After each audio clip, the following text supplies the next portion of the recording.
Something is wrong. Look at these articles in this newspaper. Marquis Manhwa dies in a carriage accident. Could it be an accident or a murder? On Monday, a count dies in a slipping accident. On Tuesday, an officer dies from a horse fall. On Wednesday, a cruise ship sinks. All the guests on the top floor die. On Thursday, a young lady dies of poisoning at a tea party. Friday, Saturday, and even Sunday all report on death. This is the seventh death this week. Already, it is highly bizarre. I have nothing to do with it this time. In this era, monsters coexist with all other living creatures. They threaten the empire. Almost everyone wants to give up due to the overwhelming disparity in power. Then, a saintess who can communicate with monsters appears. She saves the empire and meets her true love. However, the presence of a wicked woman casts a dark cloud over her future. The former saintess, Tippy Gollies, Tippy thinks the saintess stole her position. The villainess harbors deep resentment toward the female lead. She gets caught up in absurd delusions and harasses the saintess through every possible scheme. Yet every single time, the saintess overcomes the danger with her clever methods. But in the end, the villainess's rebellion fails. She faces execution. The beautiful and gentle female lead lives happily with her love in a world free of evil. That story is the flower that tames monsters, or monster flower for short. At first, I do not even know I transmigrated into this novel. 24 years ago, I am just an ordinary university student in Korea. On my way home, I get into a car accident. But when I open my eyes, I find myself in a crib instead of a hospital. Tippy looks at the people in front of her in wonder. Who are these people? Is this a dream? The people nearby whisper, is this Tippy? Yes, my lord, she looks exactly like her mother. It would be much better if she resembled her father. The butler standing behind says, while he was alive, you never showed him any love. The man replies, indeed, he is my son after all, when I learned that he left a granddaughter, I wondered how ugly she would be. Tippy remains dazed. No way can a dream be this vivid. Am I truly reborn and into such a wealthy family? But so what? I am barely born and my parents are already dead. A thorny path lies ahead of me. The butler says, but didn't the young master and his wife leave behind the child of prophecy? Tippy wonders, the child of prophecy. They continue, she is born to save the empire and bring honor to everyone. The name of the Gollies family will shine forever. Tippy turns pale. What on earth is this? This year, a baby girl inheriting the Gollies bloodline will save the empire from danger. I open my eyes. I look at this unfamiliar world in temporary panic. It turns out I am reborn as a special existence destined by a prophecy. Therefore, my childhood is extremely harsh as the savior saintess of the empire. I must practice swordsmanship. I must learn the official language, foreign languages, and aristocratic etiquette. There are too many lessons. Isn't this too much? Indeed, I am but at this age, shouldn't I just eat well and receive love? Tippy's tutor says, my lady, you must focus. Good, try again. Tippy thinks to herself, she is definitely pushing me too hard. This must be pressure from grandfather. This is child abuse. After living like this for several years, I feel a strange sensation. This life feels incredibly familiar. It feels like I have seen it somewhere before. Tippy suddenly realizes, isn't this exactly like the story of the monster flower? My life mirrors that villainess perfectly. I am already reborn for 6 years. If everything goes exactly like the novel, will I die? Oh my God, only then do I realize this is the world of the novel. In the end, what do I struggle so hard for all this time? Is it because of a misunderstood prophecy? In reality, the prophecy is not entirely wrong. There is another girl who inherits that bloodline. The true saintess is a daughter from a distant branch of the Gollies clan. She is the female lead of this novel, Estelle. Elephant, time flies like an arrow. Tippy's maid opens the door and walks into the room. My lady, the carriage is ready. Tippy asks, how much time is left before our appointment? The maid replies, there is still plenty of time. Tippy says, tell them I am coming out immediately.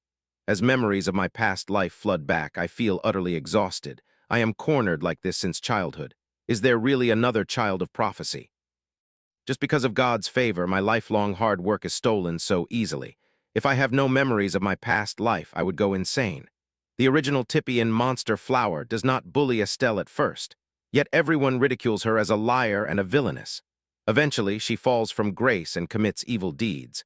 But that is the Tippy in the novel, not me. Tippy steps onto the carriage. She says, go to my usual cafe. Someone hands her a newspaper. You mean the newspaper, right? I have it ready. Already, Tippy replies, Ah, thank you. If that position does not belong to me, then I should be grateful. I will live my own. Life, after finishing her preparations, Tippy speaks. Let's set off. To achieve this, I struggle so hard. Those nobles make trouble for me. They spread malicious rumors. Still, I do my best to overcome them. This is already a success. I want a self-reliant life. I will perform good deeds. I will walk on a flower-paved path. My struggles are over. My future will be filled with flowers. I think this way. However, the supporting characters who are supposed to die by my hands now die one by one. All of them are people who ridiculed Tippy. What is this? Why do they keep dying? I do not kill them. Where does it go wrong? The flower-paved life of my dreams crumbles in an instant. Come to think of it, because I plan to live well, everything goes quite smoothly. That is, until the moment we discover Estelle is the true saintess. Last month, the main story of Monster Flower begins. The imperial family hosts a hunt. It gathers many nobles, a monster as big as a house suddenly appears. According to the original plot, Estelle tames that ferocious beast. That is the exact moment the female lead is revealed as the true saintess of the prophecy. The saintess speaks.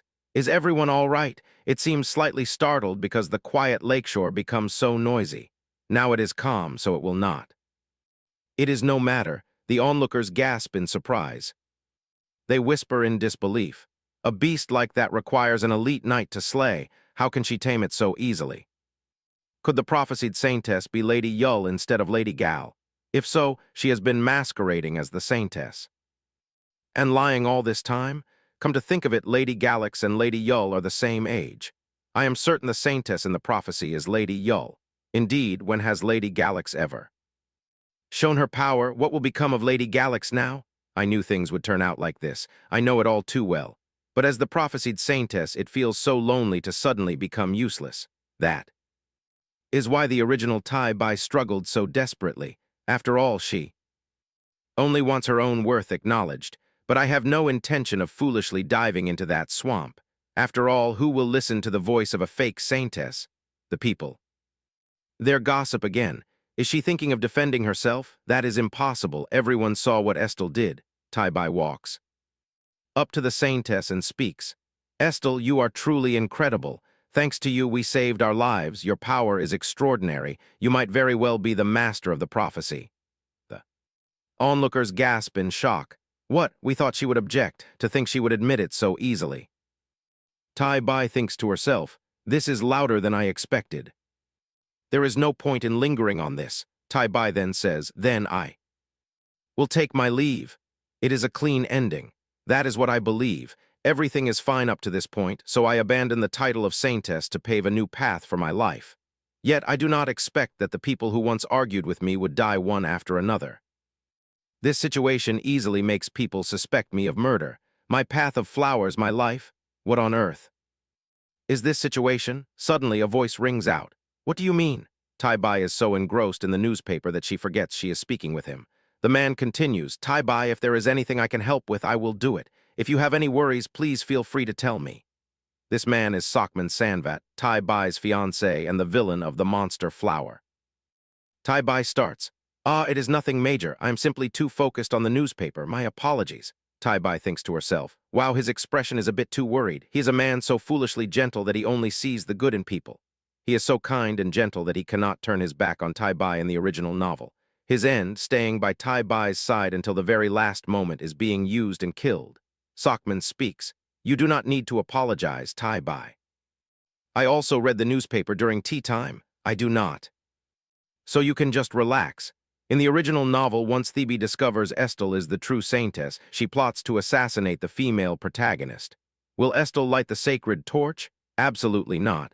I cannot just stand by and let everything be stolen from me. I utterly refuse to watch her stand on the principality's torchlighting platform instead of me. Please.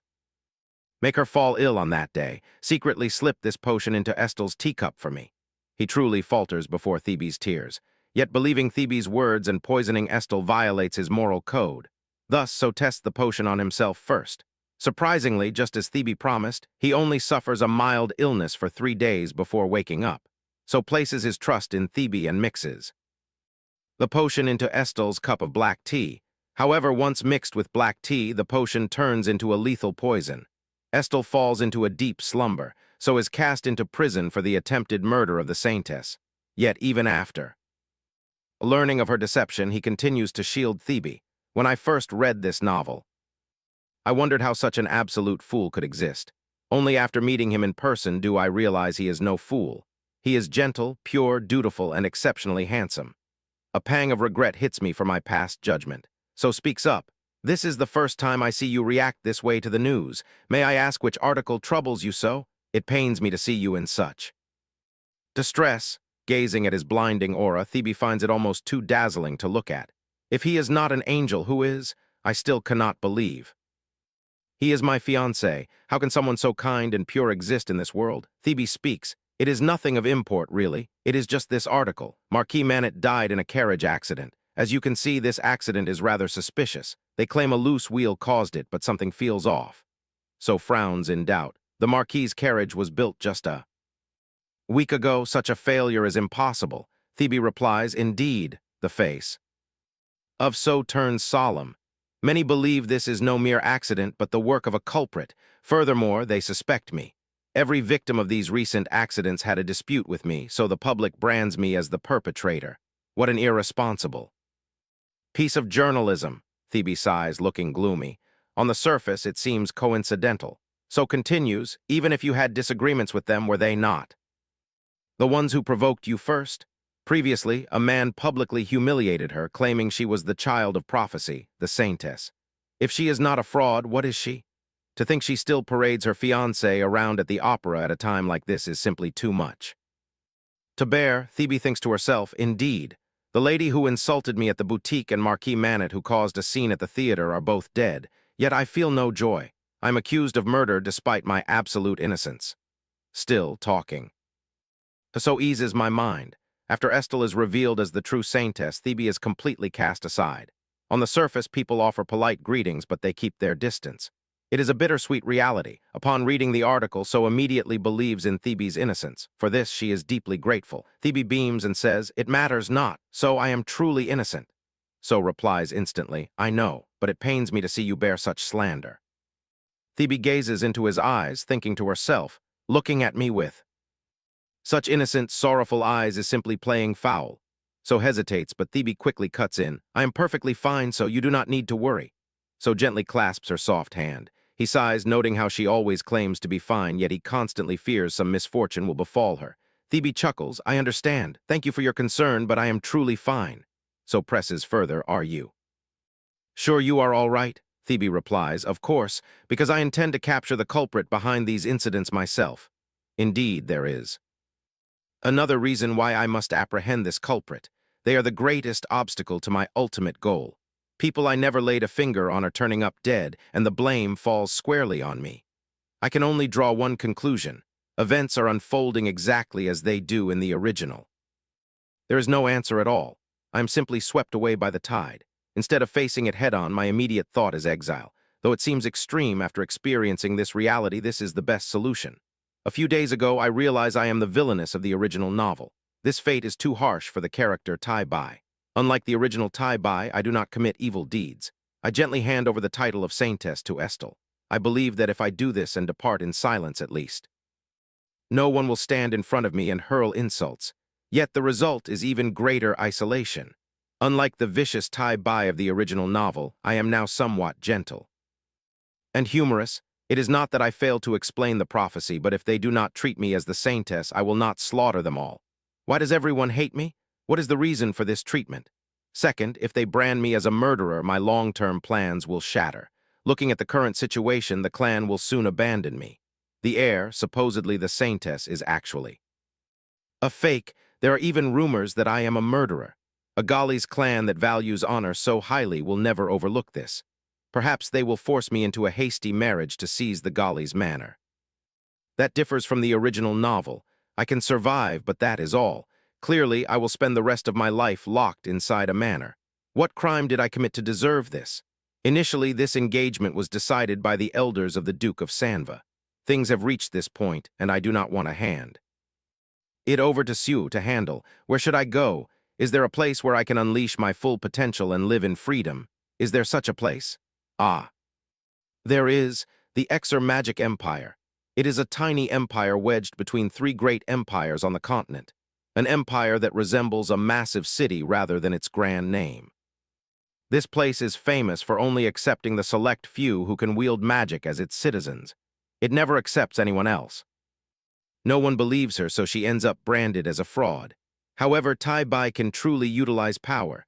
Of course, this power is not divine power, but merely magic power. Both divine and magic power share a common source, mana. Depending on the nature of the mana, the wielder can manipulate it at will.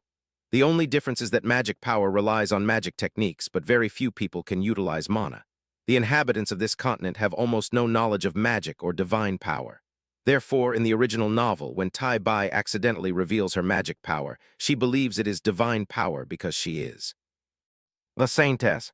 Because of this, she refuses to believe she is not the true saintess. Yet, thanks to that, I now know the truth.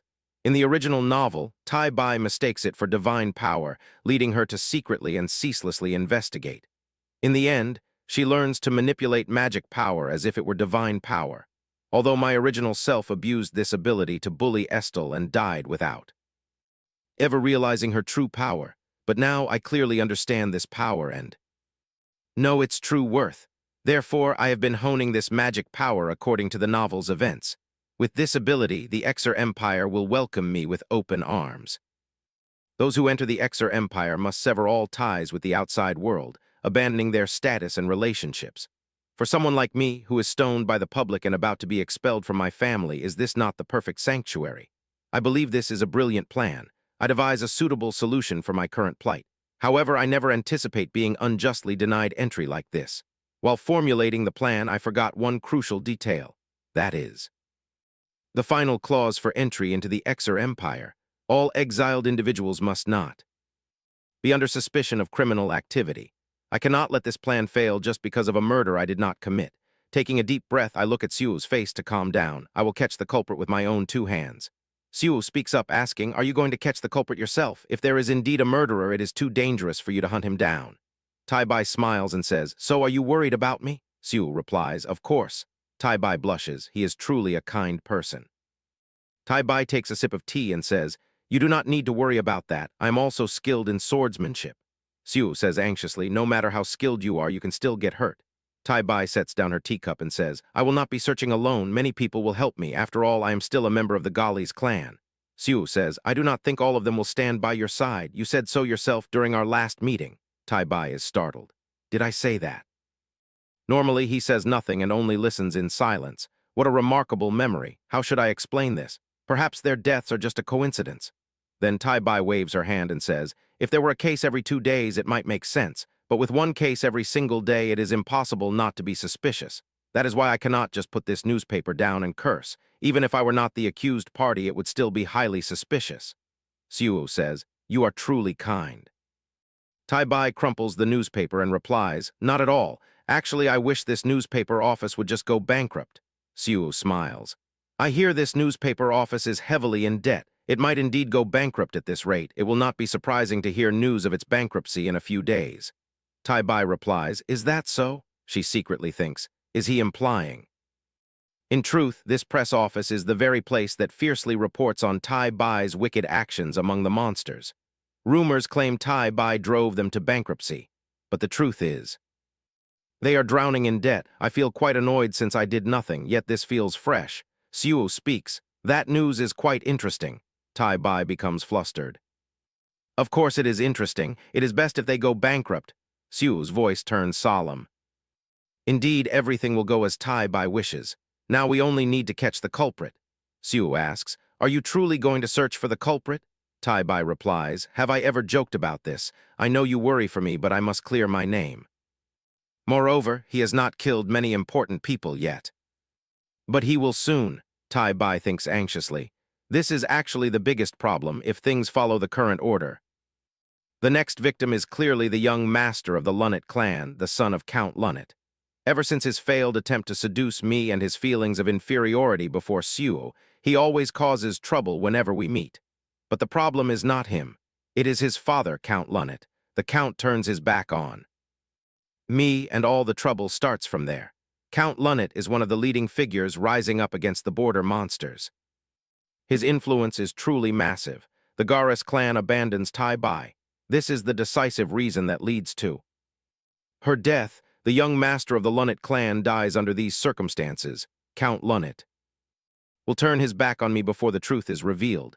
Tai Bai speaks thoughtfully. If so, I will be driven into a corner. I cannot let this happen. Siu speaks. If so, does their death not make you happy? Tai Bai laughs and says, honestly, I do feel happy. I feel very relieved. Siu asks curiously, then can you tell me what the problem is? Tai Bai replies, the problem is that those arrows will point back at me. Everyone thinks I committed those murders. Siu says blankly, that is truly confusing. I thought none of this would concern you. Tai Bai says, it is probably because there is a death every single day. Siu speaks as if suddenly enlightened. Ah, so a death every day is the problem? Tai Bai replies, exactly. Dying every day like that is highly suspicious. If they die from accidents, it only happens once in a while. Only then is it unrelated to me. Siu replies, if so, if they die without any connection to you, you can be happy, right? Your heart will feel more at ease. Tai Bai looks dazed and thinks to herself, why is he suddenly asking this? Siu takes a sip of tea and continues, I will keep this in mind. Tai Bai thinks happily to herself, I do not know what he is keeping in mind, but it should be fine. It has been a long time since Siu was this happy. Siu places his hand on his chest and says, even so it is worrying, I will also help you catch the culprit. Tai Bai thinks, so he kept it in mind to help me. These comfortable thoughts today will be the beginning of all problems. At that moment, Tai Bai does not think even for a single second, nor does she suspect Siu in the slightest. To her, Siu is a kind and upright person, and the biggest cause of everything is Tai Bai herself. Person who is always surrounded by others, yet Tai Bai feels exhausted by everyone's attention. Therefore, she closes her eyes and covers her ears. Siu raises his head and thinks to himself, she is truly indifferent with those around her. Perhaps she herself is not even aware of it. Tai Bai speaks. It is because I am very happy today. Siu replies, if you are happy, I am also happy. Thank you for always treating me so well. Siu looks at her and thinks to himself, it is that expression again, a sad and lonely expression. What makes you so sad? Why is it always that same expression? And why do you sometimes act as if you will leave forever? If she has no intention of telling me, I will not ask. Recently, I find out the reason. How dare those damn bastards touch my noble fiancé? That trash is too noisy, even in death. Whenever they mock her, they look so disgusting. How dare they beg for mercy now? Siu steps out from inside. He says, I should have killed him in a more painful way. A person beside him says, you have returned, Duke. This person is Luo, Siu's escort. Luo asks, is the meeting pleasant? Siu crosses his arms and says, you ask too many obvious things. Luo puts his hand to his chin and says, that is true, but lately because of your fiancé, you care a lot about that. Siu replies, that is correct. Luo continues, if you do one thing, you must handle many tasks. Are you returning to the Duke's estate now? Siu replies, no, you seem more inexperienced than I think. I still have some matters to handle. Luo pulls a long face. Today is overtime work again. How wonderful. Siu hands over a newspaper and says, I must go meet some debt collectors. A few days later, the Harrington newspaper reveals collusion with the foreign minister. It is all due to Harrington's massive debt. Tai Bai feels a bit surprised to see this news. Oh, they are bankrupt, the person beside Tai Bai says, are you talking about the Harrington press? I'm also very surprised. Tai Bai thinks to herself, back then I said it would be nice if they went bankrupt, but it has not even been a few days and it already ends up like this. The person beside her continues, such a major newspaper office goes bankrupt in a single morning. Who knows that the director has so much gambling debt? There are rumors they are doing well, but everyone is completely fooled. Tai Bai speaks, indeed, I hear it is the truth. Do you know anything about it? I only heard a little about it. You are about to meet Duke, so isn't this story a bit strange? Tai Bai replies, it is fine. Tai Bai thinks to herself, it is truly fine because her meeting with So today is merely a lie. But without this lie, she will not be allowed to go outside. Before this, her father tells her to stay inside for now. You know this as well. Public opinion is turning against you unfavorably, so do not go out too much for the time being. It will be better for I will allow you to go out to meet your fiancé, but nothing else. Tai Bai is forbidden from going out of the monster mansion. Although he does not say it directly, Tai Bai knows her situation. There is no benefit for a rumored murderer to go outside. However, there is only one exception, meeting So. Tai Bai speaks, "Next week I have a dinner appointment with So. I will go and return quickly." Her father says, "Do as you wish, but remember to bring a maid." His intention is clearly to monitor Tai Bai. Even so, on that day, she absolutely must go out, returning to the present. Today is the day young Master Lannet of the Lannet clan dies during the black market auction. She must prevent this. Since her first meeting with So 2 weeks ago, she gathers information to prevent the murder. Tai Bai says, "Look at this, So. Isn't this advertisement a bit strange?" So asks in confusion, "What do you mean?" Tai Bai crosses her arms and replies, "This is a ring named the Black Cat's Desire. The combination of letters is completely unrelated to the advertisement." So asks if she can solve it. "This is not a difficult code if you write these letters next to each other and break them down. It reads the cursed ring. It seems this is the product's name. Since they cannot advertise it openly, they must use a code. This is an advertisement for the black market." Tai Bai looks at it and thinks to herself, "The cursed ring, it must be so." This is where young Master Lannet is murdered by Tai Bai. In the original work. In the novel, young Master Lannet is killed by Tai Bai during a black market auction. His death is described in great detail, as this is the main event that brings trouble to Tai Bai. That black market is the place where Marietti's cursed ring becomes the prize. I will not kill young Master Lannet, but based on the current situation, the real culprit will appear at this auction. In the original work, Tai Bai thinks this is the perfect place to kill young Master Lannet. So thinks he has no business there, so he decodes it for her. "I am sorry." Returning to the present, the auctioneer says, "Now the auction will begin." Tai Bai thinks of her maid. She has already slipped sleeping pills to her maid, who is also her watcher. However, this place is far too peaceful for a murder to take place. Black-robed figure next to Tai Bai asks, "Is something the matter, young mistress?" Tai Bai rests her chin on her hand and replies, "I have a feeling that nothing is going to happen." The young man beside her says, "Usually that is the case." This man is named Moan, the leader of the Zodiac Guild. Moan continues, "From what I see, nothing will happen today. The man following me is the leader of the Zodiac Guild. The female protagonist of the monster Flower has immense support.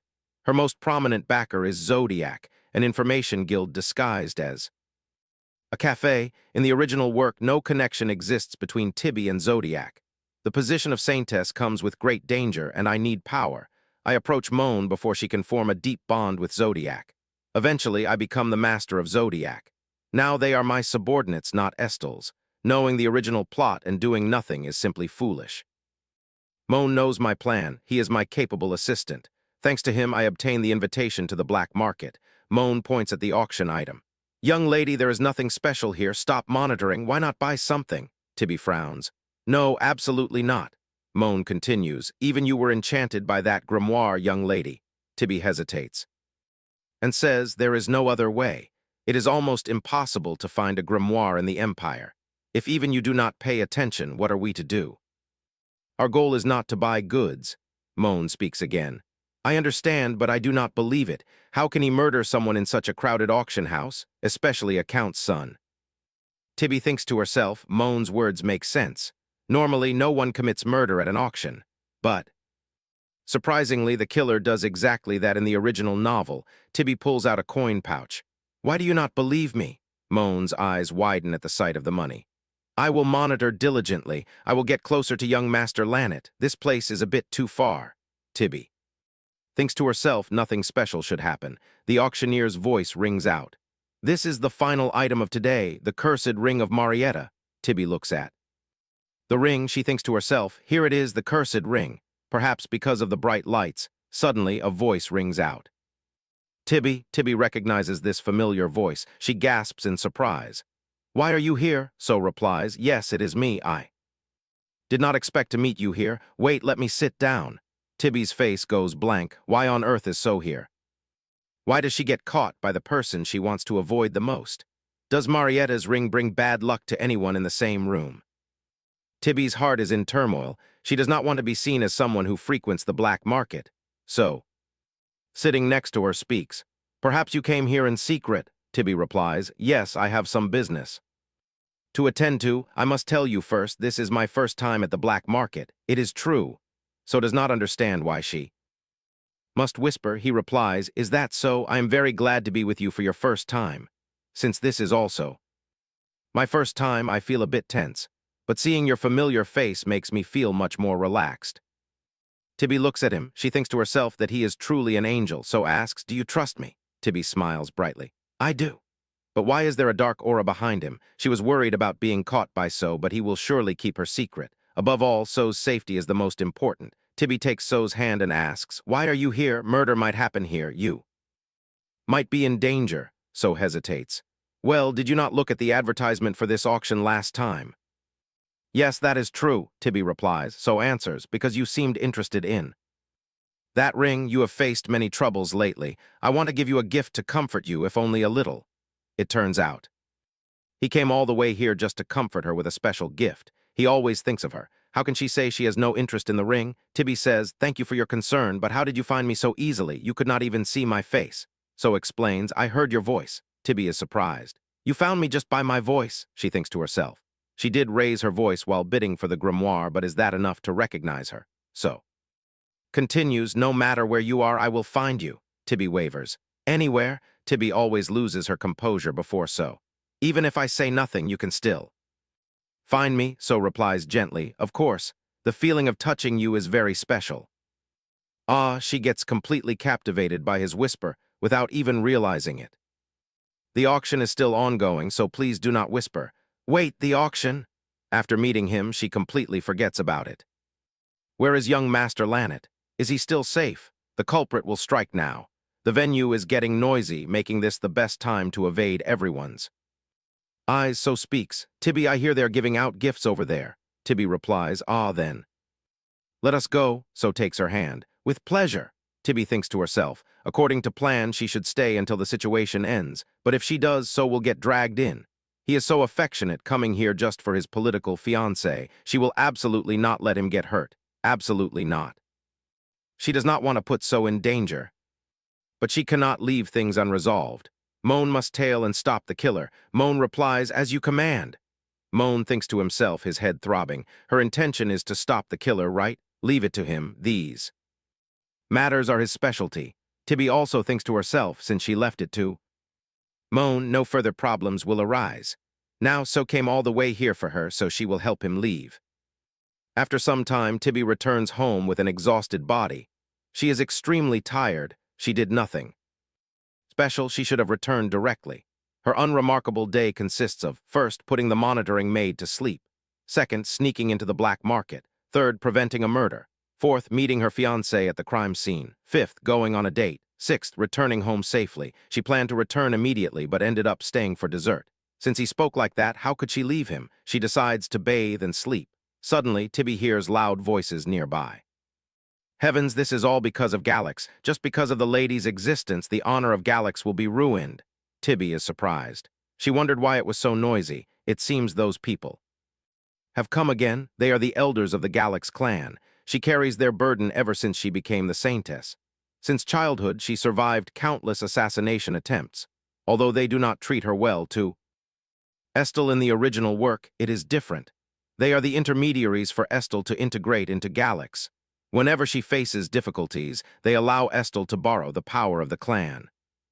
Tibby continues to listen to those voices. You know it, to reclaim our honor. We must give the Galax surname to Estel. Hearing this, Tibby thinks to herself, she must always carry a burden, yet now she is useless and about to be expelled. She does not want to hear any more. The sound of pearls falling from Tibby's bracelet draws everyone's attention. Tibby's grandfather notices and speaks. It seems my granddaughter is back. You speak without regard for time and place, even if she heard everything. You have no excuse. Get out of my mansion immediately, or I will cut out your tongues. Terrified, they hurriedly leave, but do not forget to say, it is late, so we shall take our leave. We hope to receive a definitive answer next time. Tibby thinks silently. What is next? Hopefully they will not appear for some time. Tibby's grandfather asks, when did you arrive? Tibby politely replies, I have returned, grandfather. Just now. No, it is already late. Where did you go? Tibby replies, I went on a date with So. He wanted to see me off, so I sent the carriage back first. My bracelet suddenly broke, which probably interrupted your conversation. Tibby's grandfather asks, did you hear everything, even the recent matters? Tibby senses something different. She says, Grandfather, you do not need to worry about me. Tibby's grandfather says, no, I did not do this because I worry about you. Tibby feels a pang of sadness. Ah, then I have overstepped. I shall go rest now. Tibby thinks to herself, he is a person who values clan honor over blood relatives. She knows. He is that kind of person. Why does such a person refuse to let Estelle join the family? What is the reason? Even though she knows, she must discard these emotions. Since she is leaving anyway, she still holds on to expectations, on exhausting days hearing affectionate words, or the teacher praising her with sincere words, or on her birthday, which she herself forgot, receiving a small handmade pin cushion. From a maid, she makes a resolution and expects goodwill from others. If only young Master Lannet, who spoke affectionate words, did not insult her out of inferiority to So, or the teacher who always praised her. If only she did not know the reason was because he wanted a student to become a saintess for status. Or the cushion the maid gifted her, if only that poisonous needle was not inserted. If so, things would be different. She stops thinking as her strength drains. She cannot sleep yet. She must receive the report from Moan and read the magic book. She also needs to write a letter to So, missing one day should be fine. But right after thinking this, she falls asleep due to an exhausting day of physical and mental toll. The scene shifts to So. La asks, my lord, may I ask why you keep staring at that piece of paper? So replies, it is nothing special. Every time we meet, she writes a letter to report her safe arrival. Today, she did not contact me. La asks, is that paper a messenger sheet? The messenger sheet. It is a magical artifact. If one writes on a piece, the same text appears on all other connected pieces. It is an expensive item, costing as much as a count's annual tax. It is an extremely rare luxury. The text disappears after one day. Writing love letters with such a thing? This is the first time he sees it directly. He hears that one sheet is worth a diamond mine. Is this what you gave to Lady Tibby? So replies, yes, you should have seen her expression at that time. This has not been cut yet, right? It remains untouched. Return it for a refund immediately. So blushes. That expression is truly adorable. La says, my lord, since there is no news from the young lady, who always writes a letter to report her safety. It means she has fallen asleep. Why don't you listen to my report first? So says, go ahead. La begins his report.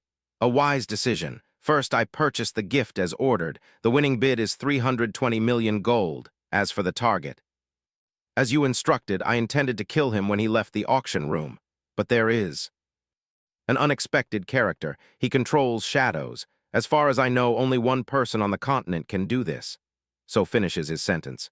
The leader of the Zodiac Guild, he conceals the incident with shadows. So you cannot make a move. La replies, yes. I apologize for disappointing you. So comforts him. It is fine, since it is the leader of the Zodiac Guild I know. There is no other way. I do not understand why Zodiac interfered.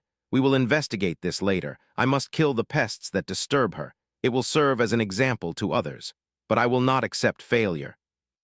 Next time, returning to Tibby, she wakes up with a start. When did she fall asleep? Moan, did young Master Lannet return alive? Moan replies, of course. Who do you think I am? Furthermore, you are correct. Someone is indeed targeting young Master Lannet. When I hide in the shadows to tail the target, he notices and flees, judging by my keen senses. He is no ordinary person. Tibby feels suspicious. It seems the culprit is capable enough to see through the darkness. Moan can manipulate darkness. Now, darkness does not just mean shadows, but all forms of darkness. This means very few can defeat Moan in the dark. Tibby continues, if they can mobilize such capable people, they can kill the target at any time. Moan says, honestly, I think it is better to let him die. The killer's actions are very calculated. Tibby thinks to herself, even with mobilization, they cannot catch the killer. This means the killer is highly likely a character superior to her. Moan speaks. It would be great if we could find out the killer's motive. Why does he keep killing and leaving? Moan says, could it be the young lady's fanatic fan? Tibby shows a gentle smile. What an innocent answer. Moan, Estelle is the child of prophecy. Who would be my fan? It is much more believable that they are trying to frame and defame me. Suddenly, a loud shout cuts Tibby off. My lord, did I not tell you to return? Moan hears the commotion and says, Hey, young lady, there seems to be drama in your house. Tibby replies, I will go check and come back. Tibby leaves the room. She wonders what is happening. Her grandfather rarely raises his voice. Her grandfather's voice rings out again. Listen carefully. The Lady of Galax in the past, present, and future is only Tibby. Tibby is startled. Why the sudden declaration? The red-haired man still tries to persuade. My lord, you must listen to me. Does the young lady currently help the clan? You know this very well. Tibby's grandfather replies, It seems you misunderstand. I never said I will not protect Lady Y since she comes from a distant branch of Galax. I will protect her in accordance with her background. The gray-haired man objects again. My lord, what kind of protection is that? How can that count as protection? What use does it have? To protect the Saintess under the name of Galax, do you know the best way? Tibby's grandfather speaks in a deep voice. Count. Galaxy, does your best way not include Tibby? She lives her whole life revered as the child of prophecy. And the Saintess. In truth, they only discover this a month ago, just 1 month. They even spread rumors that she is a murderer. Do you not stop to think? About her feelings, Tibby feels immense shock upon hearing these words. Why is this happening? Grandfather has never spoken a single affectionate word to me, but now. What is this? He always neglects me. Even if he cares for me now, I already decide to leave. I should not listen further. Wait, looking back, Count Galaxy's visit also marks the first day Estelle arrives at Galax. Something is highly unusual. In the original novel, she should be speaking with Duke Gist. Why does it happen like this? First, my goal is to leave the family. Therefore, should I help her? Tibby walks toward Estelle's carriage. Can you step out for a moment? Let us speak. Seeing Tibby, Estelle feels surprised. She thinks to herself, since childhood I hear tales of the young Saintess of Galax. How can she be so mature at such a tender age? They say she proposed opening the temple's vault during the spring crisis. Estelle, you must grow up to be as wonderful as her. The Saintess is truly magnificent. One day I want to become just like her. Since childhood, the Saintess remains her idol. Her first meeting with the Saintess occurs during the hunt. At that place, a magical beast appears. She only tries to calm it down because the Saintess is injured. Did I cause trouble for the Saintess? What should I do? She will surely be furious. Contrary to her expectations, the Saintess speaks with utmost warmth. Since that day, she never meets her again. What a pity. She never expects to meet the Saintess today, let alone hold her hand. Tibby speaks. I shall formally greet you. Welcome to the Galax residence, Estelle. Estelle hesitates. Thank you for welcoming me. Tibby says, you seem to have been in the carriage for a long time. That is why I come down. Are you waiting for your uncle? Estelle's eyes sparkle. Yes, indeed, I worry because my uncle is taking too long. I wonder if there is a problem. Tibby says, most likely. If you consider it a problem, then yes. Estelle replies, I see. She feels anxious. If the Saintess herself must personally come down, it must be a major issue. Tibby takes Estelle's hand. Let us walk and talk. Estelle feels a sudden jolt. The living, breathing Saintess is holding her hand. Tibby looks at her with determination. Trust me, Estelle, I will help. You enter the family. Meanwhile, in the central hall of the Galax residence, the Duke speaks. For now, I will not threaten Tibby's position. She is currently suspected of murder. She needs the protection of this family. Therefore, I will not. The Duke thinks gloomily. She is my only granddaughter, yet I have never treated her kindly. I avoid her because she reminds me of my late son. The only thing I can do is raise her well. She must not bring shame to her title as the Saintess. The butler asks, do you still have no intention to speak with the young lady? The Duke sighs. She bursts into tears the moment she sees my face. The butler hands a document to the Duke. Take this. It is the list of tutors I have selected. I choose the finest tutors on this continent. She deserves a life free of envy. She has no need for someone like me. I only know how to give orders in a harsh voice. How could any child like a fierce old man? In the past, Tibby accidentally falls. It hurts so much. Her tutor rushes over in a panic.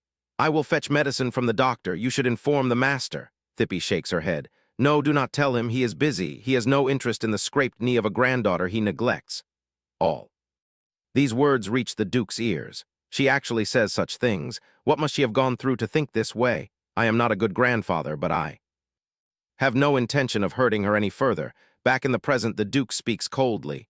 Thippy is my only granddaughter. You are also a father. Surely you understand my feelings. The Count hears this and finds himself speechless. I understand, since your grace insists. Suddenly, Thippy enters with Estelle. I am back, grandfather. The Duke's face turns pale. Heavens, why must she treat me like this? What is she thinking? I never expect her to bring Estelle here. I am so close to convincing this stubborn fellow. Seeing them, the Count speaks with joy. My lady, greetings. How is it that you return alongside Lady Estelle? Thippy smiles. Greetings, Count Galaxy. I notice a strange carriage upon my return. There is someone inside, so I intervene, it seems. I act rather impolitely.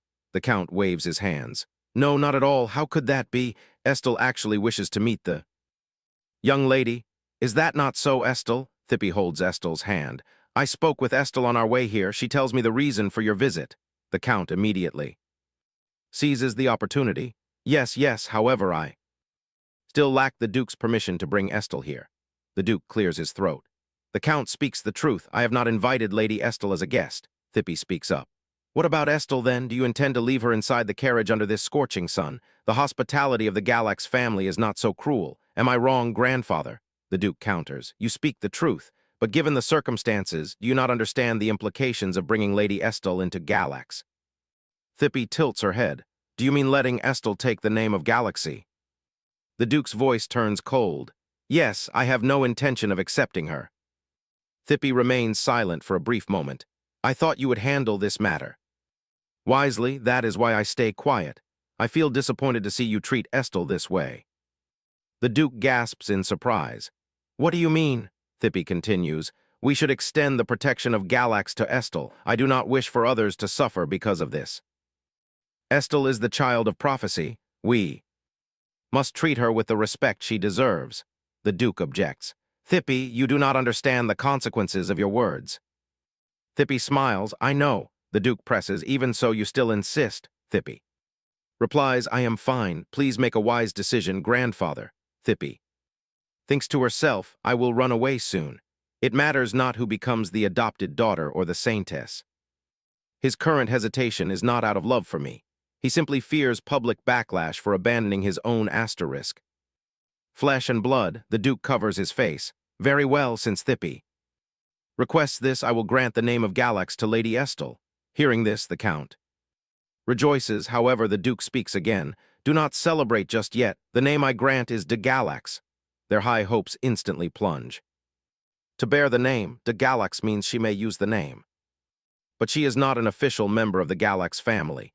The Duke continues, I cannot offer anything more. Thippy is taken aback. This is outside my expectations. Does he really intend to exclude Estelle like this? I must prevent her from being rejected at all costs. However, Estelle harbors different thoughts. If I become a Galax, I will steal the asterisk. Young lady's position. Not long ago, Thippy told her, Estelle, you are the saintess. You deserve to enjoy what fits your status.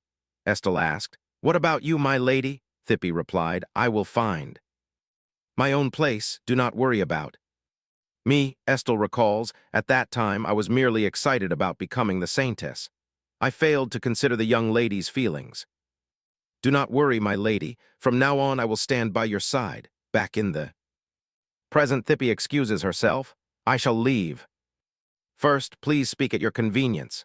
Now that things are returning to normal, she decides to finish her remaining schedule. So, it seems she receives a reply to the letter she sent this morning. She possesses a keen sensitivity to mana, as normal mana usage is rare. Through this medium, she can trace the memories of mana and feel the sender's emotions. Paper is convenient, but it lacks the warmth of direct conversation. Yet she can still sense those feelings. He writes, asterisk, Good morning, Thippy. It seems you slept early, so I could not wait for your reply. I worry if anything went wrong. I am glad you reached out, even. Briefly, Thippy smiles as she reads this. What is this? He actually waits for her letter. He is truly gentle. The mana is thick with joy and relief. Since they lost contact last night, he must have worried. About her safety. Do you wish to have the ring from the auction? The yellow diamond matches your eyes perfectly. He even writes about trivial matters. 2 pigeons are resting outside my window. Although she sent a brief message due to the rush, so still replies with his usual long letters. She continues reading. Do you remember the imperial banquet the day after tomorrow? I have not heard about your dress code. I wish to ask. If you leave a short note, asterisk. I will check it immediately. Is the banquet already here? Without so, she would not even attend such an event. She must reply quickly. My dress code is sharp. Is matching eye color with ring gems the trend lately? Perhaps those 2 pigeons are a married couple. He sends. An immediate reply. Sharp, I understand. Regrettably, I lack sensitivity toward trends, so I cannot give a proper answer. A tingling sensation reaches her toes. It seems he feels immense joy from her reply. Have you prepared your sharp outfit yet? Even without following trends, you always look dashing. So replies. Promptly, I have a sword-shaped brooch crafted from the San Vitur seal. My attire is acceptable. The butler likely selected it with fashion trends in mind. He secretly finds the topic of the pigeon couple rather dull. He shifts to a more engaging topic. Pigeons are quite boring. Did anything interesting happen to you today? Thippy chuckles. How adorable. He must be embarrassed. She replies, asterisk, Saintess Estelle visited my residence today. It concerns the banquet the day after tomorrow. So asks, asterisk, may I ask how the banquet relates to Lady Estelle? Thippy answers, asterisk, it is about Estelle receiving the protection of Galax. I assume. They will make an announcement then. So asks if Estelle harbors any hostility. Toward her, Thippy replies, asterisk, are there rumors that Estelle hates me? So clarifies, there are no such rumors. I only ask to understand your state of mind. Indeed, from an outsider's perspective, her relationship with Estelle is adversarial. They are bound together by the title of Saintess. Furthermore, they are tied to the same family. However, Estelle is incredibly kind. In the novel, Estelle's pure heart serves as the ultimate key to save the world. She suffered from harsh criticism recently, so must be deeply concerned for her. Yet she senses no abnormal turbulence in his mana. Thippy replies, thank you for your concern. Estelle is a good person, so responds, asterisk, Thippy, I will heed your words. But please remember that every betrayal comes with a smile. I understand your concern, but you truly do not need to worry, trust me, of course. So thinks, asterisk, Thippy, you are indeed too generous. Since it is so, I must clear every obstacle from your path. You need not worry. He then turns to Lala, bows. Yes, my lord, so speaks. It seems our targets have increased. La asks, besides. Young Master Lannet, who else is there? If 2 people die within the palace, it will easily draw attention. So replies, do not worry, this is not an assassination, the target this time is different. My fiancé claims the Saintess is harmless, yet I will not overlook those who pose a threat to her. The leader of the Zodiac Guild, I have always been persistent. Since Estelle is related to Aquarius, a leader of the Zodiac Guild, I cannot leave the Zodiac Guild. In peace, Zodiac will serve as my warning to Estelle. She shall not die, but in exchange for her life, the truth behind the murders will be brought to light. Zodiac is the sole S-rank information guild on the continent. The name originates from the 12 astrological constellations. Their titles and positions mirror the stars. The leader of Zodiac is Aquarius. However, the true master of Aquarius is the most powerful figure in the guild, Cassiopeia, the queen constellation. Each of the 12 leaders commands subordinates named after the constellations. Here lies the problem. One of those 12 leaders is the cousin of Estelle. Thibey says Estelle is not dangerous herself. However, simply because she is born with a stroke of luck, she can snatch away everything belonging to Thibey. This is vexing enough. Now she even joins the guild. The very existence of Estelle is a threat to Thibey. Our previous conversation has convinced me. Go quickly and tell the butler to prepare a gift. One mocks Thibey by handling the target, while the other threat also vanishes. It is as if this place is not for her and she can leave at any moment. Can she stay by my side? Returning to Thibey, Moan says that so is waiting. He waits for her. He waits for a long time. An hour already passes since their scheduled appointment. Thibey snaps, shut up, I know, Will apologize. Moan, walking behind, says, no matter what, I cannot observe the target perfectly. You must do one thing, my cousin might be in danger. So please watch over her. Thybe replies, fine, at least I will keep an eye on Estelle and track the target. Moan grows solemn and asks, how do you know? Thybe asks in confusion, know what? Moan says seriously, I mean the truth about the Aquarius cousin being declared the new Saintess. Thybe suddenly realizes she spoke too much. Moan asks, did someone from the Zodiac tell you? Thybe stammers, no, that is not it. It is because the constellations always know more than us. Moan says, are you trying to dodge this topic using our slogan? Thybe worries about how to explain. Moan only smiles. He thinks that whether it is then or now, she is terrible at lying. Moan plays along to save Thybe from embarrassment.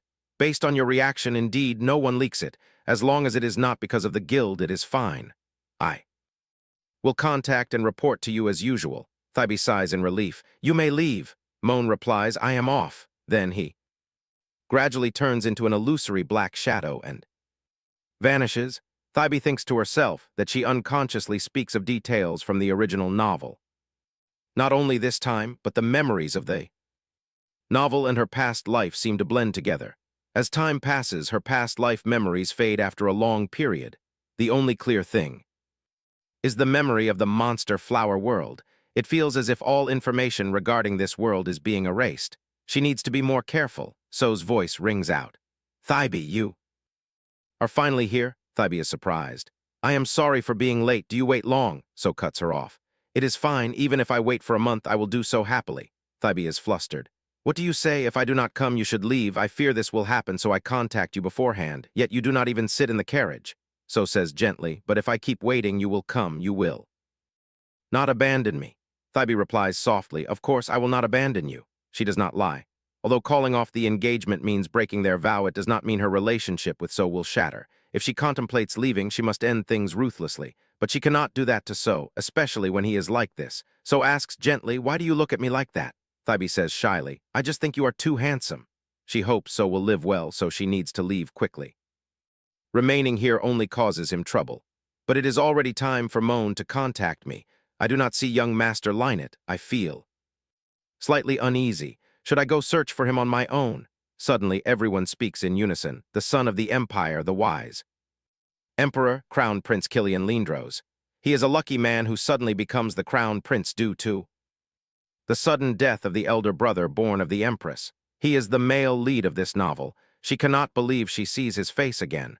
Since we are young, we frequently meet at banquets and become childhood friends. After all, if Killian knows I am not the Saintess, perhaps he will still stay by my side. In her innocent childhood, she often thinks this way. But on that day, she overhears Killian's true thoughts. Where is Killian? That is his voice. The people there gossip and ask Killian, why do you keep clinging to the Saintess? Killian says there are many things to gain from her. She holds everything I need. That trust, Killian betrays it. Returning to the present, Killian says to Estelle, Lady Estelle, you are truly beautiful. Estelle replies softly, thank you. The Crown Prince continues, did you say you save everyone during the hunt? Everyone praises your bravery. Wherever one goes, people talk about Estelle. After the hunt, whispers of Estelle's tale echo throughout high society. However, for some reason, Galax clings tightly to Estelle and does not let her out. Curiosity about the Saintess grows endlessly until Estelle appears, holding the hand of Crown Prince Killian. It is indeed a perfect debut for the Saintess. At the same time, this is too harsh a blow for Thybe, so turns to Thybe and asks, do you mind? Thybe asks in surprise, what, so? Continues, you have been staring in that direction this whole time. Thybe realizes her gaze is a bit too obvious due to the sting in her heart. She replies, I am fine. Does So feel uncomfortable being alone with me, even if they ignore me? As long as So is here, it is fine, perhaps. So says, how can that be? I do not feel uncomfortable at all if I can be by your side. Anywhere is fine. Before he can finish his sentence, Estelle approaches. My lady, we meet again. Thybe is surprised. Estelle replies joyfully, yes, my lady, you look beautiful today. Thybe forces a smile and says, the dress suits Estelle very well too. So what brings the Crown Prince all the way here? The Crown Prince holds Estel's hand and says, Estel is my partner today. As a gentleman, I must escort her, must I not? Is there a problem? Thybe grimaces and thinks, there are plenty of problems, the biggest. Among them is that I do not want to talk to you. Thybe speaks up, so replies, yes to tea. Thybe continues, I am thirsty, can you get me some apple cider over there? I understand, wait for me. The Crown Prince speaks up, Thybe, it seems Duke Sanva does not know the Emperor is allergic to apples. Thybe says coldly, indeed, only you and I know that. The Emperor is allergic to apples. Thus, even if one searches the entire imperial palace, not a single apple can be found, the atmosphere shifts in an instant. The Crown Prince thinks to himself, even though she knows this well, she still asks the Duke, does she dread having her? Fiancé witnessed this scene that much. The more I watch, the more interesting it gets. Estel, standing nearby, asks, Your Highness, my lady. Are you too close? The Crown Prince smiles and says, Of course we are close. Thybe frowns, not even a little. The Crown Prince adds, How sad, we have known each other since childhood. Thybe thinks, friend. You are the one who never thinks of me that way. Then she speaks, If you look at the time we spend together, it is not very long. From that perspective, it has not even been a few years. After I discover Killian's true nature, I always avoid him. Killian does not care about my attitude at all. The Crown Prince smiles again. A few years is enough to build a castle. Thybe grimaces, If it is enough, go build it yourself. Estel's eyes widen in surprise. This is the first time I see my lady treat someone so bluntly. You two must be very close. What on earth do you see? Yes, Lady Thybe dislikes me greatly, Estel says, echoing the Crown Prince's words. Estel continues, Then let us dance together to make peace. I hear that in some capitals, inviting someone to dance is a sign of friendship. Come, let us go quickly and return quickly. The Crown Prince says, The Saintess is truly unstoppable. Let us match our steps then. Thybe finds this laughable. The Crown Prince then wraps his arm around Thybe's waist. Thybe steps on his toes. I know this better than you.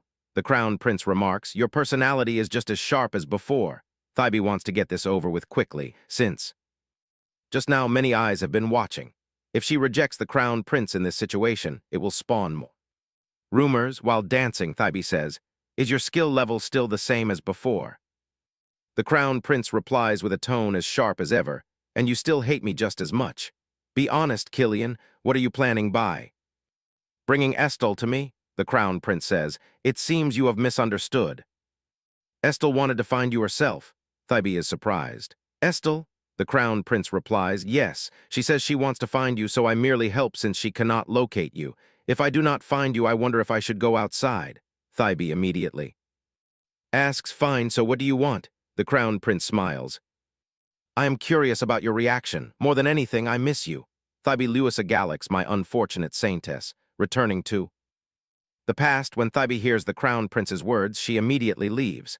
The onlookers seem to notice. Oh, was that not Saintess Galax who just runs out? Could she have overheard? Watch your words. The Crown Prince thinks to himself. The Kyo clan grows powerful through trade, and the eldest son of the Everney clan pledges loyalty to the imperial family for generations. These are all figures I control. In the future, the Crown Prince then speaks up. It is fine, she is not someone who seeks revenge over such matters. If she tells the elders, they only ask me privately. To make them side with me, I must create a common enemy. Thybe, if it is her, will understand. Her memory and perseverance far surpass her peers, not to mention her boldness in doing anything to achieve her goals. I come this far by utilizing you. If you wish, you can exploit me in return as much as you like. We both know each other's true faces. What is with that expression? Returning to the present, the Crown Prince forces a smile and says, This is the first time I realize you dance so terribly. Thybe smiles. Do you not think such words are too rude to a lady? The Crown Prince continues, Why do you not go to your fiancé? His gaze seems to burn with intensity. Thybe replies, Do not make such ridiculous jokes. Do you think so is like you? The Crown Prince lifts Thybe high and says, Seriously, if you do not believe me, look.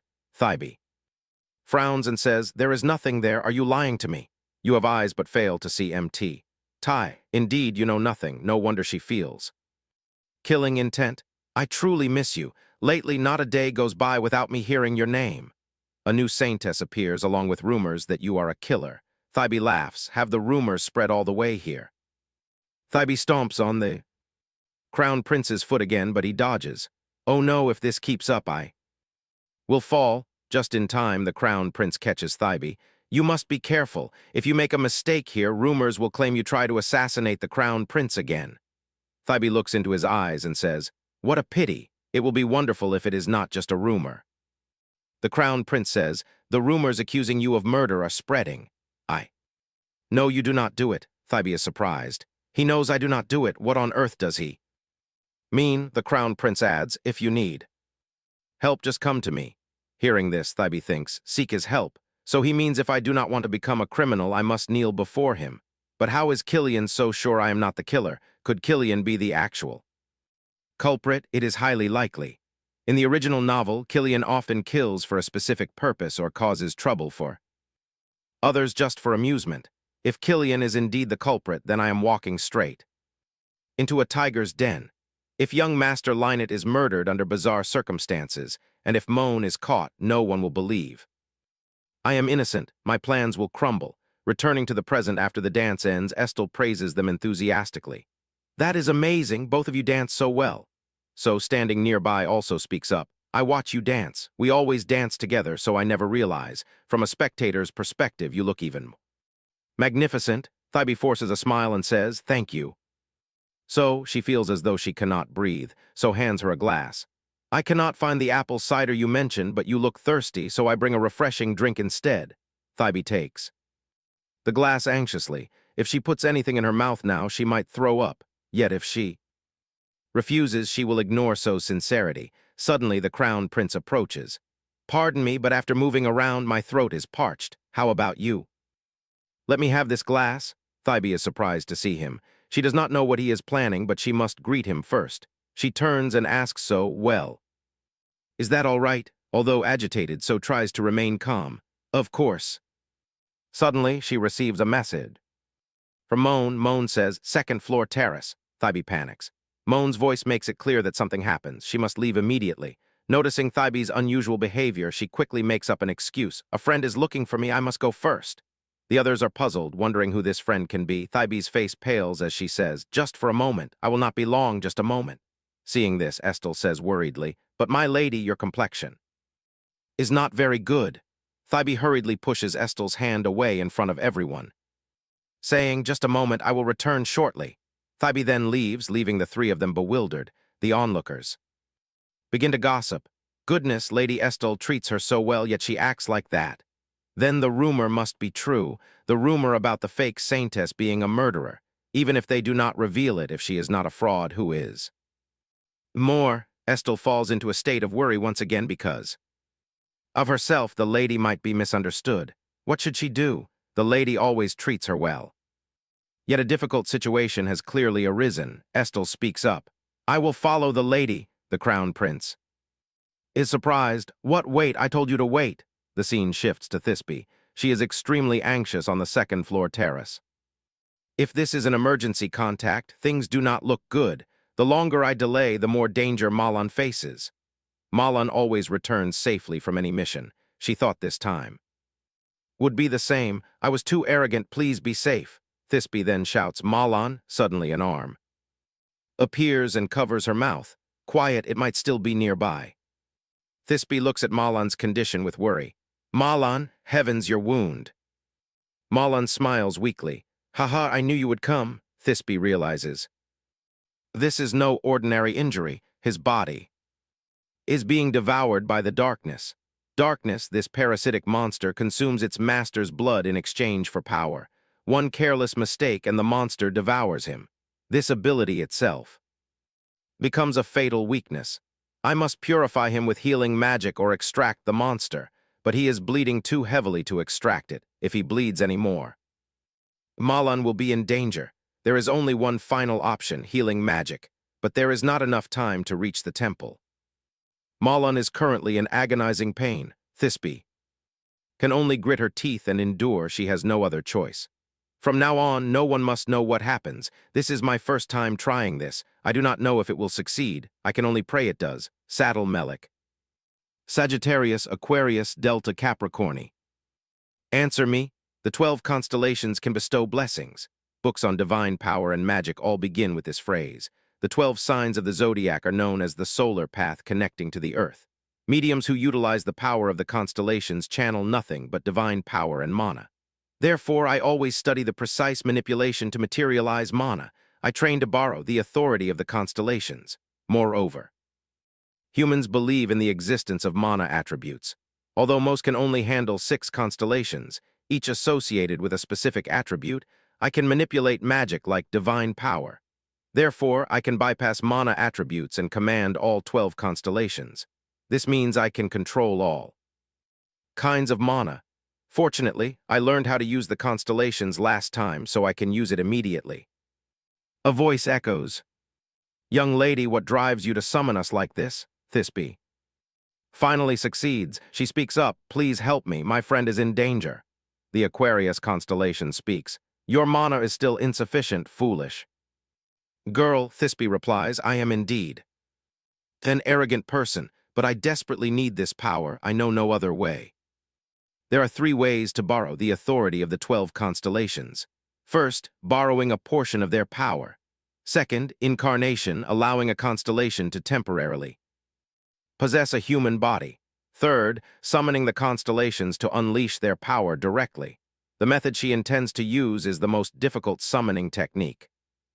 Of the 3, the difficulty lies in the fact that the constellations can refuse to aid the summoner. Capricorn says, "Truly a child who has not read the grimoire carefully. Apologies, but I have little interest in children." Thisbe says, "If you do not intend to help, then please disappear." For Thisbe, this is a massive gamble. She continues, "If you will not help, I will call upon another constellation. I have no other choice." Capricorn speaks, "Is your magic power not pushed to its absolute limit right now?" Thisbe places a hand over her chest and says, "My friend is dying out. There, I will save him at all costs." Capricorn laughs. "Ha, you are indeed no ordinary child, bold indeed. Very well, I am highly pleased. It would be a pity to refuse this request. As Capricorn, I shall answer the call of my summoner." Thisbe is overjoyed. "Excellent, because of that the summon is a success." Another voice echoes, "Your energy is incredibly sincere. I like people like you. I will help you, human." Thisbe is also surprised to see the Sagittarius constellation. Another voice rings out, "Foolish girl, I do not dislike you." Thisbe rejoices inwardly. "It is Aquarius. This harvest far exceeds my expectations." The 3 constellations ask, "So what should we do?" Thisbe smiles and replies, "Do not worry. I will have you do what you do best." Back with Duke, so he is extremely worried. Thisbe is taking a very long time. The Crown Prince's voice sounds. "Duke, that attitude is not very good." So replies, "What does it have to do with you?" The Crown Prince laughs. "To think you would act like this the moment Thisbe leaves." So crosses his arms and says coldly, "What a pity. It is not as if we have only met once or twice." The Crown Prince asks, "Is that all? She meets you once a week, but she likely does not know you are this kind of person." So thinks to himself, he is truly a vile person. He then recalls the conversation between the Crown Prince and Thisbe. Thisbe said, "Since you have warned me like this, I understand. Do not loiter in front of So and me anymore." The Crown Prince replied, "How cold does your fiancé know about this?" Thisbe replied, "He probably does not, because I only treat you this poorly." Recalling this, So thinks, Thisbe is always friendly in front of others. Yet in front of the Crown Prince, she is surprisingly honest. I was very jealous of that, at this moment. Thisbe rushes back. "So I am sorry, I am very late." So is delighted to see Thisbe. The Crown Prince looks at them and thinks, I only need to provoke him a little more. Still, there is no way he would not follow Thisbe in that situation, clearly. They are hiding something, so looks at Thisbe affectionately and says, "Did you have a good talk with your friend?" Thisbe replies, "Of course, I'm even about to be disliked for being so late." What friend? She was just saving a dying person. At that time, Thisbe had said, "I will assign you the task you do best." Sagittarius says with worry, "But human, your mana is running out." Capricorn adds, "If this continues, the summon will end before we can even help you." Thisbe replies confidently, "I have a way for that. There is plenty of mana in the air." If I refine a little of my own mana, we will not need to worry about mana. Let's move. Among the 12 constellations, Aquarius possesses the strongest healing ability. You will be responsible for healing Malan. Aquarius approaches Malan and says, I feel a faint life force, but he can still be saved. Thisbe says, the greatest offensive archer will protect young Master Lanet. Sagittarius speaks, I will not let your blessing fade. Thisbe coordinates further, and the goat can use its magic in various ways, therefore move. Malan to the carriage and protect him, Capricorn snorts, using my body as a guard. How arrogant. Aquarius approaches Thisbe and says, leave this to us. You are in a difficult situation right now, correct? The information is transmitting through mana. Go quickly. Thanks to this, she returns. However, she consumes too much mana. After all, she summoned 3 constellations. The Crown Prince looks at Thisbe and asks, but what about Lady Estel Ul? Thisbe asks in confusion, what about Estel? Has she not been here the whole time? I do not see her. So, standing nearby, says, no. She followed you the moment you left. Did you not see her? Thisbe is surprised. She followed me. She could not observe her surroundings while summoning the constellations. Could Estel have been there? She must meet Estel directly to find out. So then turns to the Crown Prince and questions him. Thisbe already said she did not see her. Since your highness is her companion, please go look for her. The Crown Prince does not back down. Duke, I believe I am currently speaking with Thisbe. So pauses for a moment, then says, Your Highness, if you find my behavior impolite, I apologize. Seeing how tired Thisbe looks, I had to interject. I was rude to the Crown Prince. Thisbe also chides the Crown Prince immediately. What are you saying? So is only caring for me as my fiancé. Killian, why do you treat so like that? The Crown Prince is silenced, finding no words to reply. Then the Crown Prince says in a serious tone, My mood is slightly foul today, so it seems I have taken my anger out on the Duke. Indeed, we should leave quickly. Why is his mood so bad? Anyway, they will find Estel. It will be fine to talk to her then. We are leaving. You should also look for Lady Estel. Leaving your companion alone is very impolite. Are you leaving already? I thought you had something to say to me. Thisbe replies with a contemptuous tone, Keep dreaming, old man, so let's go. So extends his hand and says, I will escort you to the mansion. Then I shall trouble you. Normally she would refuse, but the carriage she used already transports Malan. He has likely arrived by now. She wonders how Malan is doing. At this moment, Ra welcomes them. Duke, you return early. So asks Ra, is there anything unusual? Ra takes off his hat and replies, How could anything happen? It is just like pigeons crying at night. So says in a low voice, I see, you have worked hard, let us depart.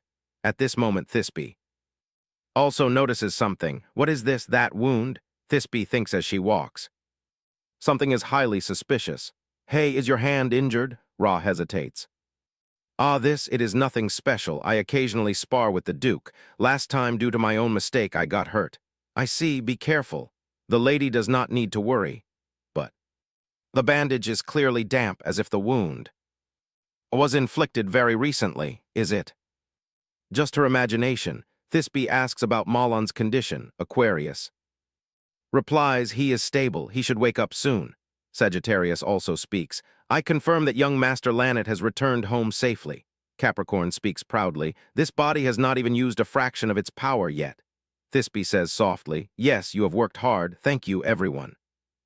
Aquarius says cheerfully, it is fun to visit the human world after so long. Capricorn adds, remember to summon this body again next time, I will show you something amazing. Thisbe turns to Sagittarius and asks, Sagittarius, why are you not leaving? Sagittarius replies, you assigned me the task of protecting and reporting any suspicious persons. Just as she said, someone approached young Master Lanet. Thisbe hurriedly asks, did you see his face? Sagittarius replies, I could not see his face because he ran too fast. However, there is a scar on his right hand. Thisbe is utterly shocked. Wait, come to think of it, Ra's right hand has an injury. Is this truly a mere coincidence? At this moment, Malan gradually wakes up. Seeing him stir, Thisbe says, are you awake? Malan is still dazed. My lady. Thisbe stands up and says, this is my room. Since you did not wake up, I brought you here. Malan clicks his tongue. Indeed, this is the lady's room. Can I even enter a place like this? Thisbe approaches him and hushes him. Why not? It is an emergency. How is your body? Malan feels around to inspect his body. Come to think of it, all my wounds are gone. The shadow monsters are also quiet. How on earth did you do this? Thisbe smiles and says, I borrowed the authority of the constellations. Since it is my first time summoning them, it was a massive gamble. But in the end, it succeeded. What about you?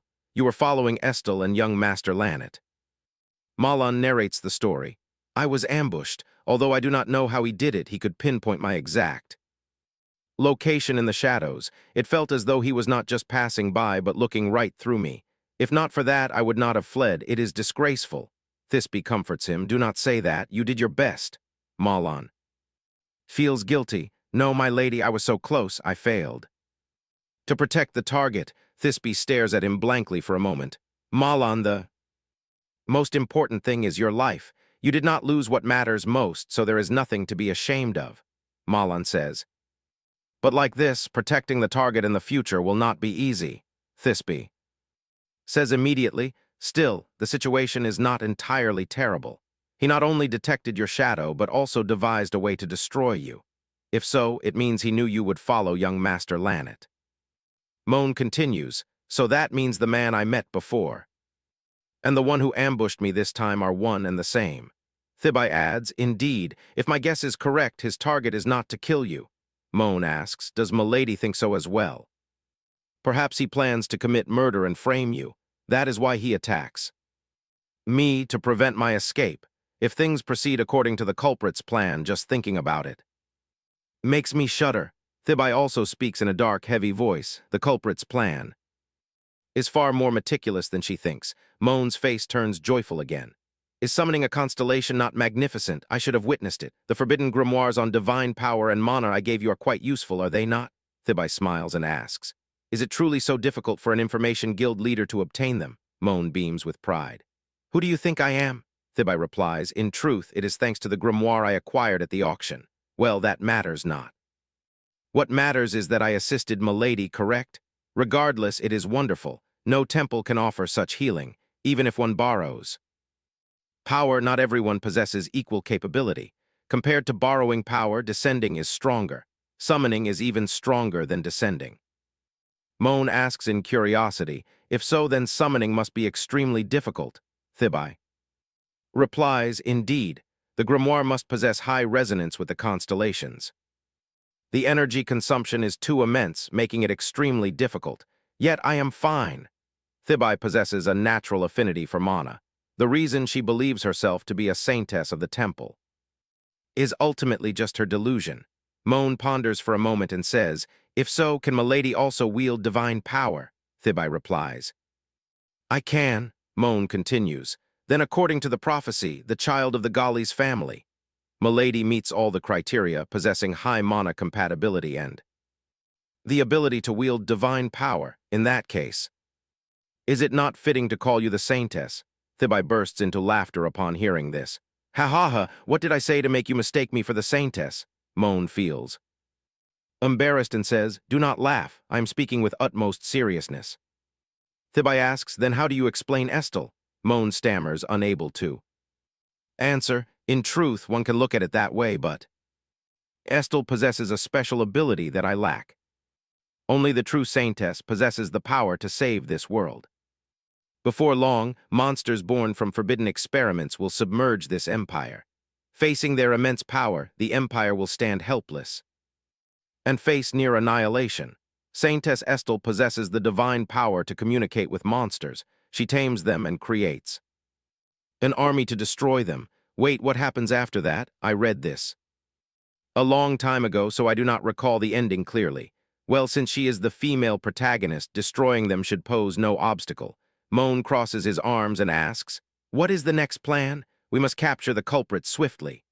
Thibai ponders and says, in truth, I suspect so's retainer, according to the centaur. The culprit's palm is pierced by his arrow, so's retainer possesses a wound in that exact same spot. Moan hears this and gasps in shock. Is that true? No, does that mean you believe Duke So is the actual culprit? But that makes no sense. The Duke adores Milady. Perhaps he only wishes to eliminate those who threaten Milady. Thibai replies, Moan, I understand your thoughts, but he is my fiancé. He always believes in me, so I do not wish to jump to conclusions.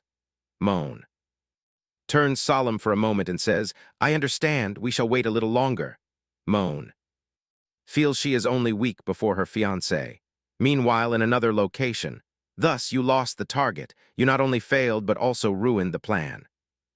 How am I supposed to accept this ridiculous outcome? La speaks sorrowfully and stammers, I intended to handle it as my lord commanded, but after leaving leader Dodi on the brink of death, I departed to eliminate young Master Lanet. So asks in confusion, the dying man vanished. La replies, yes, that is true. So looks at La and thinks, La has no reason to lie. If it is La, he would not let someone of that caliber slip away. Since a dying man suddenly vanishes, a third party must have assisted him. So then speaks. Be careful until your hand fully recovers. Leave. La replies, thank you for your generosity. So looks at the ring on his hand and thinks, I did not expect eliminating the final target to be this arduous. I wish to conclude this perfectly, yet I cannot even present it today. The cursed ring of Marriott. I acquired this ring from the black market while eliminating young Master Lanet. It carries a fascinating story, a tale of killing one's beloved with one's own hands. If the curse is real, she will stay by my side. In that final moment, I hope her gaze will always turn to me. I have wished for this since the very first moment we met.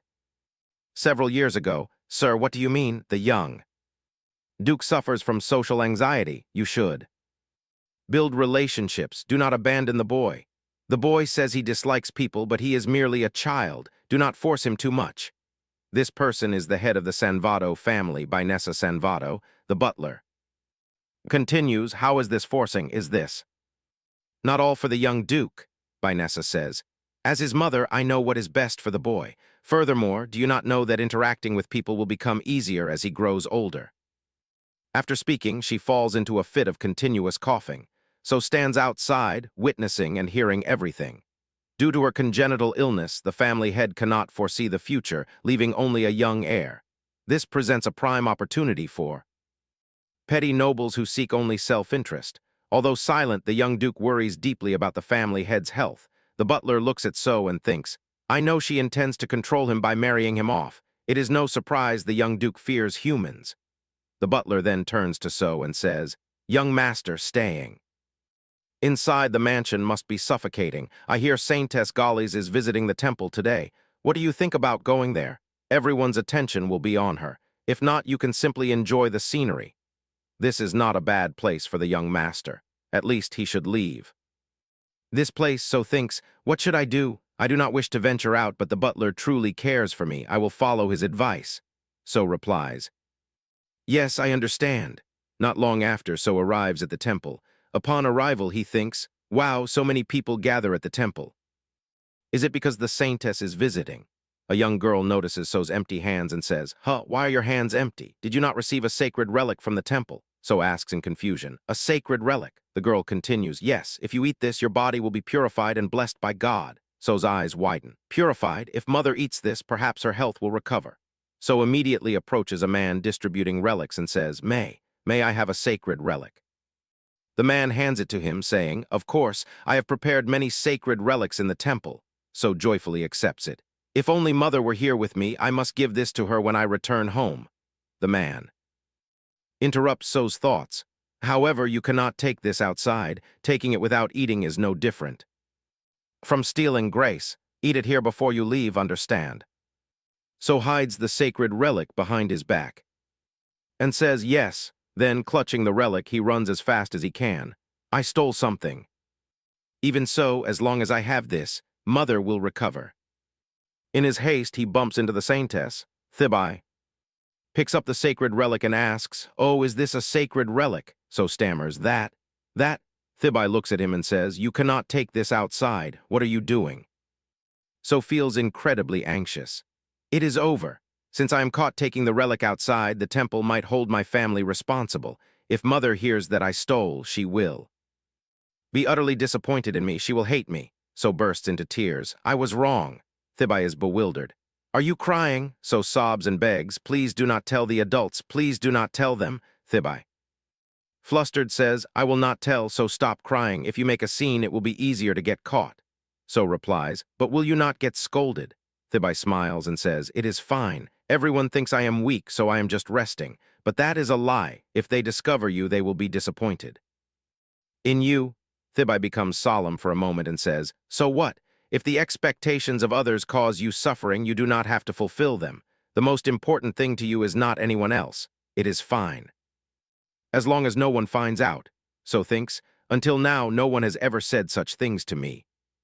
When father passed away and mother fell ill, everyone placed all their expectations on me, a young duke suffocating me. But I do not need to meet those expectations. I only need to ensure I am not discovered. Only then do I recall the story of Saintess Gallies that I heard before coming here. A few hours ago, the butler said to So, have you heard of how extraordinary Saintess Gallies is? Everyone is amazed by how mature she is compared to her peers.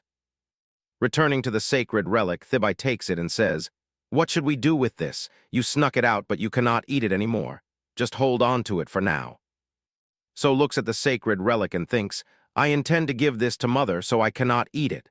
Thibae looks at him and thinks, is he truly that hungry? Stealing a little should be fine. Look at how restless he is. Resting her chin on her hand, she says, I am slightly bored, but everything is fine now. What occurred is because of me, so I will take responsibility. She then brings a large quantity of sacred relics to So. So is dazed. And says, is it all right for me to receive so much? Thibae replies, it is fine, it is just bread. Ah no, it is a sacred item, so there is plenty of it.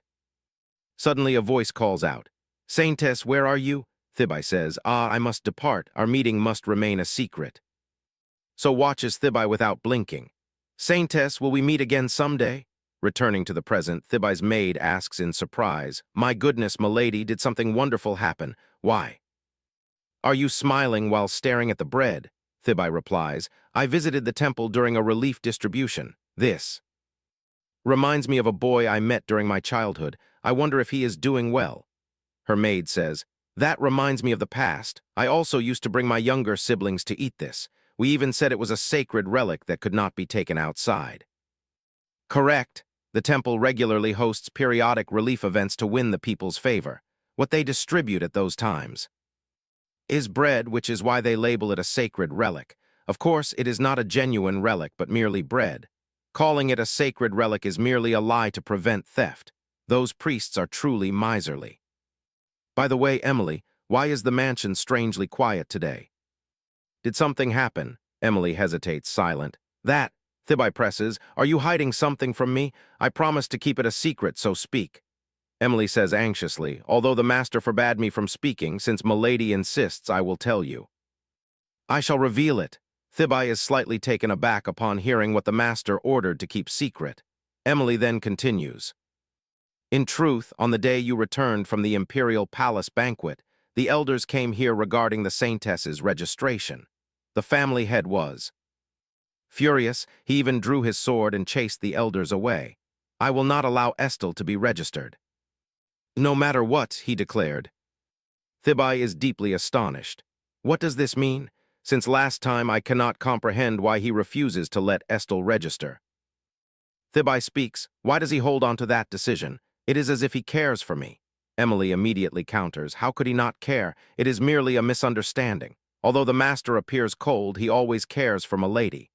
Suddenly, his voice echoes. This makes no sense. Lady Gallies is humiliated by such matters, yet we can find nothing. From now on, investigate under the name of Gallies.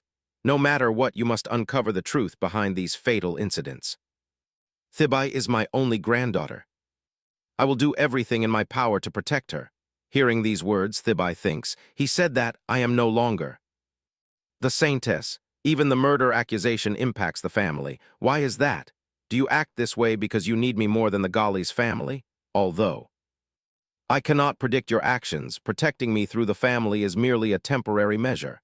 I cannot just sit idle. I must take action to find the actual culprit. Later, she departs to meet the crown prince. The crown prince speaks. So, what is your purpose in seeking me out?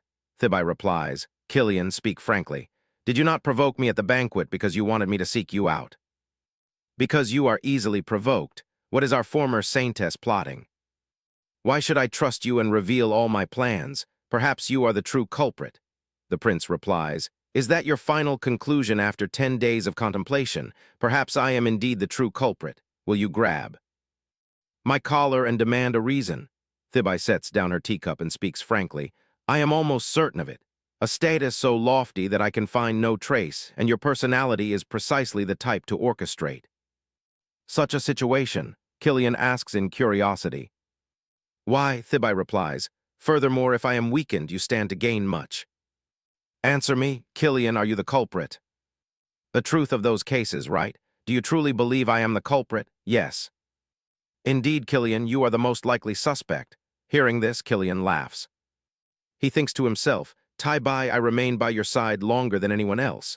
Yet now you think I am the culprit. We stand together for a long time. We share a clear, undeniable bond. Only one reason exists for Tai-bai to suspect me. It is because of Duke Sanvat. That bastard bewitches Tai-bai with his deceitful words. 3 years ago, that wretch appeared and changed everything. At that time, the crown prince says to Tai-bai, every emperor in history possesses a political partner. Tai-bai, I hope it will be the Gaoli's clan. You can take your time to answer. Just think about whether I can stand by your side. But even after a long time passes, there is still no answer. Belatedly receiving the news of her engagement, I realize I am abandoned by Tai-bai, so this is why she does not seek me out even in this situation. This time is just like before. Does she abandon me once again? Then the crown prince speaks. I know how ambitious you are. I know how much effort you put into everything. There is no reason for you to ruin your own life out of mere jealousy for those victims. I understand you deeply. I am certain you are not the real culprit. Besides, whether I am the culprit or not is not what matters, is it? Tai-bai asks in confusion. Then what is important? Killian says. You cannot uncover the truth on your own. How can you sit idle when such things happen? Even if you do not act directly, you will still strive to clear your name. Yet you still fail to capture the culprit. This means the matter exceeds your capabilities. Tai-bai thinks to herself. He is indeed sharp. Now is the time to bring up the main issue. She speaks. You are correct. The Gaoli's clan also cannot resolve this matter. Therefore, I require the help you mentioned earlier. Killian, help me. Killian laughs. I live long enough to finally see the day you bow your head to me. Of course I will help. This is your request after all. She thinks to herself, fine, laugh all you want. This is a trap to catch the criminal if I do not wish to step directly into the fray. I must use a mercenary. The person I choose to drag into this battle must possess a higher status and immense influence. Whether I win or lose, that person will still benefit, only. Killian fits these conditions perfectly. The grandest festival of the empire takes place. Annually, it is the grand founding ceremony. The crown prince hosts this event. Influential figures gather, and the saintess personally climbs the sacred mountain peak to oversee the state offering ritual. I will utilize this founding ceremony. If Killian truly is the culprit, I will gather evidence during the ceremony. If Killian is innocent, I can still use him to find the true culprit. Only then can I capture them. But if this plan fails and others brand me as the culprit, Killian will execute me. I will become a criminal just like in the original story. His status will rise because of this. I have nothing left to lose, so I gamble that he will take the bait. However, he is easier to hook than I think. Killian looks at Tai-bai and says, I have a question to ask first. Does your fiancé believe you are innocent? Tai-bai replies, of course. What do you think of Sanvat anyway? Killian cuts her off. Did you not say so yourself? The reason you suspect me is because I hold a higher status and believe you are innocent. If that is the case, Sanvat is also a prime suspect. Tai-bai counters, stop it. Killian, he is my fiancé. How far do you plan to insult him? Killian places his hand on his chin.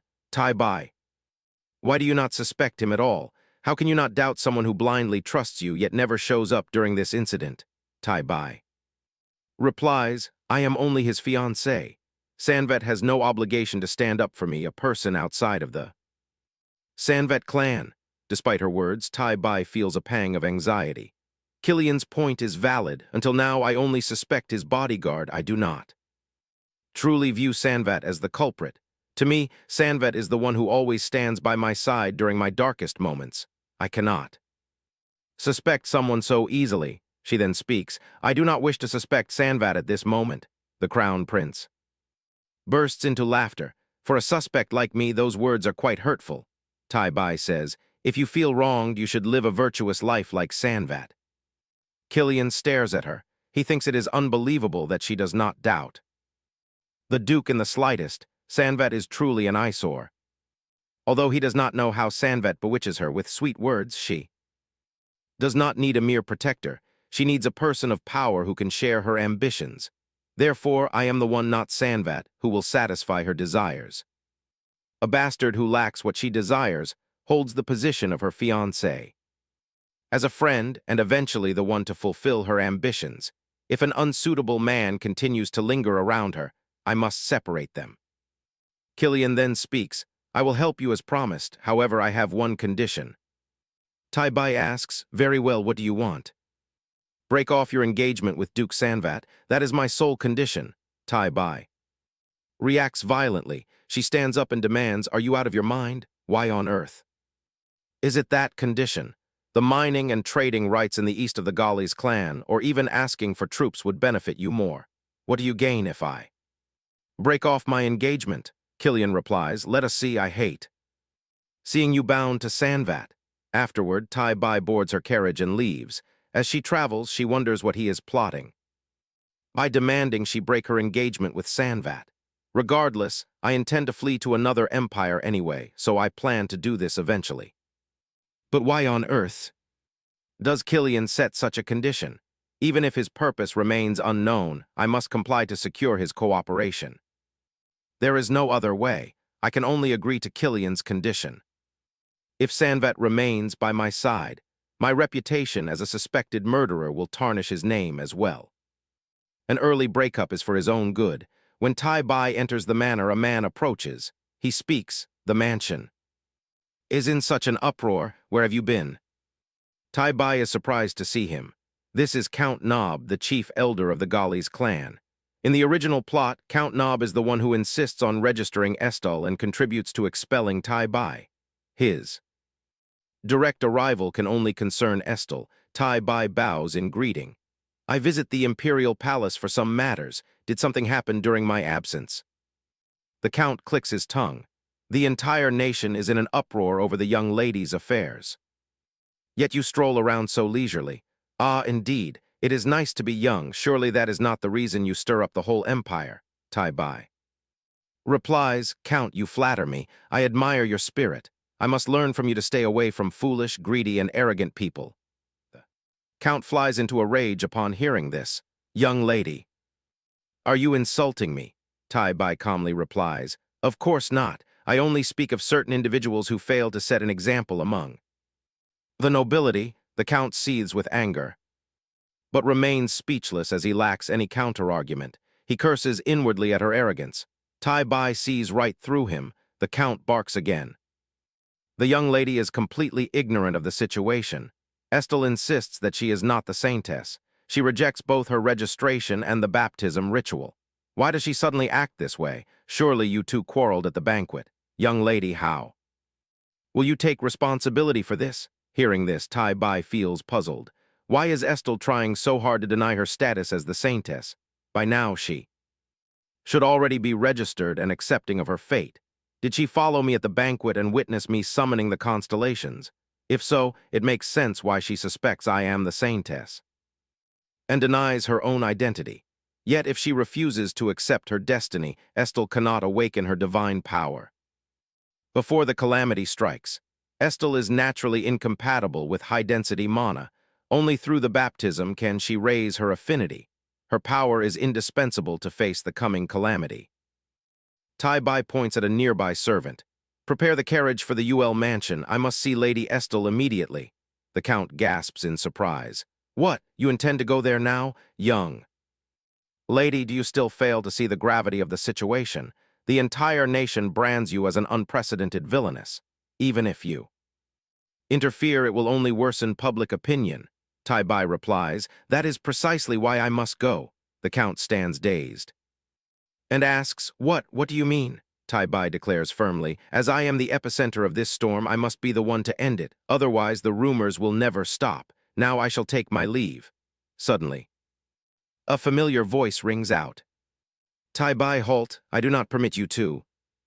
Meet Estelle. Seeing his arrival, the Count speaks. The patriarch has arrived. It seems the young lady truly intends to do this, does she? Understand that she is the heir of Galli's. The patriarch's voice grows heavy with anger. Count, return to your manor. I do not wish for anyone to interfere while I speak with my granddaughter. The Count panics. He worries inwardly. Rumors claim the patriarch merely uses the young lady, yet the normally indifferent old man shields her. It is wise to retreat. He bows deeply. I have overstepped, my lord. Please speak at your convenience. After the Count departs, the patriarch turns to his granddaughter. It seems you have much to say to me. Go ahead. Tai Bai replies, do you also believe I threatened Estelle? The patriarch says, that is of no consequence. No matter where you go, they will tear you apart. In times like this, do not feed them further ammunition. If you go there now, the malicious rumors will only intensify. Tai Bai replies, I will meet and persuade Lady Estelle directly. If she accepts the baptism, the rumors surrounding me will dissipate. The patriarch asks, what if you fail? If I permit you to go, what will the consequences be? Therefore, I forbid you from leaving. My decision remains unchanged. The patriarch turns away with a sorrowful gaze. Too much time passes for him to suddenly play the role of her protector. However, Tai Bai faces countless perils. The only action he can take is to shield her under the protection of the clan. Tai Bai remains silent for a moment, then asks why. Startled, the patriarch turns and asks, what?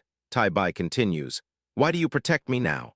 These rumors are nothing compared to what I endured in my childhood, during those painful and exhausting times when I could barely survive.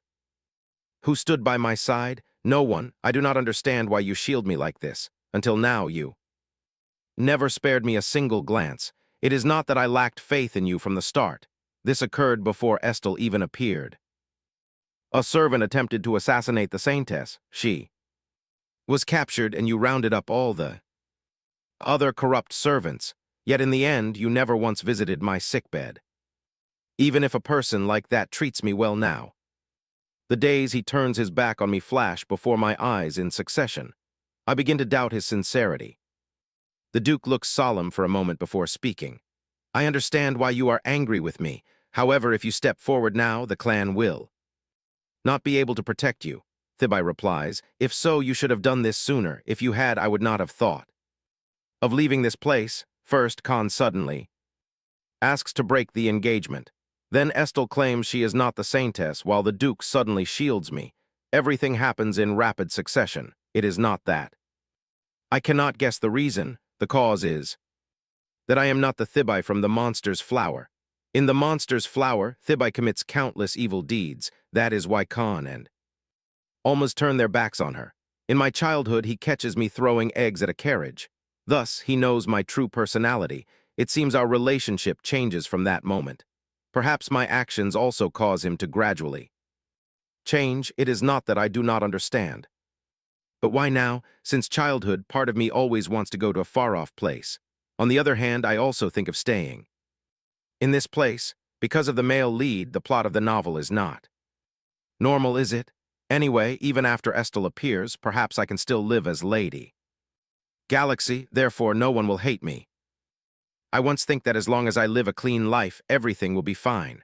Almas and Killian, one is a cold man who never reaches out to me, and the other is a friend who turns his back on me at the moment I trust him the most. It is precisely because of those two that my decision to leave this place becomes final. I think I forget everything, but whenever I think of that day, my stomach churns. It all begins 3 years ago. On the day of the Crown Prince's investiture, I already know Killian will become the Crown Prince. Seeing it like this, it feels so fresh. Anyway, do I feel closer to Killian? At that time, the Crown Prince says, every emperor has a political partner. I hope it is the Galaxy family. The position of Empress that Killian offered me. I come here today so he can hear. My answer, if it is Killian, even if he discovers in the future that I am not the saintess, he will still stay by my side. He is someone who sees me for who I am, not just my status as a saintess. If such a person is by my side, it does not matter even if I do not leave this place. If Killian hears my answer, if such a person is by my side, it does not matter even if I do not leave this place. At this moment, Thibai hears a voice from the room. I hear His Highness has a special relationship with Lady Galaxy. Does His Highness really care about her? Isn't it just because she is the saintess? He is marrying her solely for the national interest. If her value drops, then His Highness's affection will also fade. This situation is just like back then. When she is a child, Thibai is too shocked to speak and flees. But now I am no longer a child. Afterward, Thibai walks in and says, "This is quite amusing. Can you tell me more?" Details about that? The people there grow anxious. "Lady, that has nothing to do with you." Thibai replies, "How can that be? I remember very clearly the faces of those close to His Highness. The Kyo family of the council, and the eldest son of the Everney family. Both of you are very close.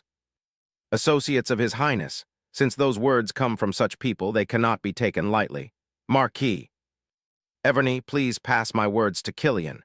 If His Highness views me as a tool, we will never be together." After Thibai leaves, they panic. What should we do if His Highness finds out about this? That's right, so we just need to keep quiet. Let's act as if this never happened. On His Highness's side, having not seen Thibai for a long time, he thinks to himself, "Thibai is too late. Since she appeared at the investiture, I thought she would give me her answer. Should I wait a bit longer? After that day, I do not leave the villa either. One day, I hear some news from Melon. Seeing her like this, Melon says, "My lady, are you just going to stay at home like this?" Thibai replies, "I am sick of everything. For now, I will not see anyone. You know this." Melon sighs and says, "If your spirit is like this, I have no choice. Come to think of it, I heard your fiancé is coming to the capital, you know." This, Thibai is shocked to hear this. What did you say?" "I planned to stay home for a while, but I did not expect my fiancé to arrive at this time.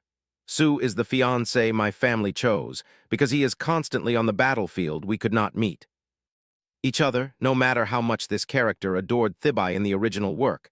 I must remain vigilant because this is our first face-to-face meeting. At this moment, Su rushes over. I am sorry I am late." "Already? I think I spoke too loudly." Seeing his awkwardness, Thibai smiles and says, "I have only just arrived as well." "What relief. Initially, I only came here out of duty, but the more we talk, the more his innocent attitude puts me at ease. Unlike those exhausting conversations with other nobles, meeting him brings me great relief. Come to think of it, whenever I feel exhausted, the one who always comforts me is Su. I really miss him. Although it is a bit late now, should I leave?" A message on the paper. Su leaves this letter. The contents of the letter are as follows. "Thibai, I write this letter because I miss you so much.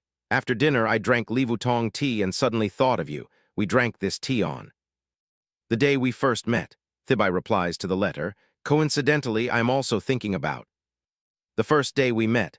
It was 3 years ago. Do you still remember your first time coming to the capital?" Su replies, "I have not forgotten any of the moments I spend with you. We rent a cafe on the outskirts of the capital to meet. The time is around 3 o'clock. The inside of the cafe is decorated with lilies and amaryllis. You remember in such detail. Do you remember how flustered you are that day?" Su replies, "I do not know that you remember that. How can I not remember? You even ask me if I like cake, but I am so clumsy that I do not answer." Su thinks to himself that he is indeed quite clumsy back then. But when I learn that the fiancé arranged by my family is the saintess of that day, I cannot restrain the surging joy. Su continues his letter. "Now I can answer your questions." "Very well." Thibai wonders and asks, "Then what is the reason you write to me today?" Seeing no reply, she thinks, perhaps he is flustered. I teased him too much. I should write back to say it was just a joke. Meanwhile, Su suddenly replies, "Because I feel worried about you." What should I say? This is exactly what I want to hear. Su continues, "Even though I cannot help, I still Want to ask how you are doing? I miss him so much. I want to see Sue right now. Sue, I am coming to the garden. If you hear singing, please come out. Since I am currently banned from going out, leaving the villa is difficult. Fortunately, today is a good day to summon Pisces. Alexa, Pisces. Alexa appears and says, "It has been a long time since I visited the human world. I do not know how long I have waited for your summon. How can I help you?" Thibai replies, "I need your absolute power. There is a place I want to go to." Seeing Thibai's message, Sue is surprised. Is she planning to come to Svador? The sun set long ago and Duke Galaxy is very strict. So there must be a strict curfew. Sue turns to his butler and says, "Butler, do not let the servants wander the corridors." She is someone who never jokes. She is truly coming here to this place just to meet me. Afterward, Sue opens the door and is utterly astonished. Thibai truly appears. Before him, "How do you find tonight's melody?" Sue kneels and kisses Thibai's hand, saying, "It is just like a dream. Because this is prepared in a rush, it might be lacking, but I will make you as comfortable as possible. It is very cold, so put this on first. The air is still chilly because the heating was only recently turned on." Thibai replies, "No, it might also be because I visited you so suddenly." Sue turns and says, "Please sit here and wait while I bring some drinks, thank you." Standing aside, Al says, "That human does not even ask how you got here in just an instant." Thibai thinks to herself, "If he asks how I arrived without a carriage, I plan to explain this power to him." However, Sue does not ask anything. He only welcomes her joyfully. Obviously, he has many questions, but perhaps it is out of consideration for her. "Pisces, thank you for bringing me all the way here." Alexa replies, "When it comes to connecting things, I am highly confident. Just call me anytime." At this moment, Sue walks over.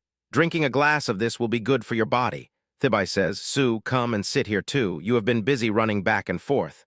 At this moment, the butler's voice sounds, "Lord Duke, I have brought the items you requested. Just in time, bring them in." Sue's servants enter upon hearing this. "I have brought a blanket for the young lady. I will take care of the coat, and here is the dessert to accompany the wine." Thibai is bewildered. "Sue, what is this?" Because this place is quite secluded, he prepared servants for Thibai's stay. "Are you satisfied?" Thibai smiles and says, "It is very comfortable. Perhaps I can live here for the rest of my life. I thought of you and prepared everything. I did not know which day you would come, but I held on to the hope of your arrival and collected each item one by one. Before I knew it, they accumulated into a massive amount. I am very happy you came here. Can I keep all of this then?" "Of course, that is why I prepared everything. All this jewelry is yours, just take it all. You also like that painting, and all the books on the shelves too. Tomorrow I will have the servants move everything." Thibai picks up a teddy bear and asks, "You even have this teddy bear?" Sue replies, "I am glad you like it." Thibai rests her shoulder against Sue and says, "If I ask for anything, will you give it all to me?" Sue replies, "Because you want it, if I can comfort you in any way, you can take everything I own." Thibai asks, "Do you know what I will ask for?" Sue wraps Thibai in his embrace and says, "Anything is fine, my status, my wealth, even myself. I will give them all to you. I will gladly give you everything. I want to close the distance with her, she who always takes a step back, because she comes to find me at my weakest moment. These are words I could not say to her before. This is the perfect opportunity. I do not want to lose it." He speaks up, "Therefore I ask you for anything." Seeing him like this, Thibai thinks to herself. In this moment, he offers her unconditional love. She wants to abandon everything just to lean on it. She only needs to hold on a little to close the distance. Yet the tragedy in the novel must not repeat. She speaks, "I am sorry, Du. I cannot do this." Du asks in a daze, "What is wrong? Am I not good enough?" Thibai replies, "Quite the opposite. No one will ever love me like you do. But perhaps there will be no future for us because of you. You are a truly good person. I hope you find happiness." Du speaks, "Thibai, it is fine if you do not lean on me. We can still be good friends." Thibai replies, "The current situation is terrible. If I lean on you now, I cannot be sure if I am merely using you as a shelter." He asks seriously, "If things improve, will you reconsider our relationship?"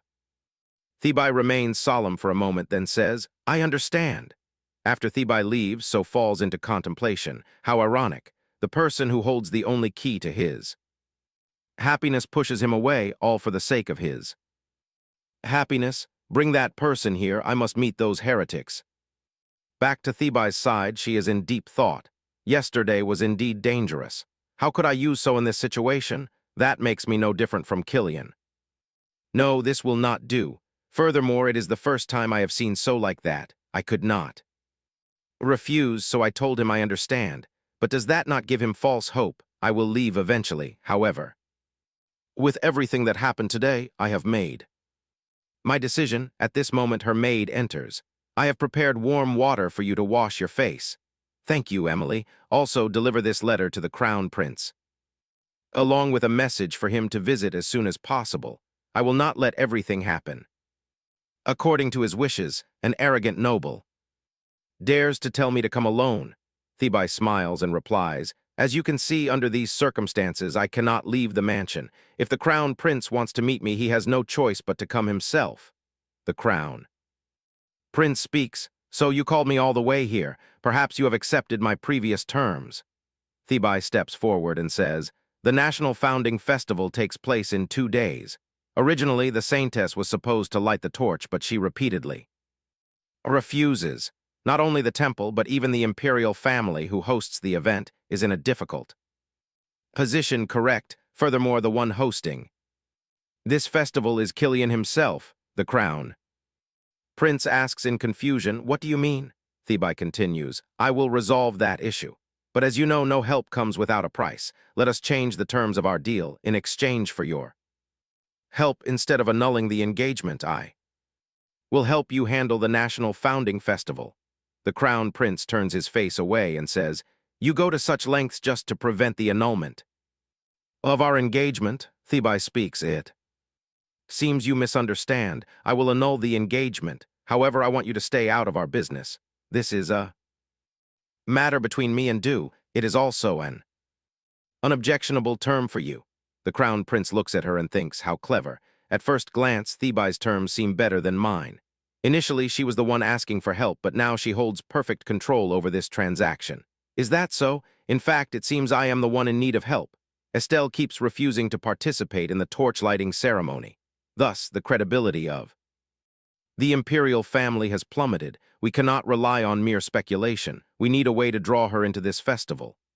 Theba smiles wryly and says, if that is the case, do not worry. I can guess why Estelle is acting this way.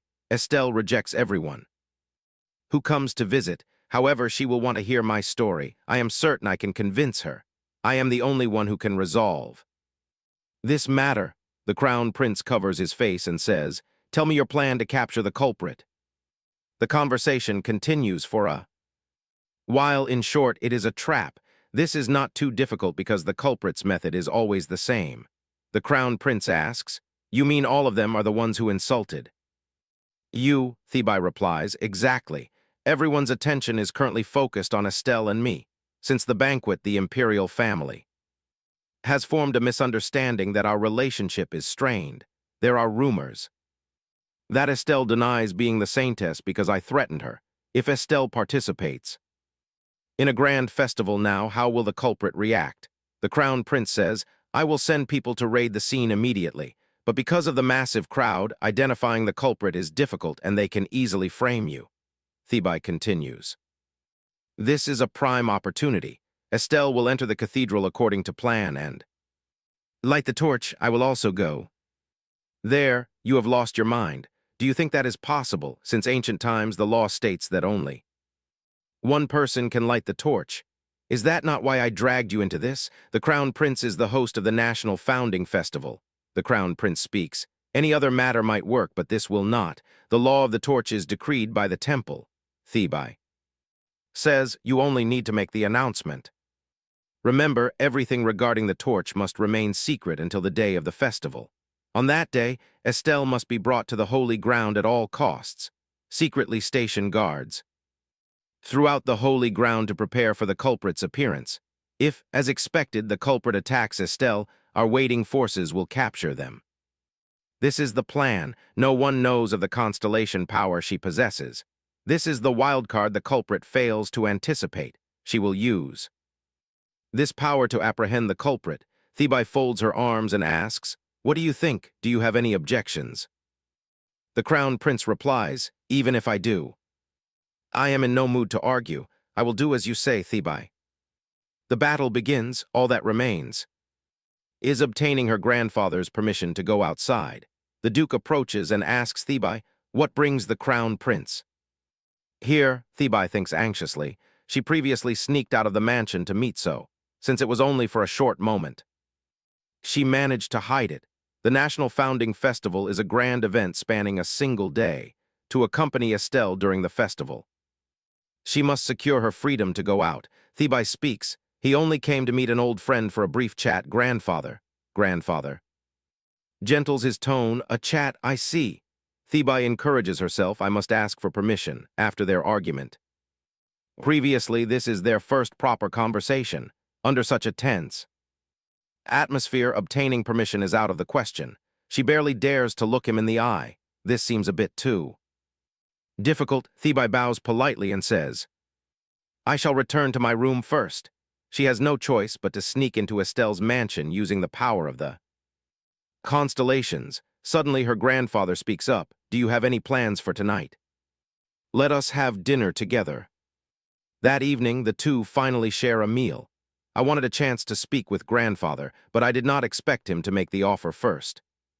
Her grandfather wipes his mouth and says, Thebai, you plan to meet Estelle, do you not? You summoned the Crown Prince here for that exact reason. Thebai feels deeply anxious, but she tells herself to remain calm. There is no way he knows the plan for the festival. It cannot be that easy. I will tell the truth, but weave lies into the crucial details. It will be hard for him to notice. She speaks. I lodged a complaint with the Crown Prince. I still want to meet Estelle, but I do not wish to cause you worry, grandfather. The Duke looks at Thebai and says, I do not intend to punish you. From the past until now, even if everyone thinks it is impossible and tries to dissuade you, you never give up once you set your mind on something. That stubbornness likely comes from your father, your grandmother. Always advised him with kind words not to do dangerous things. Your safety is not yours alone. At least, if you need help, tell your family. Back then, I could not understand why my wife kept repeating those words. But after he passed away, I deeply regretted not expressing my worry to him. In that moment of despair, I found you in the overturned carriage after the accident, a newborn baby surviving. That was a miracle. I thought it was an opportunity granted by heaven. I vowed to protect you. Yet when you were in danger, I failed to help even once. However, if you stay in the mansion now, the clan can shield you until the public outcry subsides. Therefore, can you give this old man a chance to protect you? Thebai hesitates.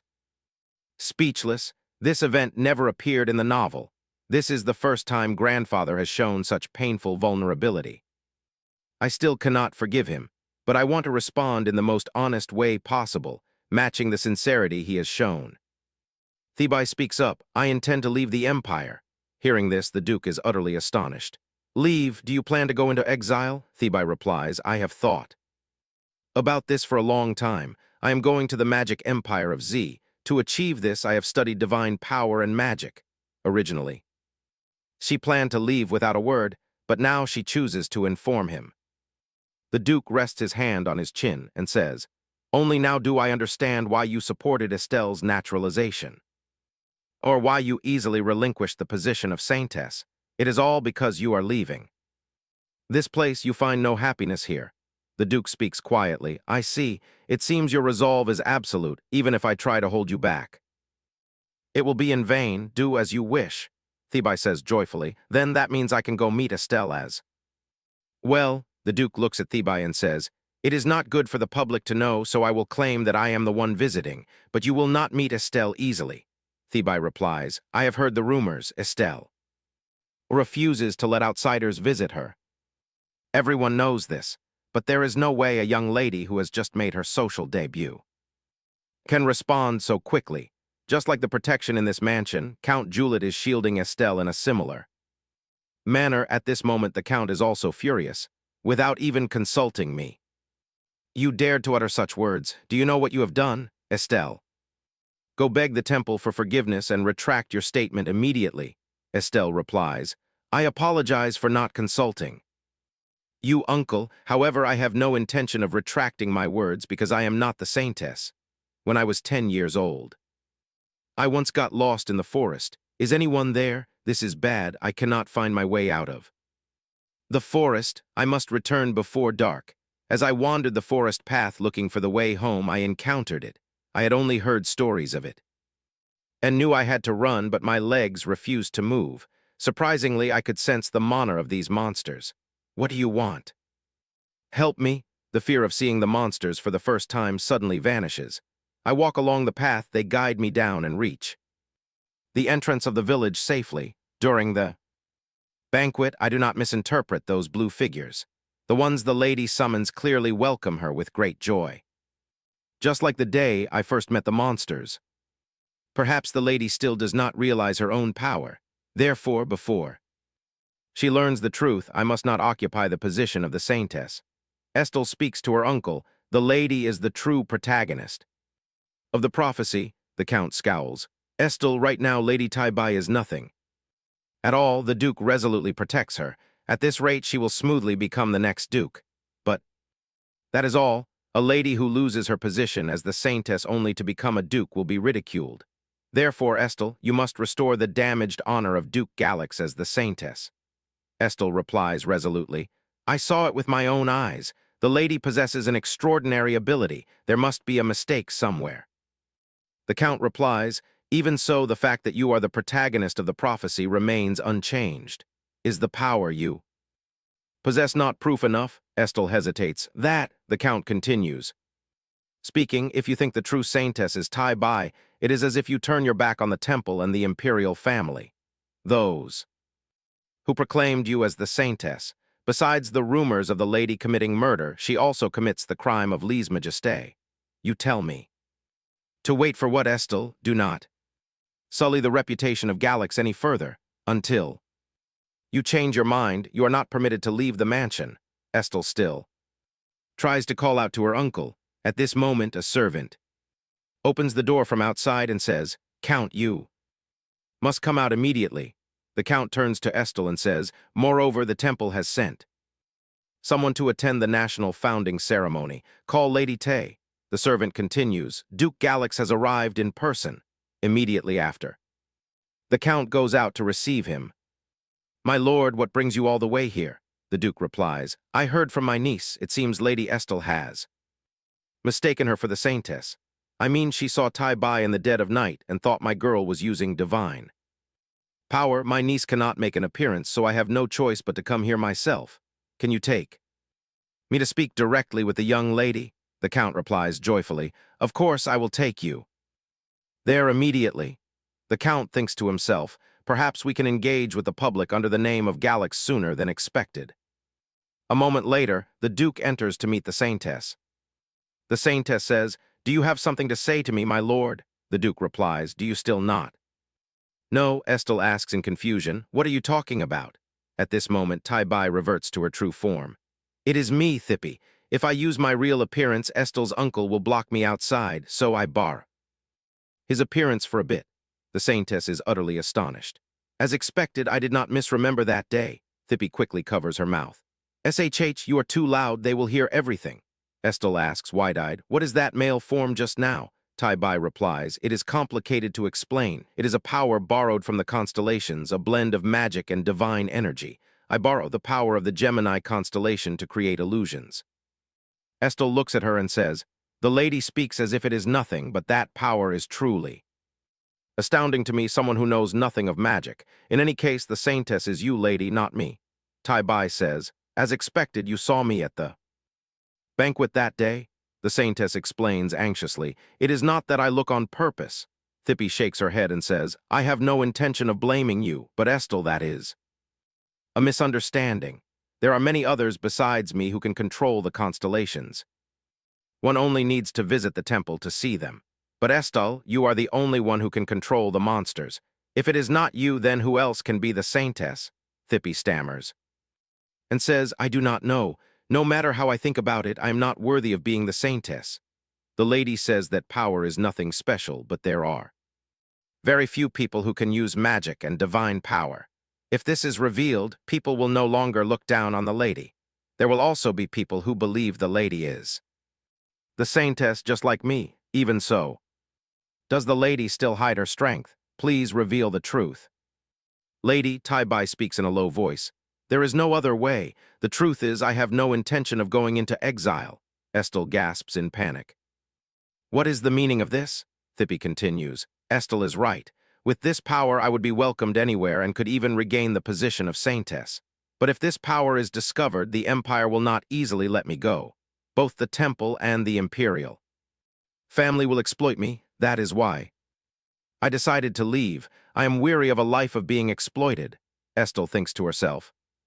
Until now, I thought the lady still did not realize her own strength and was unjustly stripped of her position as saintess. But she understands her power better than anyone, Estel says sadly. However, I still do not know if I am suited for the position of saintess. The lady built her reputation as the saintess over a long period, yet she was dragged down in an instant. I am truly useless in this position. It is terrifying. Tai-bai steps forward, takes Estel's hand, and says, the issue is not whether you are suited for this position or not. Estel, you are the saintess. Lady, I want to see her become a wonderful saintess and watch her face the continent's calamity with pride. No matter what anyone says, that truth remains unchanged. Estel. Trust me, after all, until now, I only thought about evading responsibility. That is why I firmly believed the asterisk. Lady is the saintess. It is not that the prophesied saintess receives everyone's attention. I just want to return to my previous life. Estel wipes away her tears and says, the lady is right. I should not keep running away from this truth any longer. I will no longer evade my responsibilities. Because of that day, I decide to stand by the lady's side. I will attend the national founding ceremony and go to the temple for the baptism. I will become the saintess of this empire. Tai-bai says, very well. Before that, I have a plan. It has been a long time since you last came, has it not, Cassiopeia? Tai-bai says, you know it. Mo, during this time, I could not move freely due to the control from my family. If even the most powerful person in the guild is like this, what should I do? With your capabilities, I believe you have taken care of everything. Thank you. I also cannot be absent for too long. Mo scratches his head and says, very well, if it is not me, then who can this be entrusted to? By the way, do you know how surprised I was to hear the news? I heard you went to Lady Estel to cooperate. It seems you mentioned that plan. Tai-bai replies, since I decide to become the bait to catch the culprit, I am forced to do so. She must also know the truth. A few hours ago, the saintess spoke up, even if it is to catch the culprit. Becoming the bait directly is far too reckless. Tai-bai explains, I know it is truly dangerous. I take responsibility for Estel's safety. Estel immediately cuts in. That is too hasty. Though I might not compare to the lady, at least I do not want to become a burden. The lady only needs to focus on catching the culprit. I will secure my own safety. Back in the present, Tai-bai walks and says, when she first arrives in the capital, I think she is just a child. I do not expect her to have such thoughts. Mo-lan replies, it is nothing special. Tai-bai asks in confusion, really? Mo says with a smile, if it were the past, you would handle everything on your own without telling anyone the truth. Tai-bai thinks to herself, looking back, if it were the past me, I would shoulder everything because I believed there was no one I could trust. Should I trust now? I must not lower my guard just because the past few days went well. Moreover, I still have matters to resolve. Then she speaks, Mo, did you find out about the matter I requested? Mo says confidently, although it is quite difficult as the leader of the Zodiac Guild, I have gathered all the information. Already, the time from now until the national founding ceremony is about a week. The most unpredictable figure there is none other than young Master Lannet. Even if it were me, I am not sure we can both catch the culprit and prevent his death. At the same time, the person I dealt with earlier disappeared after the banquet. Assassins seeking bounties come and go every day. Guild is handling this, but it is extremely difficult to track a guy who knows nothing and only cares about fooling around with women. Because of this, my surveillance duty is killing me. Tai-bai consoles him, do not worry, it ends today. Though it is a bit pitiful, I will have young Master Lannet exiled first. Mo-lan wonders, exiled? Tai-bai continues, Mo, report to me the areas where the murders occurred. Mo raises a finger and says, "Let us see, glossa villain." Helios, could it be? Tai-Bai interjects, "Indeed, glossa villain and Helios all occur." Around the capital, Mo contemplates, then the target of the culprit is within the capital. Tai-Bai adds, "Therefore, if young Master Lanet leaves the capital, he can escape." The target list of the culprit, Mo asks, "But how do we make him leave? He always hides behind his father's back." Tai-Bai folds her arms and says, "That is why I told you to keep watching young Master Lanet. His personal life is not clean at all. They always suppress the rumors of him changing women like clothes, but what if we spread it in an important place? I mean at the evening banquet. Duchess Parentia's evening banquet is held annually. It is a place where young, soon-to-be-married couples gather to seek blessings and advice. From the Duchess, Mo says that according to the reports, young Master Lanet will definitely be there, as such events bring him good publicity. Tai-Bai sighs and says, "I suppose he overestimates his father's status to dare attend such grand banquets." Duchess Parentia's position in high society is incredibly powerful. If the secrets young Master Lanet hid are exposed there, the Count will naturally no longer be able to protect his son. They will not even be able to survive in high society. Let him know that he cannot hide behind his father's back forever. I finally feel motivated to work. The scene shifts to another location. Young couples promising their love are delighted to attend today's banquet, celebrating the upcoming national founding anniversary and praying for blessings. Tai-Bai says, "Thank you for coming with me." Z smiles and says, "I only feel guilty for not being able to spend the entire day with you. It is quite embarrassing since I have unfinished business. Perhaps I cannot escort you all the way back to the mansion." Tai-Bai says awkwardly, "It is because I called you so suddenly." Tai-Bai looks at him and thinks to herself, come to think of it, this is the first time we meet since that day. Until now, I still thought of him as just a fiancé chosen by my family.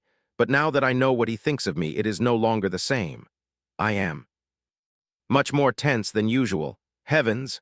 Unexpectedly, someone approaches at this moment. "My lady, so you are here." The person arriving is the Count. Z asks in confusion, "Is this the first time I meet you? Are you Tai-Bai's friend?" Tai-Bai chimes in, "I will introduce you. This is my friend, the Count, and the other person is his fiancée, Lady Celia. They are the ones who sent me the invitation to tonight's banquet." Z laughs and says, "Duke, it is a pleasure to meet you. I have heard many things about you from the lady." Tai-Bai immediately cuts him off. "Hey, do you not have something to say to me?" Tai-Bai thinks to herself, "Good grief. I told him not to play such useless pranks. This friend is actually Molan in disguise." Prior to this, Tai-Bai said creating a fake identity for him is no big deal. Mo replied, "My lady, perhaps because you look at this precious face of mine every day, you do not realize. As the head of the Zodiac Information Guild, appearing in such a massive event is quite difficult. It is like declaring to everyone that I am the guild leader. Directly, why not let me use my power and sneak in like usual?" Tai-Bai raises a hand to her chin and says, "In this case, simply sneaking in will not do. I need an assistant nearby to create the situation I want." Mo seems to realize something. "So, if you ask that young lady, or some friend, I do not think there is anyone like that." Tai-Bai also replies, "Exactly." Mo says dejectedly, "Even if my face were to appear on the Imperial Square, I will also attend." Tai-Bai says, "If it is the issue you speak of, do not worry. I have already found the assistant to help us." When she sees the Gemini constellation appear beside her, she is so startled that she almost falls backward. Rep points in another direction and says, "Over there, they are distributing the tarts you are looking for." Tai-Bai looks over and thinks to herself, "That person is Lanet's fiancée, Lady Ibra. She is the eldest daughter who inherits the ducal clan. Due to the decline of her clan's standing, she must marry the son of the influential Lanet clan." Moan approaches Tai-Bai and says, "It seems they have also noticed us." Lanet walks over and says, "Who is this? Is this not the rumored murderous lady?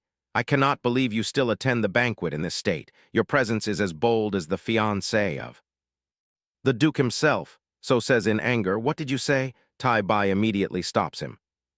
"It is fine, leave it to me." She then sneers, "How strange, to think young Master Lanet would speak such words. The most unwelcome person here is none other Then young Master Lanet himself. Lanet fumes with rage. What did you say? Tai-bai replies, this is a banquet for couples. Yet you change lovers like changing clothes. How do you fit in here at all? Lanet is furious but suppresses his anger. He says, I have absolutely no idea what you are talking about. Could it be that a noble lady? Like you actually believe such baseless rumors, Tai-bai says. I am plagued by such rumors myself, so I only believe what my own eyes see. The bystanders who hear this cannot help but chuckle. Tai-bai continues, I have no choice but to believe it since young Master Lanet once proposed to me. Lanet is extremely angry but can do nothing. Haha, indeed, young Master Lanet feels inferior before so he tries to seduce me. To make me his, Count Rep standing nearby exclaims, is that really true? Tai-bai says, Count Rep might not know as you rarely attend such banquets. Young Master Lanet ignores the fact that I already have a fiancé. He flirts with me to the point where almost no one is unaware of this, so speaks up. I think the Count should have deep conversation with me. Lanet feels intimidated. He says, is that not all in the past? His fiancé beside him pulls him. Let us go, many eyes are on us. She turns to Tai-bai. My fiancé has been rude, I apologize on his behalf. Lanet barks, why are you apologizing for me? His fiancé replies, causing a scene here does no good. Did your father not also request this? This is an important venue, so let us end this quickly. Lanet thinks to himself, that is right. As long as I get through today and marry this woman, I will become the Duke. Lanet turns away and says, since my fiancé says so, I will leave, but you will not be able to hold your head high and walk like this forever. Tai-bai watches him leave, thinking to herself, I will repay you for everything, literally, soon. Soon, his secret will be revealed before everyone. Suddenly at this moment, a woman approaches. Is that Lanet? Lanet sees her and is also startled. So you are here. After an unpleasant conversation with Tai-bai, Lanet drags his mistress away, leaving behind his fiancé. The guests at the banquet begin to gossip. Ah, is that girl? Has the degenerate of the empire struck again? To think he would bring his mistress to the evening banquet. Tai-bai looks at her and thinks, I know young Master Lanet is foolish, but I do not expect him to abandon his fiancée and rush out like this. Such actions only increase the suspicion surrounding him. Tai-bai then orders, the three of you follow young Master Lanet. Since things have turned out this way, there will likely be a massive quarrel between them. Follow them and help mediate for me. So asks, what about you? Tai-bai replies, I will chase after Lady Masa. Tai-bai thinks to herself, I want to chase after young Master Lanet, but I know the feeling of loneliness in a glittering ballroom all too well. Suddenly, Tai-bai is startled. Masa sits on a nearby chair. Weeping, she says, you and I are both noble ladies, yet one of us looks so ridiculous. Did you come here to mock me?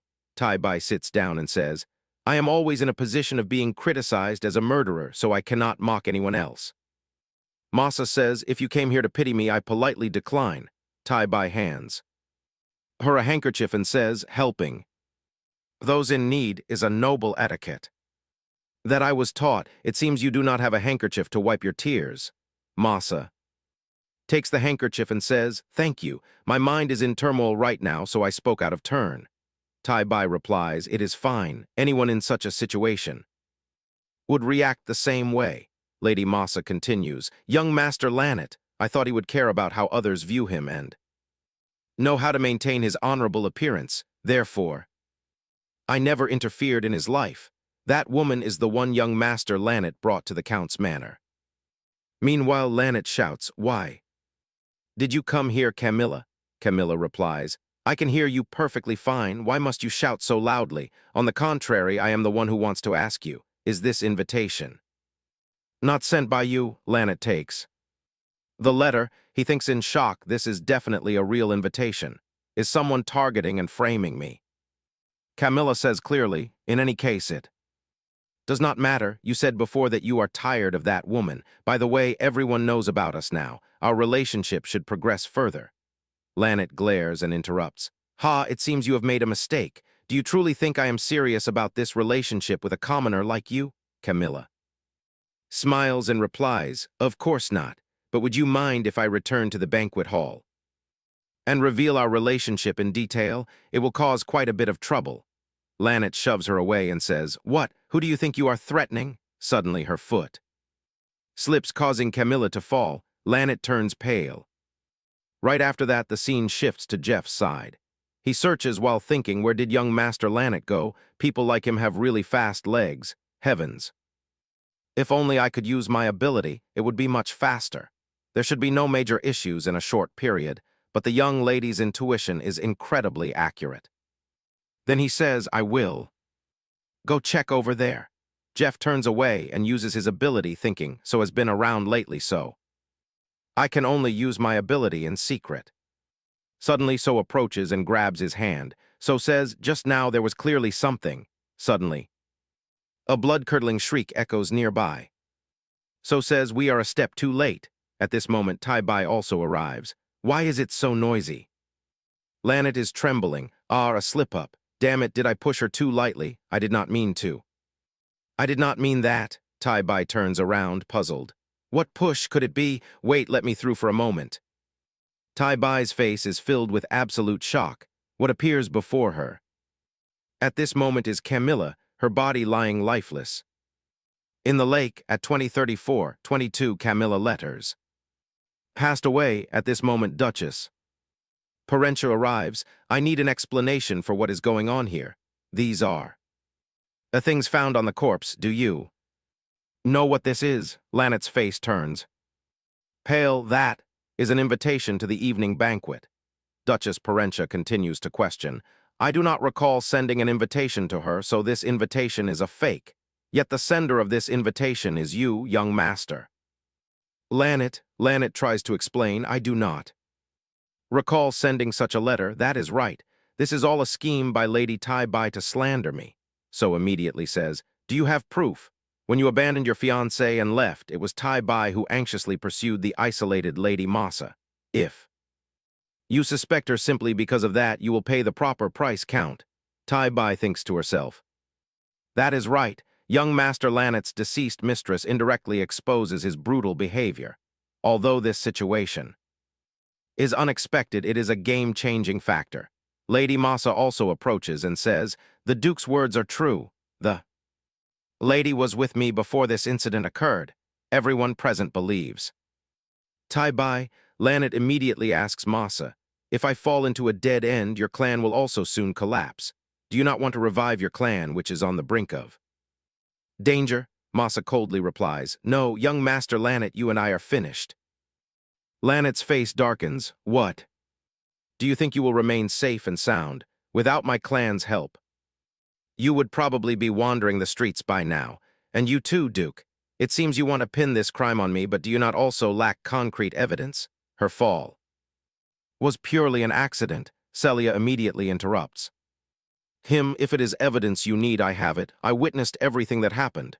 At that moment, Celia wanders around searching when she sees a shoe floating on the lake. When she looks over, she witnesses the scene. Lanet says, "So noisy, I will pull you up right now." Lanet thinks to himself, "Wait, if this wench dies, no one will know about my humiliation." Camilla is anxious. "What are you doing? Quick, pull me up. I just misspoke earlier. I will not say anything about you." Celia, watching from afar, thinks to herself, "It is too far. I cannot hear what they are saying clearly. Being human is indeed inconvenient. By the way, everyone, this lady is a Pisces." The next scene leaves her shocked. Lanet simply lets go of Camilla's hand. "Apologies, I must marry that woman. You clearly know there is no reason for me to send an invitation to you, yet you still accepted a fake invitation and came here." Returning to the present, Celia continues, "Although I could not hear what they said, I clearly saw this woman fall and leave a wound on young Master Lanet's hand." Lanet is immediately suppressed. "I will conduct a quick check." When his sleeve is pulled up, there are indeed scratches. Duchess Parentia sighs and orders knights arrest him. After a while, everyone leaves. Tai-Bai says, "Pisces, well done." Moan, who is nearby, also speaks. "Then I shall depart now." Tai-Bai asks, "Leaving so soon, Moan?" Moan replies, "There are still many matters to prepare for your departure, milady. Furthermore, I have something I want to investigate." Moan thinks to herself, up until now I have only heard Milady speak of him. But I can instinctively tell. Duke Sanvador is a dangerous man to be around. She has only just recovered from the shock of Killian's betrayal. Therefore, I do not want to confuse her further with this uncertain truth. I have no choice but to gather more personal information just as Moan leaves, So approaches. Tibai, I have been looking for you everywhere, So says. Tibai replies, too many people are gathering near the lake. I think it is best to avoid this place for a bit. It has been a long time since we last met. After all, wherever you are, things always end up like this, So quickly reassures her. This is not your fault. Do not blame yourself, do you? Remember the promise you made to me before? Tibai looks bewildered. Stepping closer to her, he continues. No one will ever be able to bring you down. I will make sure you are never hurt again, so you can always smile freely. To make that happen, you only need to give me the order. Tell me what you want. Tibai thinks to herself. Perhaps the day's accumulated stress has finally melted away, or perhaps his words are simply as sweet as honey. A voice in her heart seems to whisper that it is fine to dream just once. Thus, she utters the words. She should not have said that day. Tibai speaks clearly, I want, So immediately pulls her into a tight embrace and says, I will definitely make it happen. With a look of absolute determination in his eyes, he silently thinks, even if I must turn everywhere else except for you into a living hell, afterward. So boards his carriage to return. Inside, he says, young Master Lannet is a useless trash who even ruined himself. Moreover, the media is currently focused on Tibai. If he dies now, everything will fall into chaos. Instead, I must eliminate the threat that threatens her. La speaks, it is Estel, correct? She will also participate in the Foundation Festival. So says, obtaining a difficult position is not enough. One must also accept it easily. For me, I would rather rely on luck. I mean, we do not even need to change our plans. As So steps down from the carriage, a mysterious figure standing there speaks. I have been waiting for you. I will lead you to the negotiation site. The scene shifts to another location. It looks like I am finally going outside. Oh, this is nerve-wracking. Is the culprit the lady mentioned really out there? Tibai reassures her. There is no need to fear. That is why I am here. She silently thinks. When the torch atop the sacred mountain is lit, the sight can be seen from the highest hall of the imperial palace. From nobles to the most prominent figures of the empire asterisk. Gathering at the imperial palace is a tradition. In truth, only the priests within the sanctuary can perform the rituals. It is the perfect opportunity to catch the culprit. Estel says dejectedly, even so, there are 2 saintesses in the sanctuary. I have managed to hide until now thanks to your abilities, lady, but what if the priests try to drive you away? Tibai smiles and replies, do not worry. If it comes to that, I have already prepared everything. The scene shifts outside. A young lady says, I am so glad Lady Estel is attending the Foundation Festival. Originally, the young ladies had no desire to attend at all. It is all because of Lady Galax. The woman beside her asks, but it seems Lady Galax is not participating in the Foundation Festival, right? A brown-haired woman says, I heard she is currently locked in her room with all the curtains drawn. Who knows if she is under house arrest? Suddenly, So approaches. Pardon my intrusion. Seeing everyone chatting so happily, I wonder what topic you are discussing. Would you mind telling me? The young lady anxiously replies, of course, we're just speaking of the nation's foundation. Another person chimes in, indeed. Are you interested in it? Today's ceremony will be presided over by the new saintess. So smiles, thinking to himself, they do not even dare to speak straight to my face. But everything will end soon. In just a brief moment, there will be only one saintess left in this empire. A red-haired man behind him suddenly asks, is that true? A platinum-haired man opposite him replies, I just heard it too. Lady Galax is currently in the sanctuary. Hearing this, So immediately walks over. Is what you just said true? I am asking you, are you absolutely certain Tibai is in the sanctuary? The young man replies, yes, absolutely. The lady is definitely there. Hearing this, So is completely astonished. The scene shifts elsewhere. This is an outright insult to the temple, Your Highness. How could you make such a unilateral decision on such an important matter without consulting us? Crown Prince Killian thinks to himself, asterisk, I knew it would come to this. It is truly a massive headache. Why couldn't they just accept the announcement? But if this can bring Tibai back to my side, it is well worth it. He then speaks, watch your words. Do not forget the person standing before you is the future emperor of this nation. A person below him replies, Your Highness, my words just now were foolish. I sincerely apologize. However, the sanctuary falls under the jurisdiction of the temple, yet you brought the lady there without permission. When you did that, did you believe you could still maintain a good relationship with the Holy Order? She is no longer the Saintess, Killian says. You were the ones who misunderstood her as the Saintess and acted on your own whims only to strip her of her status afterward. But when this matter concludes, I must thank her. It is thanks to her that Lady Estelle agreed to attend the Foundation Festival. The divine officials gasp in shock. What? Killian continues. I did not want you to force Estelle, so I brought the only person she trusts to persuade her. The divine officials ask, Do you mean Lady Galax? Killian replies, Otherwise, why would I allow the lady to enter? As you have said, the temple is a sacred place. To say that the success of the foundation ceremony depends on the temple is not an exaggeration. But the responsibility lies with me. If rumors spread that we could not even persuade the Saintess, what would people think? Therefore, out of consideration for your honor, I willingly took the blame and endured the noble's opposition. Yet you fail to understand my intentions and make such a scene. I ask you this, with the Holy Order showing such disrespect toward me, do you truly believe you can maintain a harmonious relationship with the imperial family? They immediately kneel. Forgive us, Your Highness, we were truly too shallow, please show mercy and forgive us. Killian folds his arms and thinks. They cower instantly. How pathetic. He then speaks aloud. If this ever happens again, I will punish you severely with the full authority of the crown. Behave yourselves. They rejoice and thank him. Killian silently thinks, their reaction is somewhat within my expectations, but what worries me is not the temple. Just then someone approaches. Your Highness, Duke Sanvador requests an urgent audience. He insists it is a matter of grave importance. What should I do? Killian's face brightens. He is finally here. He then says, Pardon me. Priests, please excuse yourselves. Bring the Duke in. Upon entering, so speaks, Greetings to the son of the Empire. Killian cuts straight to the chase. Get to the point. You did not come all this way just to exchange pleasantries, did you? So wastes no more time and says, If so, then even better. You must lead your troops to the temple immediately. Killian demands, Do you know what you are saying? No one is permitted to set foot in the sanctuary during the Foundation Festival.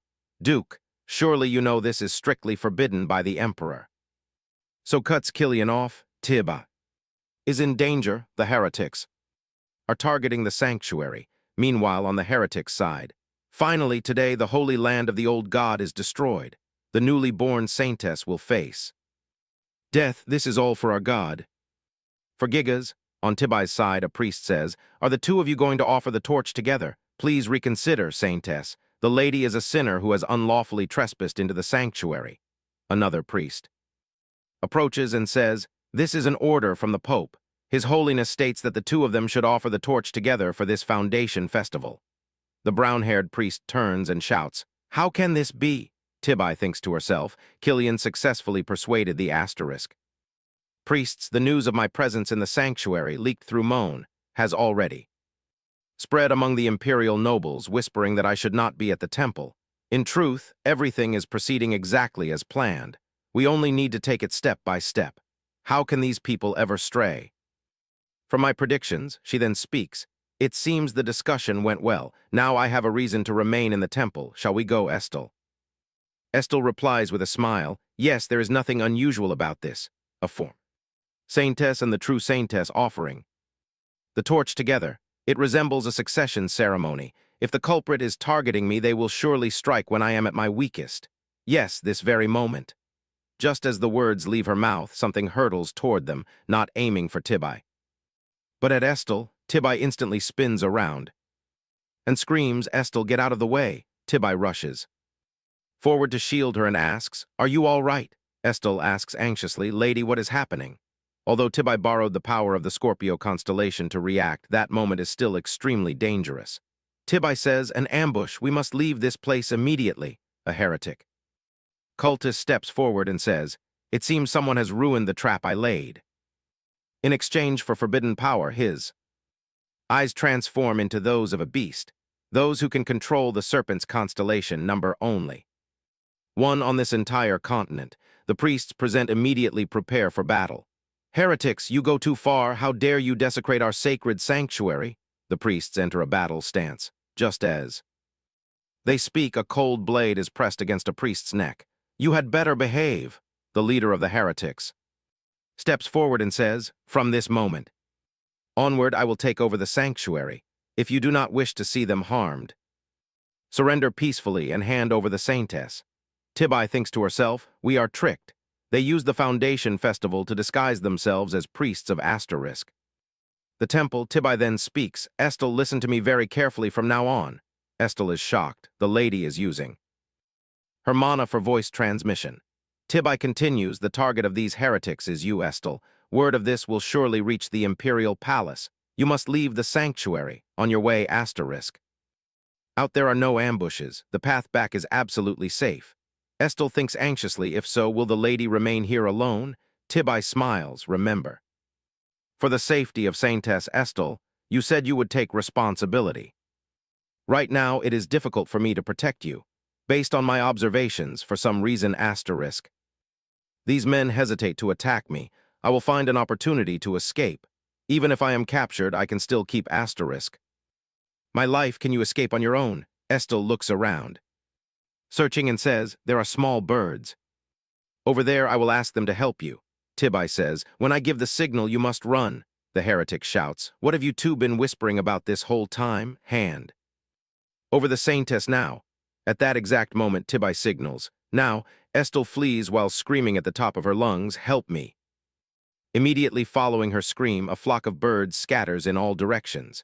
The heretics exclaim, what is wrong with these birds all of a sudden? Another one shouts, they are not ordinary birds, they are demonic birds. The saintess is escaping. Damn it, do not let her run. Seeing them prepare to chase Estel, Tibai springs into action. Where do you think you are going? Your opponent is me. The cultist disguised as a priest says, Hierarch, what should we do? We should. The cult leader cuts him off. You are too clumsy. Do not harm the lady. If you find an opportunity, chase the saintess immediately. Although this is unforeseen, our opponent is merely a young girl. Subduing her will be incredibly easy. Tibai thinks to herself, as expected. Everyone in the sanctuary is injured, and I am the only one unharmed. I absolutely will not shirk my responsibility. The methods used to commit the crime and frame me, this is the perfect scheme of the culprit behind all of this. I thought the trap failed, but if I can capture these heretics, I might just catch the culprit's tail. The heretic leader makes his move. Tibai grows anxious. Even with the beasts protecting Estel gone, she feels the threat surrounding her. The heretic leader speaks. I am truly surprised. You are strong enough to use the zodiac borrowing art at such a young age. That is magnificent, however, compared to me who has trained for ages. The scale of our mana is on entirely different levels. Serpent's constellation descent. Today I shall show you the disparity in our strength. Tibai stares at him anxiously. If I want to deal with the cult leader, I must at least succeed in casting a constellation descent. Will it succeed? No, I must make it succeed. Until now, summoning large amounts of mana has been easy. I could handle the massive consumption by absorbing mana from the surroundings. But within the sanctuary, the concentration of holy power in the air is too dense. The amount of mana is extremely scarce. Although I can convert holy power into mana, the process is too slow. I have no choice but to rely on my own remaining mana. After that, she speaks. What disparity in strength? There is no time to waste chatting with you today. Right, the scene shifts to Saul. He gallops on his horse, filled with anxiety. Almost there. Speed up. Please, you must be safe. I signed a contract with that cult leader. He will not directly harm Tai-Bai. But if she gets dragged into this, I will never forgive myself. If you learn the whole truth, even if you despise me, even if I can never receive that warmth. Again, Tai-Bai, if you are safe, then I will accept whatever you wish, right? As those idle thoughts wander, Saul runs into Estel. Estel pants heavily and speaks. Duke Sanva, Emperor Killian, the lady. The lady is in danger. She helped me escape. She stays behind alone at the torch to face the heretics. Saul immediately Turns to Killian. Emperor, I need reinforcements immediately. Your Majesty, you must hurry. Killian resolutely says, no need to remind me, I already know. 2nd Battalion heads straight to the temple with Duke Sanva. The 2nd Battalion shouts in unison, by the Emperor's command. We obey. Killian watches Saul with suspicion. Duke Sanva notices the invasion first, even when the people inside the temple know nothing about it. Although Killian lacks concrete proof, something feels unsettling. At this moment, a messenger arrives. Your Majesty, a man has arrived with a letter. He says if we tell you he is Lady Tai Bai's shadow, you will understand. Killian hears this and thinks, is it that errand boy Tai Bai always brings along? Killian takes the letter. I understand. Give it to me. He opens and reads it. The goal of the heretics is to destroy the entire Holy Land. Bombs are placed along the mountain slopes. The final destination is the Xianghua Memorial. The Emperor is deeply shocked. If a landslide occurs due to the bombs, everyone here will be in danger. Those heretics are aiming for exactly that. The bombs are likely placed on the high ground. Killian quickly barks orders. All squads except Squad 1 must locate and defuse the bombs. The remaining squad follow me to the torch. Let us show those cultists the presence of our gods. Despite his words, Killian remains worried. If he can defuse most of the bombs, the enemy's threat will decrease. The priests will have time to erect a barrier around the cathedral. It has been a long time since they contacted the temple, so they should arrive soon. But it will be too late. There are too many buried bombs. We do not know when the heretics will ignite them. We just need to minimize the damage. You are not someone who gives up easily in a place like this, are you? Just hold on a little longer. The scene shifts to Tai Bai. She struggles immensely. The cult leader unleashes mana on a completely different level. The leader sneers. Where is that imposing aura from earlier? Surrender quietly. After the attack lands, the leader suddenly freezes. Wait, she did not dodge at all. Impossible, Tai Bai speaks up. As expected, you are hesitating to attack me for decayed heretics like you. There is no way you have the wealth to acquire weapons to attack the Holy Land. Unless someone is supporting you. Otherwise, it makes no sense that you avoid attacking me. Isn't this a condition set by the mastermind behind this? The one who is anxious right now is the cult leader. Damn it! If I had known this, I would never have signed such a contract with him. Back then, Saul said, as long as the Saintess disappears, I do not care what you do. The cult leader thought, foolish. The death of the Saintess is one of our sect's original goals. To achieve this goal, he even funded us. Isn't that an excellent negotiating term? Saul continues, there is only one condition. Another person must not be dragged into what is about to happen. I fear a verbal warning is not enough. Her name is Tai Bai Lewisa Galax. Should you threaten her life, cult leader Sable, I will take your soul. This is dark magic. The contract will be sealed once you stamp your blood on that paper. Cult leader Sabio breaks into a cold sweat, thinking, this is a complex ritual that even someone of my level would find difficult to break. Should I trust him? Cult leader Sabio asks, you hail from an empire that specializes in eradicating dark magic. How? How did you obtain these items? Saul replies, there is only one God I believe in. Back in the present, the cult leader worries that his life is on the line. He cannot let his plans go to waste over a single girl. If I cannot attack her, I can just suppress her. Tai Bai immediately uses magic to defend. I cannot hold out for long. I do not know how long this barrier will last. I can only try. The environment required for the first use of descent is disconnection from the outside world. Without relying on physical senses, but only sensing the world through the mana in the air, the flow of magic has shifted. The cult leader outside is skeptical. Don't tell me she is using descent. No, she is just a child who just started controlling the constellations. That is impossible. Well, fine, if you do not want to get hurt, stop. Suddenly, a voice echoes inside his head. Who is the one ending this, since this is the first time it is slightly out of control? Are you ready to confess who the mastermind behind this is? While using spiritual energy to heal Estel's leg injury, the attendant soldier exclaims in surprise. No matter how urgent the situation, I never expected the saintess to climb the mountain barefoot. If the Pope finds out about this, he will be furious. Hearing this, Estelle speaks softly. If I ran while wearing high heels, I would have suffered worse injuries. Besides, all I could do was flee from that place. Having said this, Estelle suddenly frowns and thinks, indeed, if not for the lady, those heretics would have captured me. I absolutely hate this feeling of helplessness. She quickly stands up, puts on her shoes, and eagerly asks, we need to find the bombs, right? I will help too, the attendant hears her and feels concerned. He quickly advises her, but your leg is injured.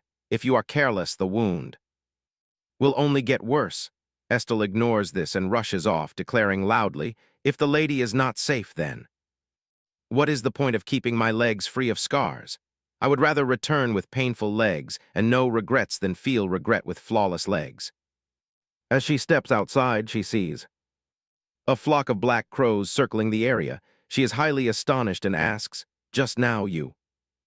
Then she quickly realizes, these are the monsters that helped me. It seems they want to tell me something. The attendant steps outside, turns pale, and stutters, monsters. Estelle quickly clarifies, wait, these are the monsters that helped me. They have no intention of hurting anyone, on the contrary. At this point, she pauses and thinks regretfully, if only I could communicate with them right now, though I can understand basic things. Basics, she then confidently guesses, I think they want me to follow them. The attendant hears this and feels highly concerned. He quickly asks, do you really intend to follow those monsters? It is too dangerous, Estelle explains. Monsters rarely come to crowded places like this. She then thinks to herself, besides, we cannot ignore their signal right now, she suggests. I will be right back. A moment later, she pushes the tree branches aside and mutters, this place. Estelle is deeply astonished and thinks, although it is currently in a deep sleep due to the seal, I can feel a massive source of power from the monster inside the stone wall. So huge, awaken, please awaken. As Estelle thinks this, a sudden earthquake erupts. The monster, hidden inside the rock, suddenly wakes up and grumbles irritably, so hungry. So hungry, coal, I want to eat coal.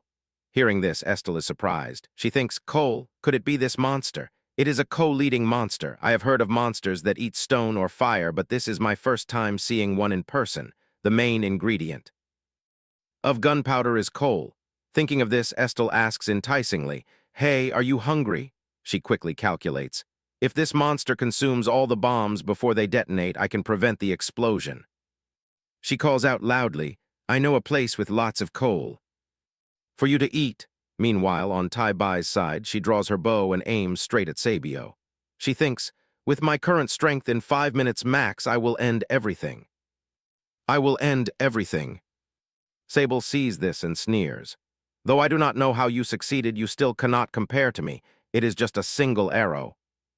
He quickly raises his scepter to block Tai Bai's attack. Unexpectedly, the power of her arrows is far too destructive.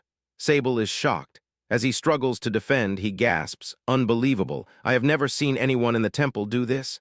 The brown-haired lackey sees this and immediately creates a protective barrier, shouting, quickly raise the defensive barrier. Protect the cult leader, Sable says anxiously. The barrier will shatter at this rate, just endure a bit more. And the lady's mana will run dry. We have the numbers. The hooded lackey, highly concerned, quickly speaks up. Cult leader, the Imperial Army is entering the Holy Land. If this drags on, we will all be wiped out. Cult leader, make your decision. Although highly unwilling, for the sake of the greater plan, Sabio grits his teeth and orders, stop, retreat. Hearing this, Tai Bai is highly astonished, thinking, what, teleportation stones? She quickly sneers, summoning stones for so many people. The mastermind must be extremely rich. Too bad, no matter your plan. It will fail. Hearing this, Sabio glares and laughs arrogantly. How long do you think you can stay idle? I have already activated the detonators of the bombs placed around the Holy Land. Hearing this, Tai Bai is shocked. What? Utilizing his magic, Sable snarls, if you do not want to die here, follow me quietly. Tai Bai does not answer, but silently ponders. I cannot maintain descent anymore. Before she can finish her thought, the magic snakes conjured by Sabio are suddenly sliced in half. Witnessing this, Sabio is shocked. He glares and barks, who? It turns out the one who dealt with them is Saul. Leaving Tai-bai slightly surprised, she silently calls his name. Sheathing his sword, Saul is astonished. Traces of mana are everywhere. Did Tai-bai defeat all these heretics by herself? Thank goodness she is safe. Having finished his thought, Saul immediately scoops her up. I have so much to ask, but this is not the time. We must leave. She asks, why are you here? It is dangerous. The entire Holy Land will explode soon. He answers, I came to save you. Hearing this, her cheeks blush red. With shyness, she softly calls his name, then thinks, I cannot let someone like him die. You are such a fool. My remaining mana could easily help me escape. Thinking of this, Tai-bai firmly declares, there is a way to save everyone. She continues to think, earth, air, fire. The elements of the world all possess mana. Humans also possess an innate amount of mana, which is life force. Having finished her thought, Tai-bai proposes, I will risk my life to create a giant barrier to block the explosion. Saul is worried and says, with that mana you can escape alone. Tai-bai hesitates, but he asks again. Am I right? So my answer is the same, escape alone. You do not have to carry everything on your shoulders. Hearing this, Tai-bai chuckles, I knew you would say that. Then she suddenly places a light kiss on his lips and smiles warmly, thinking, take care. Saul sees that everyone has not left yet, so Tai-bai struggles to shout, please leave this place. If this continues, that I decide to do. Besides, with this body, I cannot run away anymore. She feels a surge of despair and thinks, they set up a barrier on the ground where the bomb is buried, but her mana is running dry. Is this the end? Suddenly, Estelle lures the co-leading monster over and shouts a proposal. Eat all of that?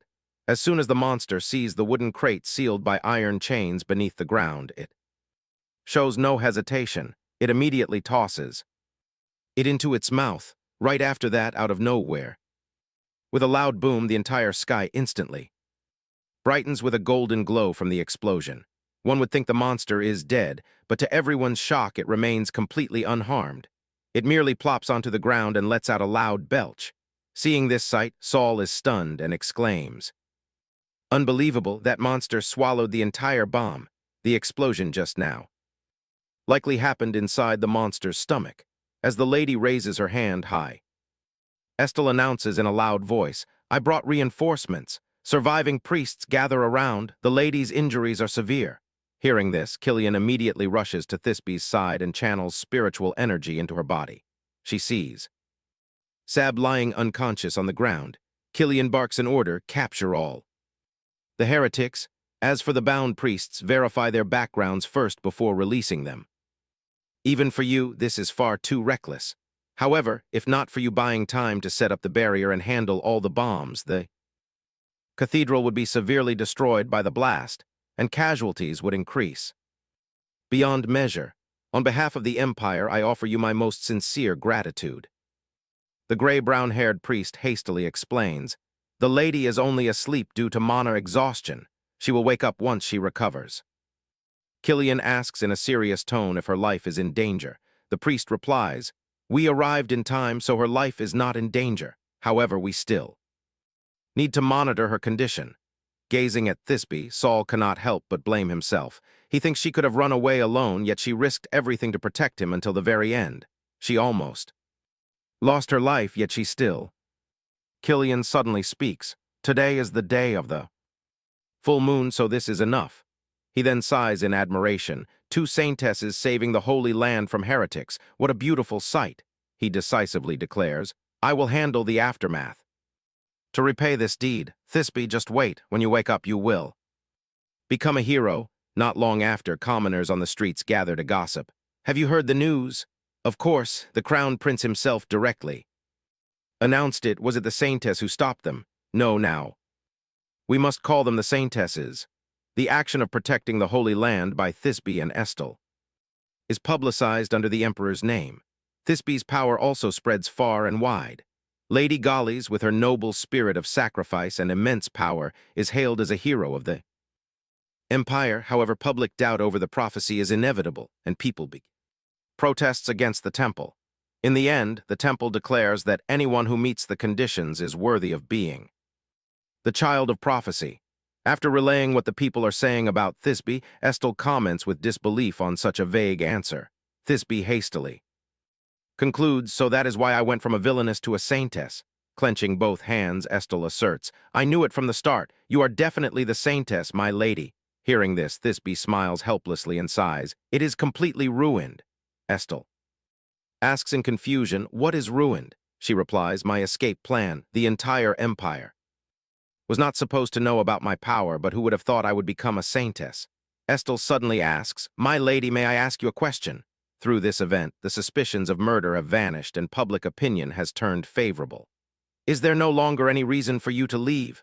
Thisbe explains in a low voice, I have always been treated as a different breed. Before you appeared, I was praised as the saintess. But after you showed up, I was deemed a villainess. I feel like I lose myself when I stay here. Estelle immediately reassures her, but nothing will change. If you attract everyone's attention in that new place and a similar incident occurs, will you still think of leaving? You do not know why I decided to flee my hometown for the capital. In the capital, everyone calls me a saintess. But in my hometown, they called me another name, a lunatic possessed by monsters. Because they caught me talking to monsters, they drove me away. So I fled to the capital. No one knows me here, thus I believed many wonderful things would happen to me. But only here did I realize that the moment I climb a hill, look down at the village, step on the dense shadows of leaves and run straight into the forest, that is when I am truly myself. My lady, I say this because I remember everything. To move forward without looking back in regret, you must have no attachment to your memories of this place. Have you prepared yourself for all of that to leave? Hearing Estelle's question, Thisbe breaks into a cold sweat and frowns slightly as she replies, what regret? How could there be? Then she suddenly remembers him, startled, and asks herself if she can truly forget him and leave. She then lowers her head and smiles, saying, I think of one person. I feel happy when I am by their side. If we are apart, I would miss them terribly. Because when we are together, I always want to stay with them forever.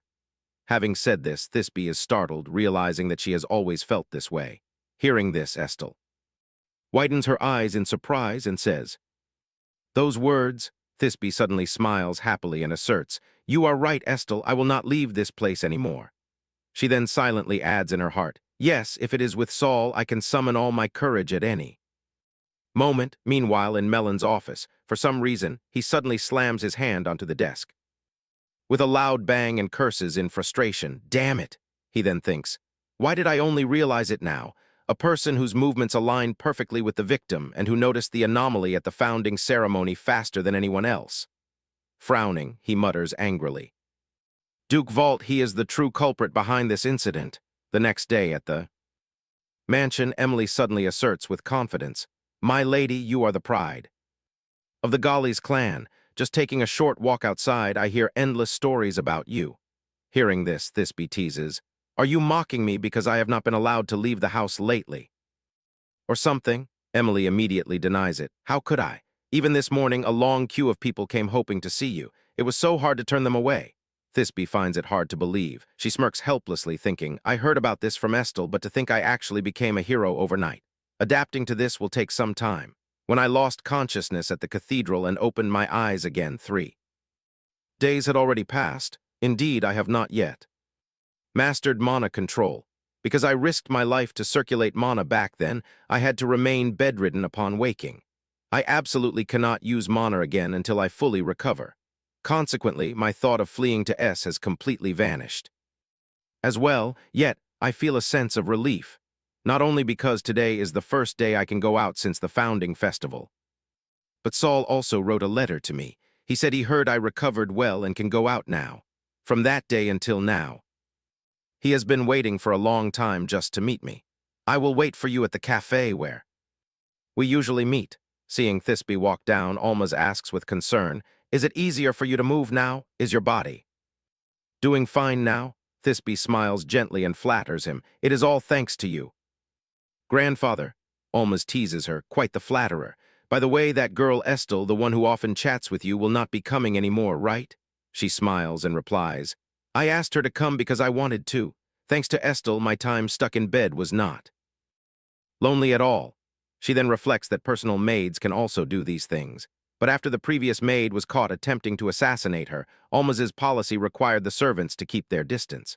Still, she occasionally talks to Emily, a newcomer who does not know the full story. Thinking of this, Thisbe remarks in surprise, "So that is why the maids I have never seen before have increased so much." Almaz asks in return, "So you did not know the ban on servants approaching you was lifted while you were still in bed. Instead, I replaced the entire staff. Thus, the previous incident will not happen again." Hearing this, Thisbe is shocked and widens her eyes. "Grandfather," he sighs sadly and says in a low voice, "I knew one day you would leave this place to avoid disgrace and being looked down upon. I only knew how to put my own ambitions first while raising you, yet in return I could not make you happy. Therefore, I must accept this."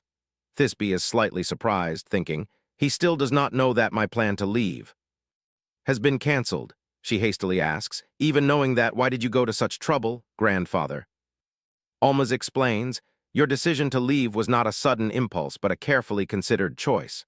Abandoning the place where you were born and raised to go elsewhere means you do not consider this place your home. Thus, I want this to be a place you always wish to return to, even if you go far away. Home is still home." Hearing these heartfelt words, Thisbe is deeply moved and thanks him. "Grandfather, thank you." He smiles gently and replies, "I am only starting to do what I should have done long ago. It is already too late." She quickly adds, "Not only that, I heard from Estel. You were the one who resolved the temple issue while I was in bed." Hearing this, Almaz clears his throat in embarrassment and says, "That brat only talks nonsense."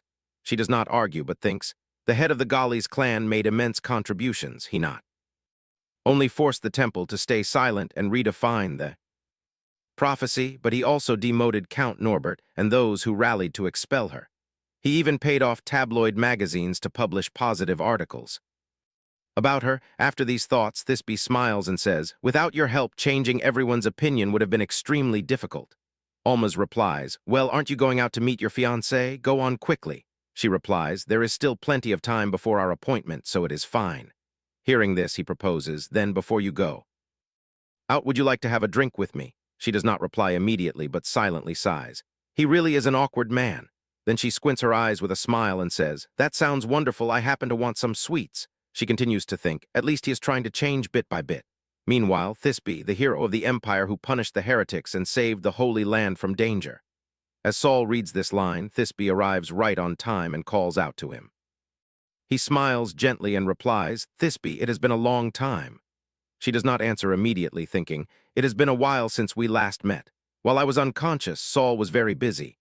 It is said he had to capture all remaining heretics, so Estel's words are true. Seeing him now, I realize he has truly lost a lot of weight." Thinking of this, Thisbe immediately rushes forward to hug him tightly and says, "I missed you so much, Saul." Hearing her words, Saul is stunned for a moment. He asks in confusion, What did you just say?" She replies calmly, "Why are you so surprised? This is not the first time I have hugged you like this." He gently explains, "Because this is the first time you said you missed me." She does not reply immediately, but thinks, "Actually, I always kept my distance from Saul because I thought I would eventually leave. But now, that no longer matters." She smiles and suggests, "Then I must say it often until you grow tired of it." But isn't something strange? There should be many people at this hour, yet there are only a few. I don't see anyone else in this cafe besides us. Saul replies calmly, "I rented this entire block for the whole day." Hearing this, Thisbe giggles and exclaims in admiration, "I see you rented the entire block." Saul explains calmly, "Since we rarely meet, I do not want anyone to disturb us. Besides, you are now the hero of the empire. The news of you going out has drawn a massive crowd. Furthermore, when I said I wanted to go out with you, the hero of the empire since the founding ceremony, the other nobles were very cooperative." Thisbe hears this and asks confidently, "You received support from the other nobles, didn't you?" Saul casually confirms, "Yes." He then smiles, thinking he could lie like that, but continues, "No, I actually paid for all of this out of my own pocket." She widens her eyes and gapes in shock. "What?" Standing up, Zor makes a firm decision. He refuses to deceive Thisbe any longer. He will confess and take responsibility for everything. Therefore, today must be absolutely perfect. This is the final day he can spend by her side. After thinking this, Zor gently takes her hand, places a kiss on it, and smiles. He asks, "Will you give me the honor of escorting you today?" A moment later, he sees a musician sitting and playing the viola in front of them. Thasby asks in surprise. Zor grins and asks, "Do you like it? This is the night song you once sang to me." She explains with embarrassment, "I was just too excited back then." No wonder she feels shy. Zor excitedly suggests they find something fun to do since she has not been out in a long time. Some merchants are also allowed inside this area. A flower shop owner hands Thasby a flower, smiling warmly. "Please accept this. This is a gift for the beautiful lady." Seeing this, she quickly reaches out to accept the flower and smiles gently. "How lovely, thank you." Then she thinks in disbelief. It has been so long since she received gratitude and respect. She cannot even remember how long it has been since everyone mocked her. No wonder so many wonderful things are happening today. With this thought, she turns to look at him and asks. He replies immediately, "Thasby, you speak first." She smiles and explains, "I just want to thank you." Hearing this, Zor feels warmth in his heart. Even if she does not forgive him, this is still the best moment of his life. He then speaks with hesitation. He resolutely decides to tell Thasby the truth and stay away from her. He speaks seriously. "I have something I must tell you during dinner tonight." Thasby is surprised to hear this. She says, "What a coincidence. I also have something to tell Zor." She smiles, thinking she wants to give him her answer. From that day, but Zor feels anxious, thinking, what does she want to say? Opening the envelope to look at the ticket inside, Thasby asks in surprise.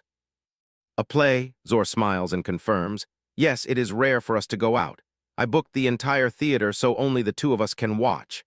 Sweating, she freezes and asks, "Is the title A Night of Passion with Madame Dylon?" Seeing her surprise at the play's title, Zor blushes in embarrassment, thinking, she will be disappointed in me. Why did I suggest such an embarrassing play? Furthermore, it is famous for being an R-rated play about adultery. If I disappoint her before our farewell, Thasby will not be hurt. Then he offers hesitantly, "There are many other plays if you do not like this one." Thasby immediately objects, "No, let us watch this." She thinks in excitement, "I had no idea this novel was adapted into a play. Every noble lady secretly keeps at least one copy of Madame Dylon. I have wanted to watch this play for a long time. Who would have thought Zor would suggest it first?" She giggles and comments, "I did not know you have such tastes, Zor." Zor asks awkwardly, "Huh, that?" She smiles to reassure him. "It is fine. I am just a bit embarrassed, but I really like this kind of play too." He does not reply. He bows his head and thinks, my rare attempt to lower Thasby's affection through a play has failed. For now, things are still fine. It is not like there are no other ways left. A moment later, Thasby uses binoculars to see the play clearly. She smiles happily, thinking, it has been so long since I spent time with Zor like this. The only audience members here are Zor and me, so this should be fine, right? Even if it is just a paper relationship, we are still engaged. Seeing him suddenly pull his hand back, Thasby asks in surprise. Zor speaks in a low voice, "The play is still ongoing. If you want to say something, let us wait until it ends." She laughs awkwardly, "Right, I did not think of that." Seeing his ears and cheeks suddenly turn bright red, she thinks in surprise. His face is completely red. Is he embarrassed? "Wait, while I was distracted, when did the play reach this scene? I only wanted to hold hands." Even though the timing is a bit awkward. Meanwhile, Zor constantly reminds himself of his oath to stay away from her. But if he wants to hold her hand, what should he do? He cannot focus on the play at all. After these thoughts, they remain silent and focus on finishing the play. Sometime later at a restaurant, Zor asks out of curiosity, "Did you find the play interesting?" Thasby answers with a smile, "It was even better than I expected. Not to mention the acting, I did not expect them to use lighting that way." Then, as she enjoys her steak, she thinks, "Honestly, I do not remember anything about the play." She asks out of curiosity, "What about you, Zor?" Zor does not answer immediately. He closes his eyes in embarrassment, thinking he cannot confess that he knows absolutely nothing about the plot since he was focused entirely on avoiding physical contact with Thasby. His habitual escorting ultimately failed. He replies awkwardly, "I think this play was a bit too stimulating for me." Hearing this, Thasby immediately comments, "I knew it. Your face turned red halfway through because of the play, right?" He replies shyly, "Well." Thasby frowns in vigilance, thinking, the feeling I had earlier is definitely not an illusion. Even though I noticed it late due to my injuries, this is clearly. Then, she smiles gently and suggests, I have been eating continuously, so I feel a bit bloated. Let us end our meal here. The food is delicious, but I want to walk a bit to digest. Zor widens his eyes in surprise and asks, should I come along too? She replies, you should instruct the chef. I will go and return shortly. After that, she opens the door and steps outside, thinking in confusion. Zor is so strange today. Normally, he would ask to walk together. Perhaps it is just my imagination. She then demands loudly, now that I am alone, why do you not appear? Hearing her words, Merlin immediately reveals himself. He asks with a touch of disappointment, I thought I would not be discovered. You found out already? Indeed, I cannot hide anything from you, my lady. When did you know? Thasby calmly crosses her arms and explains. After the play ended, I noticed the light filtering into the theater, casting a very distinct shadow. Why did you sneak in? Merlin replies in a serious tone. I have found the culprit behind the National Day incident and the murder case. Thasby asks anxiously, what, who is it? He lowers his voice. Zor Sanvat, your fiancé. The man you always trust is the real culprit behind everything. After the dinner that night, I went to gather more information about your fiancé. Climbing through the window, Merlin murmurs with a faint smile. The security is tight, but to me, this level is a piece of cake. However, he considers, I cannot convince my lady with just my intuition. She is incredibly soft-hearted when it comes to her fiancé. Furthermore, Duke Sanvat has a solid alibi, and he is always by her side whenever the culprit appears. But what if the culprit all this time was his henchman? If that is the case, everything changes. No matter how one looks at it, finding wounds identical to the culprits on Zor's henchman makes it extremely difficult to dismiss as a mere coincidence.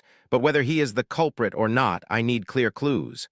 Suddenly, Merlin spots something and mutters to himself, a locked drawer, usually places like this hide secrets. He feels a heavy pang of guilt, as if he has looked at something he should not have. Let us close it. Indeed, I suspected the wrong person. Opening the drawer, Merlin is startled. Wait, this drawer seems narrower than the others. Is it a double drawer? If so, he suddenly gasps in shock. Why is dark magic here? He continues to think. This dark magic is extremely powerful. These items can only be found on the black market. Although this contract is written in an ancient language, I can still understand it. Sweating, he mutters, the contractor. Whoever threatens the life of Thasby Lewisagales will pay with their life. Right at this moment, two guards suddenly burst through the door and shout, who goes there? What is happening? I clearly saw someone's shadow. The brown-haired guard points forward and says, ah, the window over there is open. Meanwhile, near a tree close by, Merlin leans against the trunk. His eyes widen as he thinks, this truth I must tell my lady. Back in reality, Merlin quickly reports, I found a contract possessing immense power, and it involves dark magic. Hearing this, Thasby's face turns pale. She thinks in panic, the hesitation of the heretics when they attacked me and how the cult leader recognized Zor with just a glance. Everything points to Zor being the culprit. Merlin quickly adds, but that is not the only suspicious thing. While investigating the imperial family under your orders, I learned that someone received information about the heretics even before Zodiac himself. Perhaps Zor is that very person. Thasby quickly reassures him, I am fine, just a bit shocked. I must quickly go to Zor if we speak together. Seeing her obstinacy, Merlin objects loudly. He has been lying to you this entire time. What guarantee is there that he will tell the truth if you ask? This is how he repays the trust you gave him. If my lady gets hurt by him again, Thasby immediately interrupts to thank him. Thank you, Merlin, though this is a hard truth to hear. Thank you for revealing it to me, but since he did those things, I still want to hear his explanation directly. Only then can my heart be at ease. Hearing this, Merlin says worriedly, but Thasby continues. Merlin, please leave. Go quickly. A moment later, watching Thasby's retreating figure, Zor thinks in confusion. After coming outside, our interactions have decreased. What happened? Suddenly, she suggests, Zor, you said you have something to tell me, right? Now I want to hear it. Taking out a document, Zor asks, is that so? Time sure. Flies, actually, I want to request to annul our engagement. My clan has already agreed. Only the Gali's clan needs to agree, although it might be a bit difficult for your clan to agree now. Considering the future, both sides will eventually agree to the annulment. She exhales softly and suggests in a low voice, let me guess the reason. You are the real culprit behind all the incidents so far, are you not? How could you do this? Do you think your lies still work? Zor, why did you do these things? Zor does not explain, but he yearns deeply. He thinks, the young saintess with her radiant smile has gradually lost it in this place full of betrayal and schemes. I only wish to see her smile again, just like on the first day. I met her. If I tell the truth, she will scold me, but she will still stay by my side. She is just that kind of person. After these thoughts, Zor confesses in a low voice. From the first day we met, I have loathed you. From publicly dealing with your enemies to conspiring with the heretics to assassinate the saintess, all of it was to frame you. He then thinks with a heavy heart, this is the last lie I will tell you. He states in a firm voice, that is the whole truth. He continues to think, you will hate me for the rest of your life and we will have nothing to do with each other. I only wish for you to leave me and move forward freely. Suddenly, Thasby runs over, pushes Zor to the ground, and declares loudly, do not even think about lying to me anymore. I can feel human emotions through mana. Your joy when we first met is still vivid. It cannot be faked. She then realizes with a surge of emotion, only now do I know that the tenderness meant only for me is you, and that cold personality is also you. You will not hesitate to strike down my enemies, nor will you hesitate to stain your hands with blood, because that is how you love others. Choking back tears, she asks, what else are you hiding from me? Please tell me the truth, if even you do not believe me. Seeing her burst into tears because of him, Zor asks in surprise, Thasby. Right at this moment, a squad of soldiers approaches and announces loudly, halt! Zor Sanvet, you are charged with conspiring to cause chaos and instigating the heretics' attack on the Holy Land. We are here to arrest you. Seeing this, Thasby quickly tries to stop them. Wait, I still need to ask him. Zor immediately intervenes. Enough, Thasby. Even if you step forward, it will only cause more misunderstanding. You have almost cleared your name of the murder charges. If you are convicted as an accomplice now, would that not be even more unjust? Seeing Killian suddenly appear, she asks in surprise, Killian, why are you here? He replies with a faint smile, I will escort you to the Imperial Palace. It seems we have much to discuss. The two slowly walk into the Imperial Palace. Killian narrows his eyes and smiles brightly. Previously, when we wanted to avoid the gaze of recalling the past, he speaks with growing enthusiasm. He feels deeply nostalgic. I mean, why did you look at me with that expression back then? Thibai frowns in discomfort. I did not come here to reminisce about the past with your highness. How does the imperial family know that so is the culprit? Killian sneers softly in response. That comes from the confession of the heretics. It seems before the high priest made the contract, he sent a scout to monitor the situation. That person saw the Duke's face. He continues to chatter. After receiving that confession, I went to the Duke's estate to search it and found the contract. The investigation shows that the record of its purchase on the black market contains a very powerful trace of magic. She freezes upon hearing the prince's crucial words. And the decisive evidence is, the contract states that no harm shall come to you, therefore it is obvious who wrote it. Thibai trembles, it matches exactly what Moan said before. Her hands clenched tightly in anger, Killian waves his hand and speaks to her directly.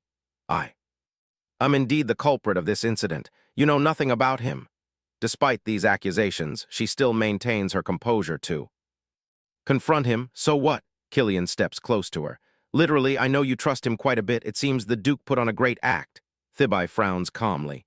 I wonder what you are trying to say.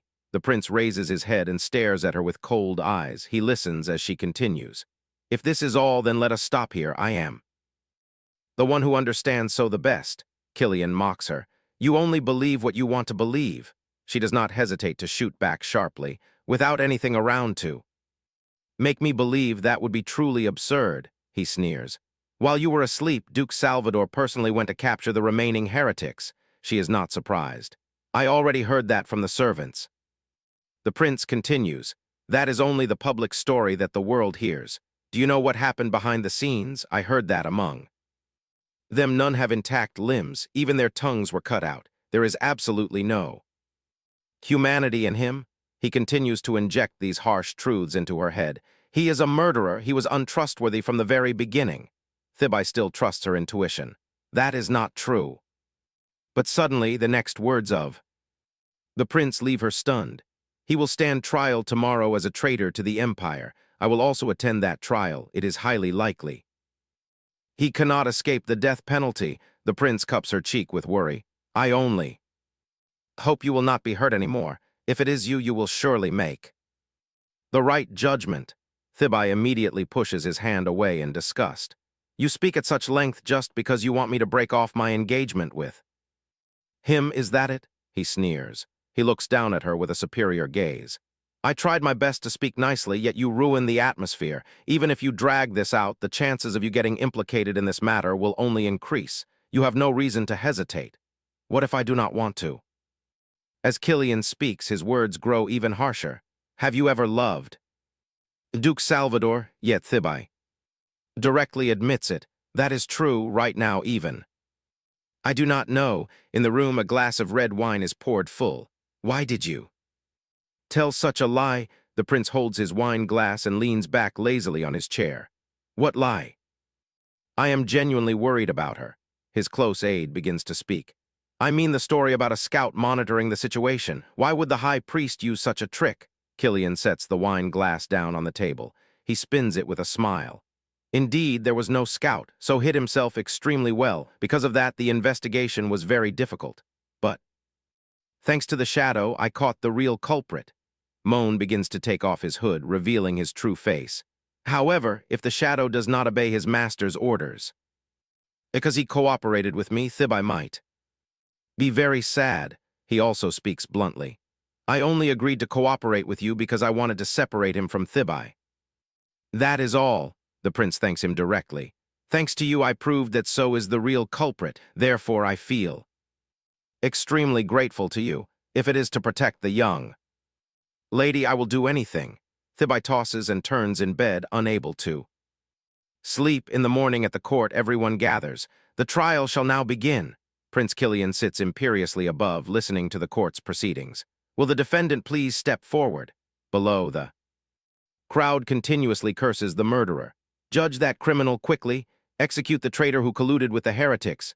The sound of the gavel striking echoes. The judge shouts, silence, everyone, silence. He begins to present the submitted evidence. The defendant, Duke Salvador, is identified as a suspect. He is likely the culprit of the consecutive incidents over the past days, and the defendant has been held here after being indicted. Please begin the defense. Yet so does not utter a single word. This is fine. Thibae once again becomes the saintess of the empire, and her supporters increase in number. Even if jealous people appear, they will not shun her like before. This is all built on the current foundation. There is one thing I find regrettable. The last thing I saw was her face drenched in tears, so silently thinks of Thibae. It is both regrettable and guilt-inducing. He then bluntly offers no defense for himself. It is all true. I will not deny it. The doors of the courtroom suddenly burst open. Please wait a moment, I will stand to defend him. A lady strides inside proudly. It is Thibae. Everyone turns to whisper in astonishment. Why is the lady siding with the Duke? He is the one who hindered the Empire's construction. Could she be an accomplice? Prince Killian is the most shocked. He turns to ask his servant, how did she get into the courtroom? About that, so also turns and urges her to leave. Go back quickly, this has nothing to do with you. But she does not care. That is not entirely true. Under imperial law, if the defendant has no defense counsel, their family or close associates may defend them instead. Therefore, I stand here as his fiancé. I have ample reason to defend him. The prince sits above, frowning in anger. Damn it. I anticipated she might appear in court, but I did not expect her to appear like this. Why, Thibae, why do you still protect him when you already know the truth? Thibae proudly glances at So. Without my permission, you cannot die so easily. You said before that you would give me whatever I wanted. Now live and pay for your crimes, beg for forgiveness. So's face freezes. He breaks out in a cold sweat. That is what I want. Almaz abruptly opens the door of the room and storms in. Thibai, what are you doing? Thibai sits quietly at the desk and reviews books.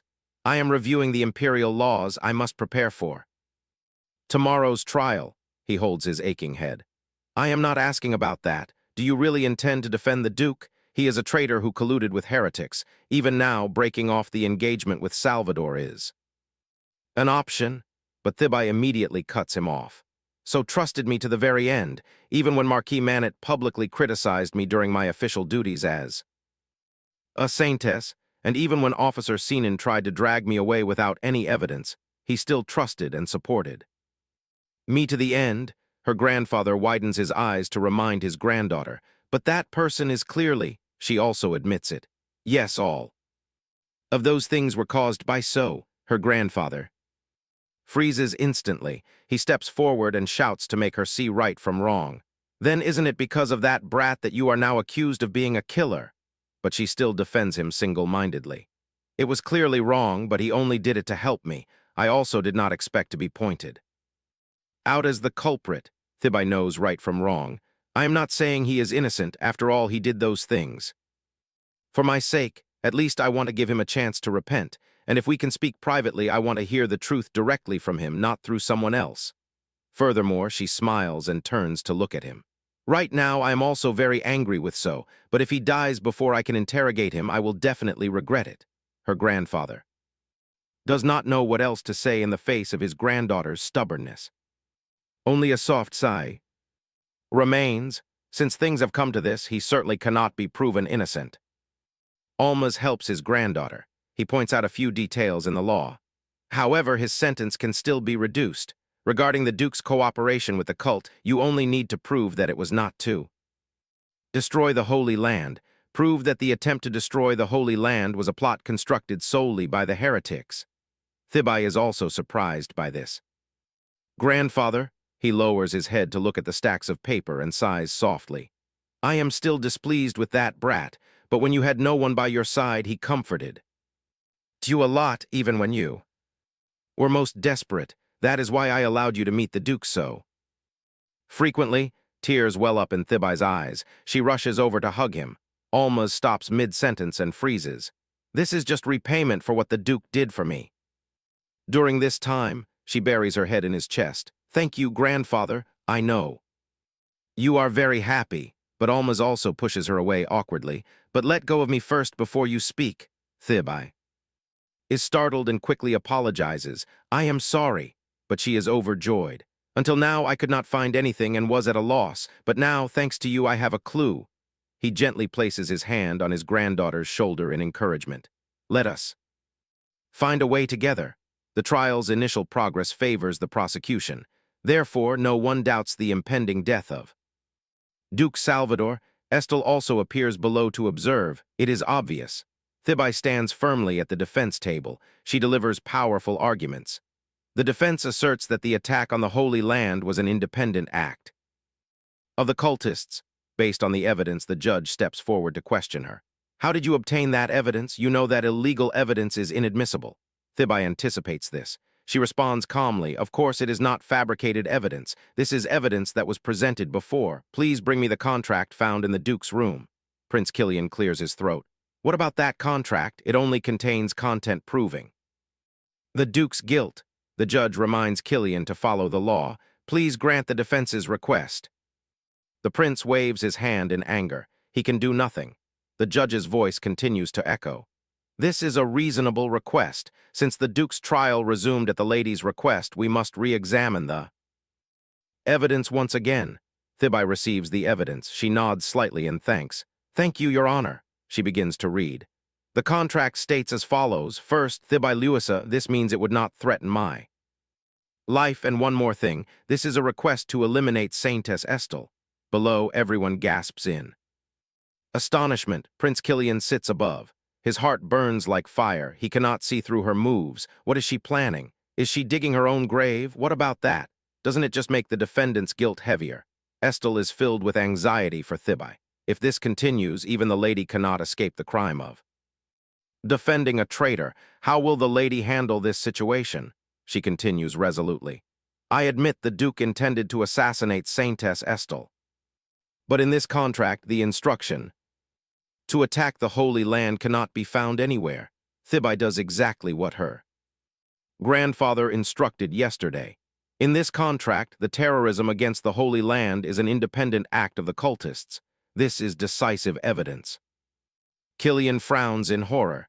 Could it be that Thibai came not to acquit the Duke, but to avoid the death penalty from the start? The prince stands up to question her in disagreement. The defense's argument is mere speculation, but she directly shoots back at him.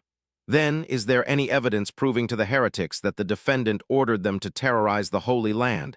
There is no evidence. To prove that, Killian is momentarily caught off guard. He stands frozen, not knowing what to say next. The opening of the trial against the Duke was only announced yesterday. Preparing for it was extremely hectic, let alone gathering information. How could she obtain all the details of the trial? His gaze suddenly shifts, as if realizing something. Thibai also seems to notice the change on the prince's face. Killian seems quite sharp. To receive all the trial information in a single night is practically impossible, unless one holds power over the Empire's information network. Do not stay here anymore. He scratches his head in embarrassment. I prepared beforehand. Are you really okay? Thibai shakes her head.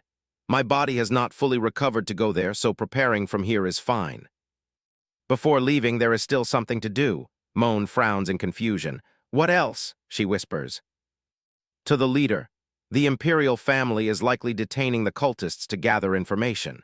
According to what you said, discovering the crimes of so is only a matter of time. Thibai proposes a bold idea. Therefore, go to Killian and confess everything. Moan gasps in terror. If so, the Imperial Guards will swarm. Right here, she prepares for this situation beforehand. This is exactly her goal. As for you, take this opportunity while the guards are gone. Gather the information and documents for the royal trial for me. Killian will definitely attend that trial, because she has no one trustworthy around her. She trusts only what she knows. Thisbe flashes a satisfied smile. This time he is wrong again, the one who is more arrogant than anyone else is him, Killian. The Crown Prince's face fills with rage as he is led by the nose by Thisbe. The judge casts a brief glance to ask for his opinion. Crown Prince, the verdict is, he holds his head. Sighing softly, very well, I will directly deliver the verdict. The terror attack on the holy ground is confirmed to be the work of a heretical cult, and the attempted murder of the Saintess is also a severe crime. However, the Duke reported the cultists' movements to the imperial family. I will take his active cooperation in hunting them down into consideration.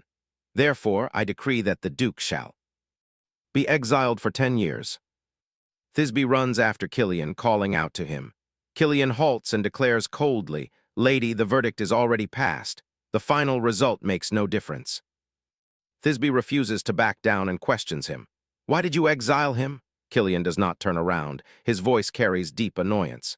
Before the Duke became a knight, he had plenty of combat experience there. He sneers. 10 years is a long time. Won't he feel more at ease in a familiar battlefield? Thisbe crosses her arms and frowns arrogantly. Do you think I do not know your intentions? That is a border region, a battlefield of a 1,000-year war. You hope Saul will never return, don't you? This statement exposes Killian's scheme. He sneers and turns his head with a challenging grin. Is that so? But what of it? The image of Saul being led away by soldiers flashes again. Without you, he would have faced execution. Sending him there to serve the Empire is his greatest honor. Killian recalls Saul's complex gaze from that moment. He speaks with deep mockery. He looks at Thisbe's clenched fists, tight with fury. He asks her with a sarcastic tone. Is it not so, lady? Grievance swells within Thisbe's chest. If he makes that decision now, he will regret it. She glares at the prince before her and speaks. I have a proposal. Resolve rises in her heart. This is her only choice now. At the same time, inside the Duke's estate, Lars hands over a gold ring. I have brought what you requested. Saul takes the item and replies, Well done. Lars hesitates, showing a worried expression as he asks cautiously, "Are you truly fine with leaving like this?" Saul gently places his hand on the hilt of his silver sword. He replies indifferently, "Since I am already exiled, why show my face?" Lars immediately denies it as a mere rumor. However, Saul does not respond. He simply orders the departure. His destination is Kadu. This place is known for the Thousand-Year War, the very battlefield of his childhood. After his mother, the head of the clan, passed away, he suddenly became the duke. Yet he did not even receive a proper succession ceremony. Saul's childhood memories flash through his mind. For an orphan who could not inherit the title officially, the only option back then was to be knighted and receive the title directly from the emperor. That is also the reason he became a knight. The young boy back then thought that if things continued this way, the title of duke would fall into the hands of the elders. "Mother, I will protect the Svader family that you built with your blood and sweat." That was Saul's oath after his mother passed away. The result is a ruthless Saul on the battlefield. Sent to Kadu at a young age, he fought and earned military merits. Amidst snow covering corpses, Saul stands alone in the bitter cold. His task in this land of eternal snow is simple: slaughter the enemies before him, staining the snow crimson. A week passes in a flash. His gaze turns hazy amidst the falling snow. His hand holding the sword loses all sensation. Whenever he grows weary of this life, he recalls his brightest memories. The image of the long-haired girl with a radiant smile appears, telling him, "If there is a chance, let us meet again." The yearning burns within him once more, even if only once. He wants to see the Saintess again, while he is lost in thought. An enemy's cold blade slowly approaches. He reacts instantly, turning to block the strike. Thoughts of that girl are immediately put on hold. If they meet in his current state, the Saintess will surely be shocked. Thus, he must eliminate these pests first. With this thought, his grip tightens. He decisively ends his opponent's life. Free from distractions, naive thoughts resurface. He wants to cover his wounds with clothes, to buy her jewelry, sweets, and keepsakes. If she likes anything, he will give it to her. A strange smile blooms on Saul's blood-splattered face. Yes, if he does this, she will smile like. That day, his memories drift back to that fateful afternoon tea. Her voice snaps him back to reality. "What is wrong?" Saul quickly reassures her. "It is nothing. Are you worried about something?" Thisbe touches her face. "Is my expression really that obvious?" She admits that an official document has arrived, stripping her of the Saintess position. Thisbe slowly explains, "Aside from me, another lady is appointed as the Saintess, though I do not regret it." She smiles, but that sad smile looks bittersweet. "But everything I did until now is in vain, so I feel a bit down." When they met again, that Saintess had lost her radiant smile from that day. Returning to reality, Saul's army now arrives at the freezing border of Kadu. It always feels the same coming here. "Do you not agree, my lord?" Lars asks from his side. Saul glances at him and replies coldly, "Not everything changes so easily." Resignation swells in his heart, turning cold like this desolate land. Yes, perhaps this is his fate from the beginning. After meeting her again, he only wanted to see that smile. From that day, Saul places his hand on his chest, yet he is not satisfied with just that.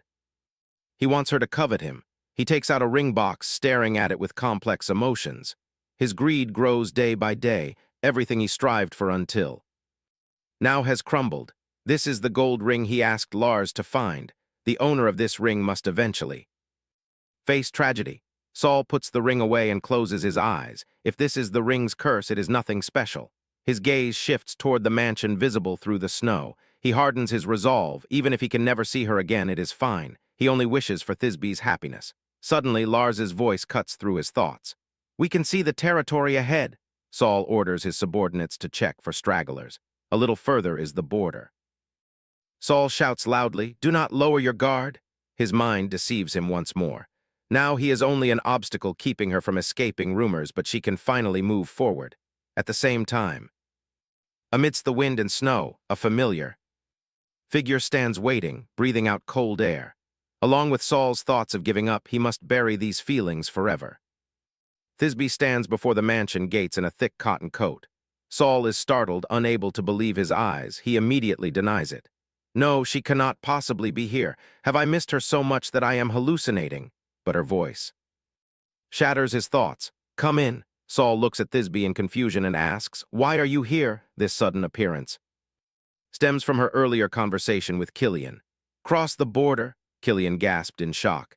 Thisbe crossed her arms and explained, I planned this beforehand. Now I only need to meet the Pope. To restore the temple's dignity, they will strip me of my saintess title at all costs. Coldness defines her expression. They will use dozens of reasons, she states bluntly. And for someone controlling the Pope like you, it will be troublesome. Killian demands in frustration, what on earth are you doing this for, Thisbe? Thisbe replies nonchalantly, in exchange for that position, I want you to appoint me as the inspector of Cadu. She proposes, by imperial decree as the inspector of Cadu. I will monitor him. I will not allow him to die so easily. She looks at the agitated man before her and leaves him behind. With stubborn pride, Thisbe tilts her chin. We will have plenty to talk about later. Can I rent a room in Cadu? A sigh from an elderly man echoes before the mansion gate. At the peak of the Gallic Saintess's fame, you go to the remote border just to protect the Duke of Svater. Alma speaks with utter helplessness, but Thisbe only smiles in relief. I already spoke with the Emperor. I also gave up on going to the Z Empire. Therefore, I must meet Saul. Confidence mixed with nervousness and anticipation shows on the young girl's face. Seeing his granddaughters resolve, Almas can only sigh and complain. I knew you had already made up your mind. You are as stubborn as your grandfather, of all things to inherit. Why must it be this stubbornness? Finally, he reminds her, do not forget that wherever you go, you are still the proud Lady Galax. Almas gently adjusts her collar, speaking with doting affection. So do not fear rumors, stand tall and face them. He pulls back his hands and raises his voice. Moreover, Cadu is freezing. Take care of yourself so you do not fall ill. Thisbe feels momentarily flustered. Grandfather, are you worried about me? She inquires, only to hear him sigh. When my only granddaughter runs off to the border for her fiancé, you should be glad I only say this much. Thisbe recalls their final moments before her departure. After that talk, he began to express his affection. More openly, her cheeks blush at his hidden warmth. He constantly nags about things they never did together before. This brings them closer. I will write to you often, she says firmly. Almas feels slightly reassured. Of course you must, her memories return to freezing Cadu. After leaving that warm home, she rushed straight to Cadu. But her welcome is Saul's harsh words. You cannot stay here. He does not look at her, but his voice is colder than falling snow. Go back, Thisbe. Nonetheless, Saul still has someone prepare lodgings for her. The housekeeper leads Thisbe into the mansion, speaking politely. This is your room, lady. Since your arrival is sudden, I am only now warming the room. It will be ready soon. She reassures her. Thisbe does not mind. She turns to ask, when will Saul return? The housekeeper replies honestly. He immediately led his troops to the battlefield upon arrival. He will likely be gone for at least a week. If you have an urgent matter, I can help send a telegram. Hearing this, Thisbe cannot hide her disappointment. Saul left her with a command to depart and immediately fled to the battlefield. He is clearly avoiding her. She quickly gathers herself. I came here as an inspector. There will be a chance to talk. Do not worry.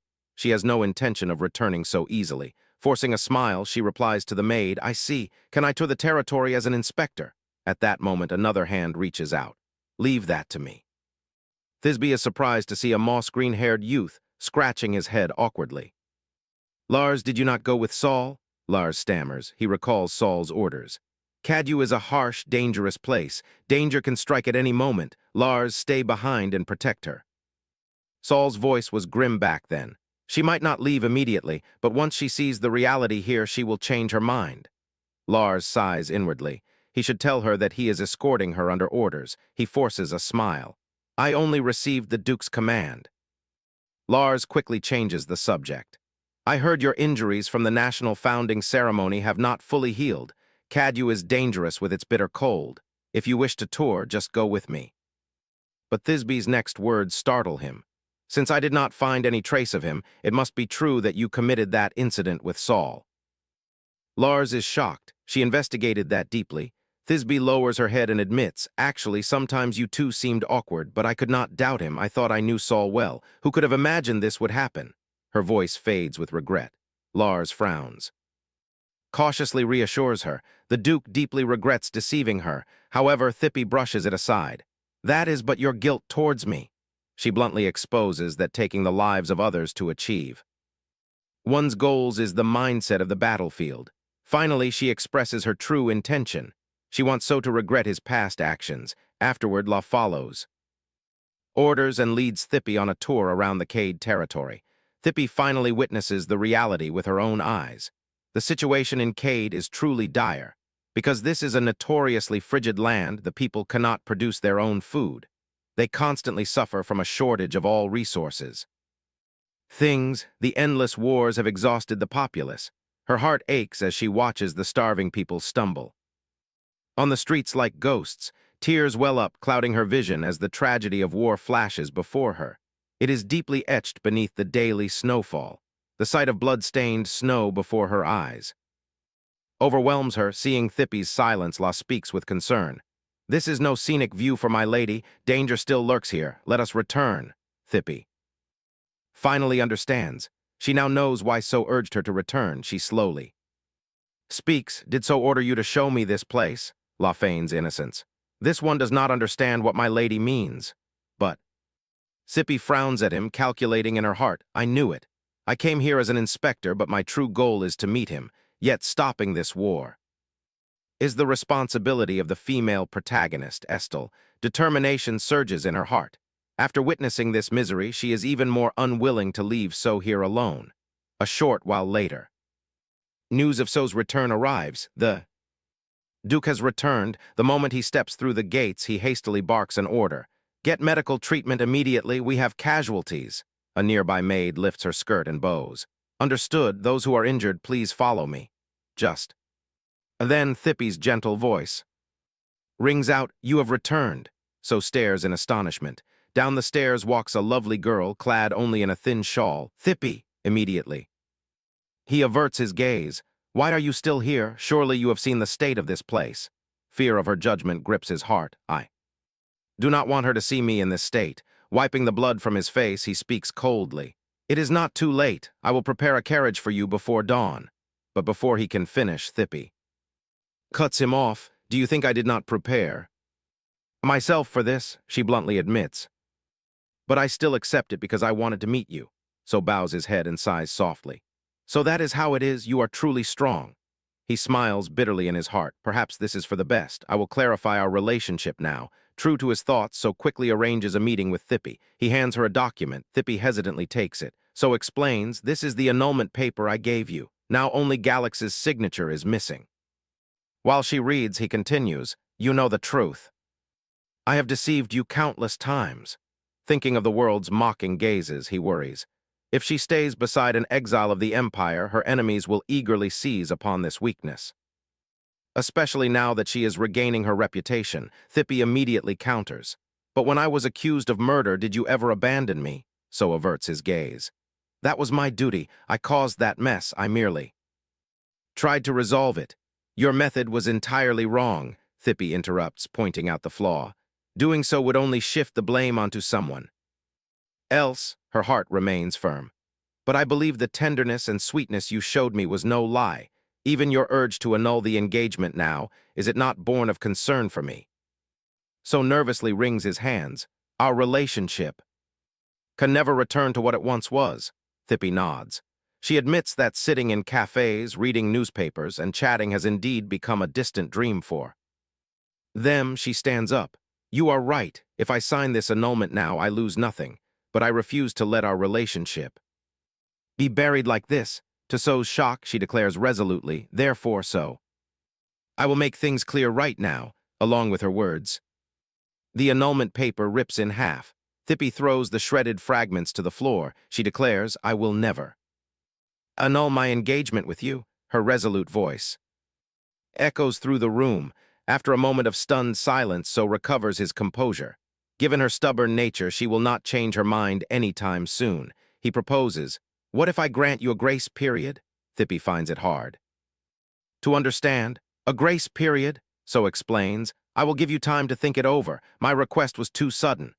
Seeing Thippy hesitate, So feels certain of one thing.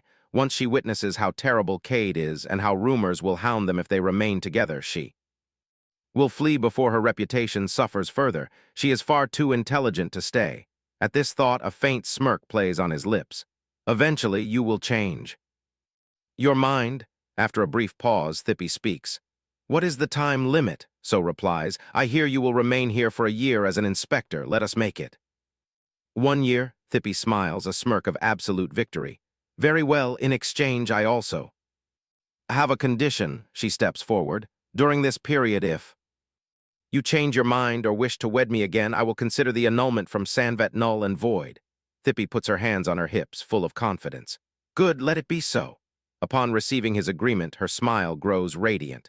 I have stayed by his side for so long. What is a single year? He will likely change his mind in less than a month. Yet a mere half-month later, her confidence vanishes. She wears a lifeless, haggard expression. She groans, at this rate the engagement will truly be annulled. From the communication circle, Merlin's teasing voice echoes. Spring is barely over, yet you are already on the verge of giving up. On the other end, Merlin leans casually against a wall.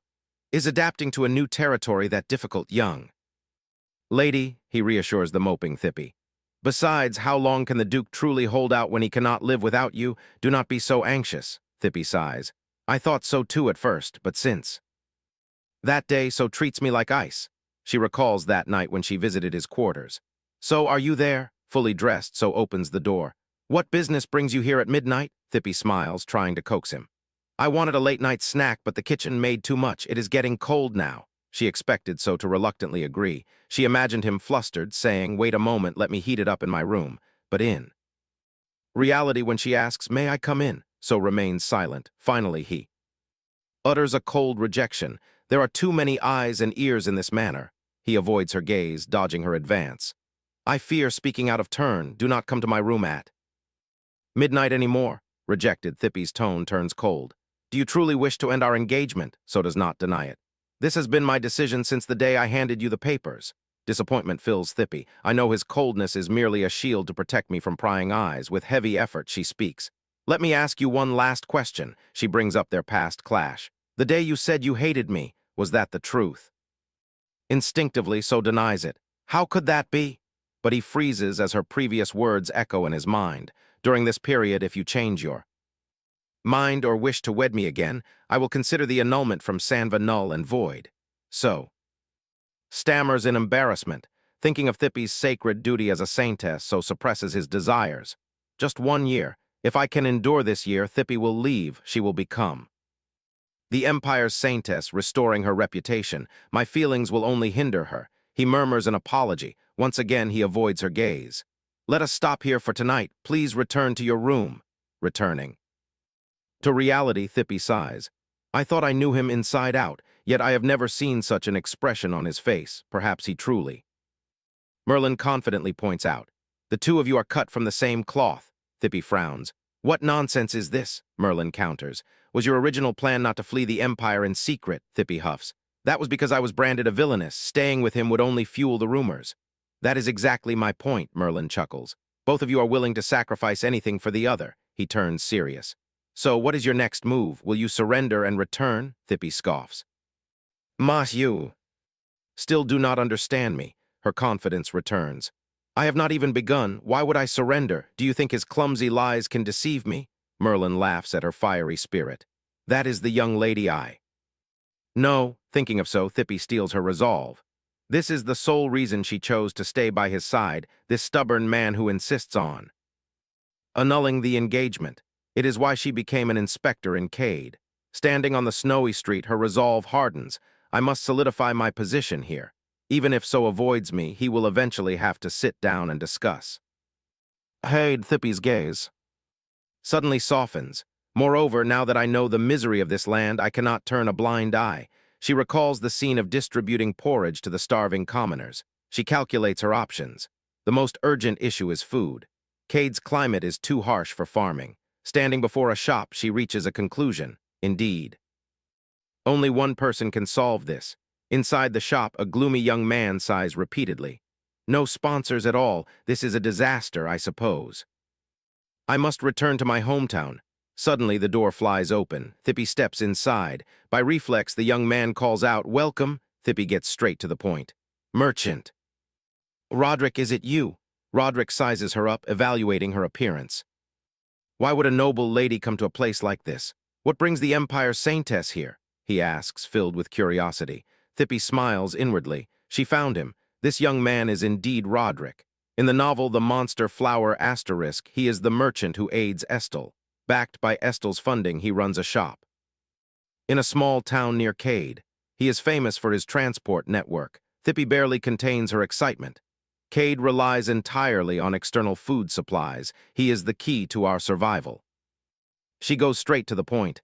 I hear you seek a backer for your venture. I shall sponsor you. This sudden directness leaves Roderick dumbfounded. Do you even know what business I intend to run? Of course, Thippy replies instantly. You want to establish a transport network across the entire empire, correct? To persuade him, she adds, currently merchants struggle to transport goods. If your venture succeeds, we can drastically cut transit times by unifying shipping routes. Thippy displays her sharp intellect. She knows why he lacks backing. The concept of logistics is still far too novel. Suddenly, he grabs her hands. Roderick looks like a man who has struck gold. He weeps, nodding like a chick pecking at rice. That is exactly it, my lady. Thippy flinches. Is he seriously crying? Roderick explains through tears of joy. A sponsor who understands my vision. You are the first. I am simply overwhelmed. Seizing the opportunity, Thippy makes her move. I have a few conditions for this sponsorship. Still ecstatic, Roderick nods. Speak, my lady. I shall accommodate whatever is within my power. I want Cade to be the starting point of this project, Thippy states bluntly. The request freezes Roderick in his tracks. He falls silent, pondering. Finally, he sighs. I must speak honestly, my lady. If that is your condition, I cannot accept your backing, because I cannot start a business in Cade. Roderick frowns, his tone grave. Doing so is akin to gambling with one's own life. He hesitates. You know the truth, my lady. Cade has been a bloody battlefield for 1,000 years. He points out the harsh realities. Military supplies are manufactured constantly, yet they cannot be transported. The weather here is extremely harsh.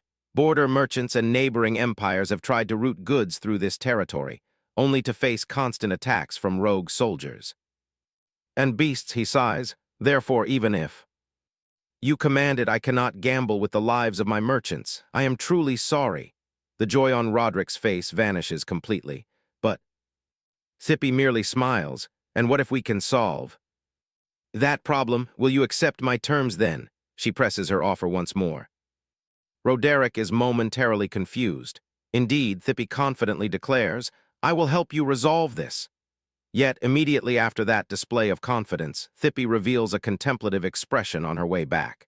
She knits her brows in worry and says, It sounds simple, but it is actually harder than I thought. She calculates carefully. She knows nothing of the conflicts in other regions, but Cadyu has existed for 100 years.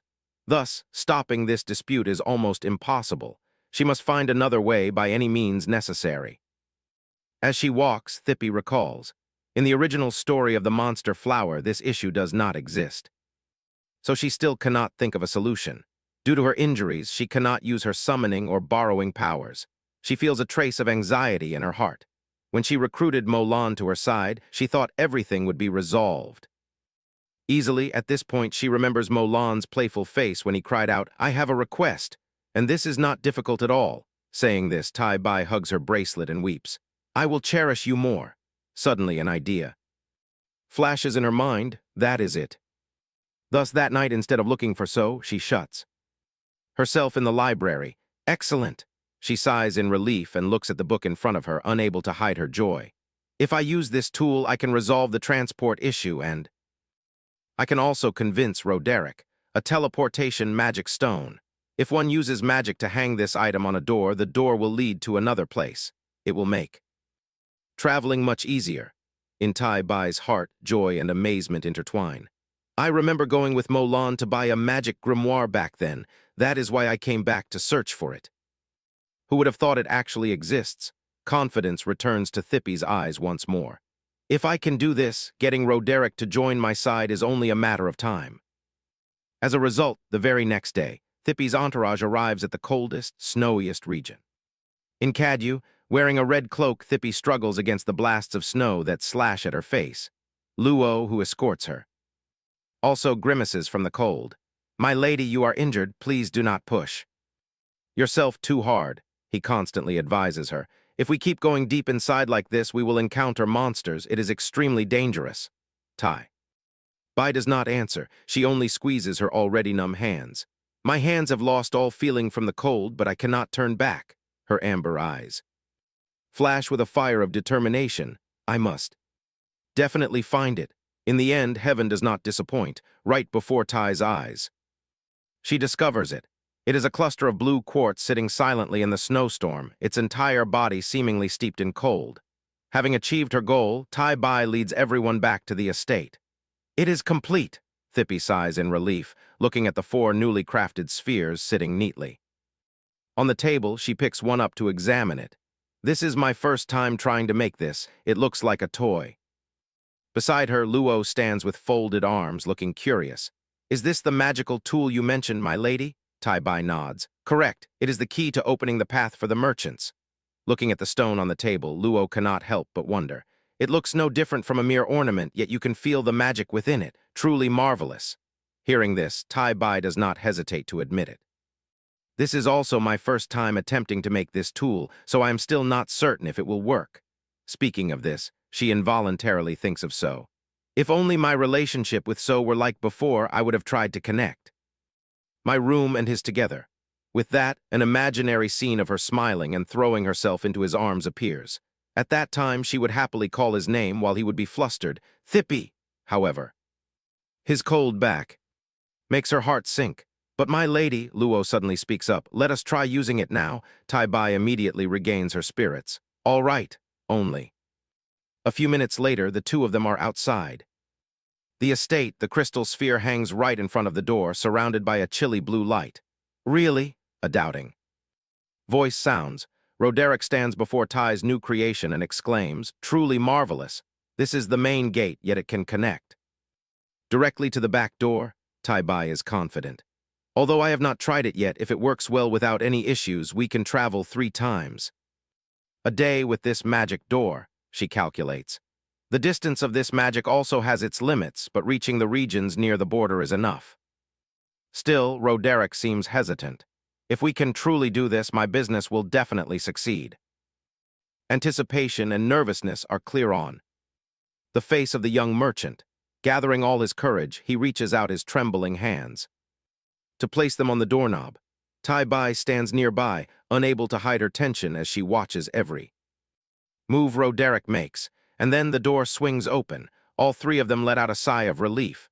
"Unbelievable!" The exclamation bursts out the moment they see the scene before them is indeed the back door of the estate. Roderick completely erupts at this point, raising his hands to the sky and shouting, "My lady is too amazing!" Thippy smiles at his bow, a smile of unprecedented relief. Combined with Roderick's business, the Kadu territory resolves its food shortage. This news quickly reaches So's ears. Naturally, this is through Luo's report that is the reason So invites Tai Bai to talk. In the cozy room, Tai Bai is already waiting. "Sit here," she urges with a gentle smile. As for So, his face has already flushed red upon seeing her after so many days. He quickly lowers his eyes to avoid her affectionate gaze. Standing before Tai's creation, So himself cannot help but feel stunned. What is this?" Meanwhile, Roderick bows deeply in earnest. "Thank you, Duke, thank you very much." So quickly refutes, "No, do not thank me. The one you must thank is Lady Tai Bai. All of this is thanks to her." Afterward, amidst the cries of "Long live the lady" and expressions of gratitude from the people of Kadu, So's mindset shifts slightly. "I thought that if I showed her the horrors of war, she would be terrified and leave. Yet, despite witnessing such scenes, looking at the girls smiling and waving, he marvels. Tai Bai not only did not run away, but she also tackled the core issue head-on. The coldness of this place has lasted for thousands of years, yet now it is warmed by a single person. The gentle girl before him makes So feel a strange sensation. "Thippy," he has silently called her name 1,000 times. Unlike before, the corners of his lips do not lift, yet pride still spreads from the depths of his heart. "In this world, no one can shine brighter than you." Returning to their conversation, Thippy welcomes him with a bright smile. "Come here," she warmly urges, so sits opposite her, clutching the teacup in his hand so tightly it nearly shatters. Tai Bai is surprised by his announcement. "A welcome banquet for me?" So tries to relax and replies, "Yes, that is right." He does not look at her, speaking with formal politeness. "If you do not feel comfortable, Thippy, no one will force you, but as the Lord of Kadu I have a duty to show my gratitude to you." But Tai Bai smiles, looking highly expectant. "I really like that, so are you. Thinking of me?" Hearing this, So's gaze grows even more somber. "As expected, she would think that way. That is why I thought about this very carefully." Watching her smile happily, he tries even harder to convince himself. "But this is merely a duty that a lord must perform." Meanwhile, Thippy cannot hide her joy, thinking, "Has So finally opened his heart to me?" The two sit opposite each other with completely contrasting thoughts. While So tries to avoid her, "Therefore I must not cross the line," Tai Bai eagerly anticipates. "What should I wear to the banquet? I am so nervous." Thus, that night, a festival is held in Kadu, a place that has always struggled with food supplies. The citizens now have enough pastries and vegetables for their meals. This makes Thippy very proud. "Everything has changed thanks to the tool I created." And now everyone is hosting a grand feast to celebrate. Thippy, the protagonist, is surrounded by the crowd. She friendly holds hands and greets them, naturally engaging in the stories. Being told, "I have heard so many people express their gratitude." She holds the hand of a village girl, smiling happily. "Through chatting with them, I learned something quite new." But as the girl departs, Tai's deep gaze falls upon So, who is standing not far away. Looking at the man busy giving directions, she sees So's usual daily image. She thinks he does not just wear a radiant smile. When listening to everyone and observing closely, I realize that he is usually very cold to others. The image of So's warm smile flashes through Tai Bai's mind, sensing her gaze. So reflexively glances toward Tai Bai, but before she can wave, he quickly turns his face away, leaving Tai Bai stunned. "Didn't he just look at me?" However, Tai Bai shows no disappointment. On the contrary, she is extremely confident. But it does not matter because the image of him smiling only exists in front of me. With that, she returns to her warm demeanor, conversing with everyone, no longer paying attention to So's receding back. On the other side, So's mood is completely the opposite of hers. His eyes are gloomy and filled with sadness. Late into the night, Thippy's footsteps grow unsteady, signaling that she has drunk a lot. Thippy rubs her temples. "Did I drink too much?" Looking at the scene of everyone still dancing happily, she feels a bit troubled. Caught up in the atmosphere, I did not even notice everyone had transitioned to dancing. But where did So go? Tai now looks around frantically to search for his figure, recalling how she expected So to affectionately ask her, "Thippy, do you want to dance with me?" And looking back at reality, Tai Bai's blood pressure rises. "Actually, what I looked forward to most today was spending time with So, yet we could not even have a proper conversation." Saying this, she huffily turns and leaves the crowd. She must find So quickly, it cannot end like this. At the same time, at a location not far away, So stands silently leaning against a wall, deep in thought. "What on earth am I doing at such a happy banquet?" He closes his eyes, helplessness clear on his face, but there is no other way. Only now does he truly admit to himself, "Because I have to hide from Thippy." Unconsciously, he recalls the moment earlier when he almost made eye contact with Thippy. "Perhaps out of habit, my gaze always wanders toward Tai unconsciously."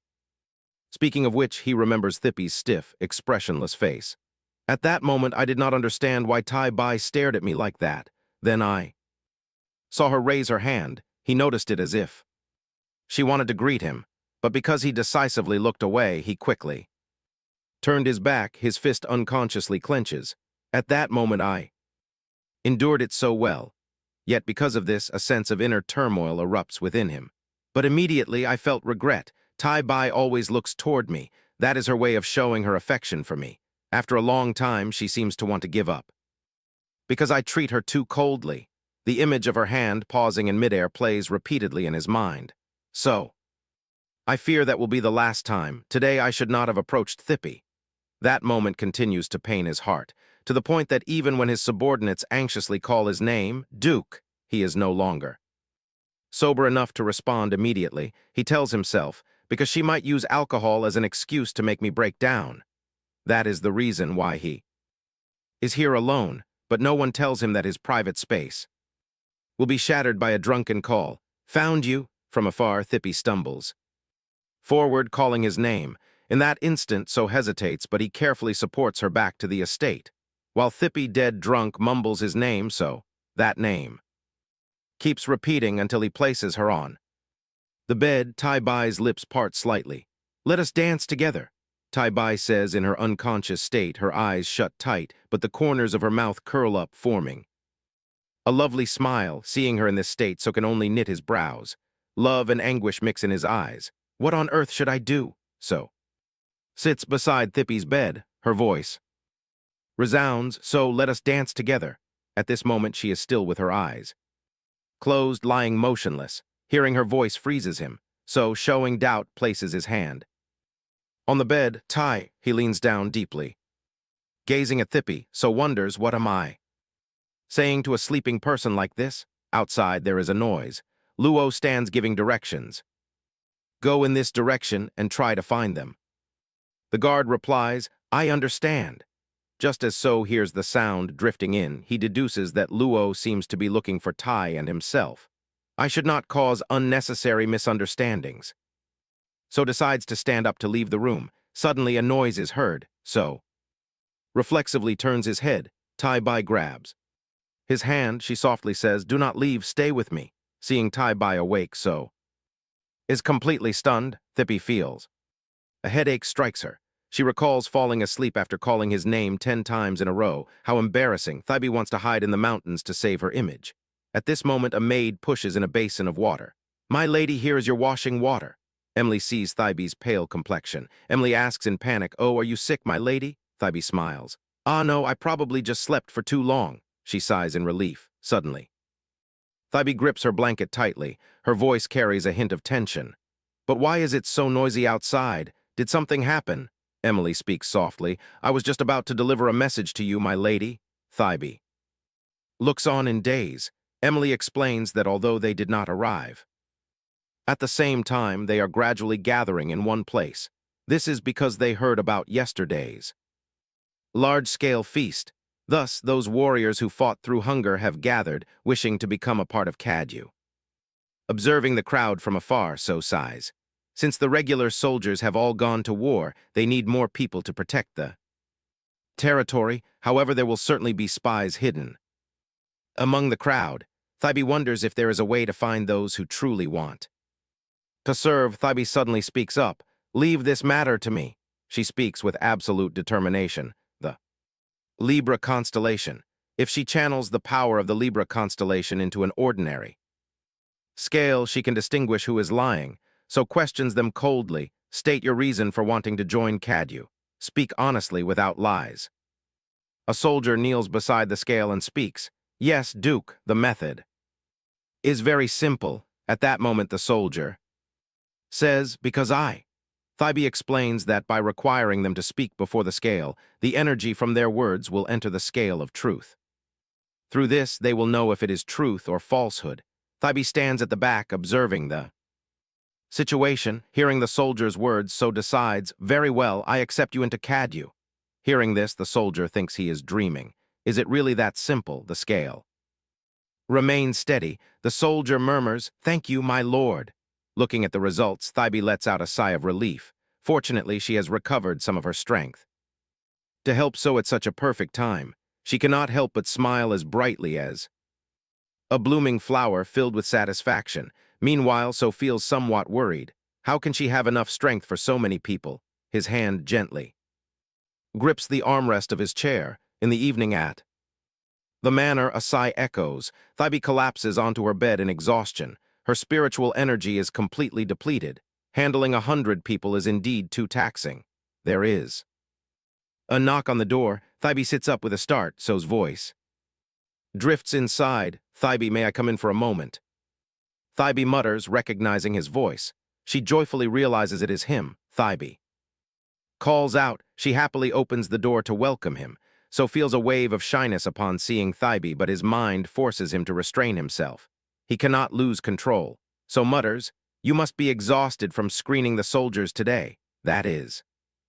"Why I came here." Seeing his awkwardness, Thybe freezes, feeling bewildered.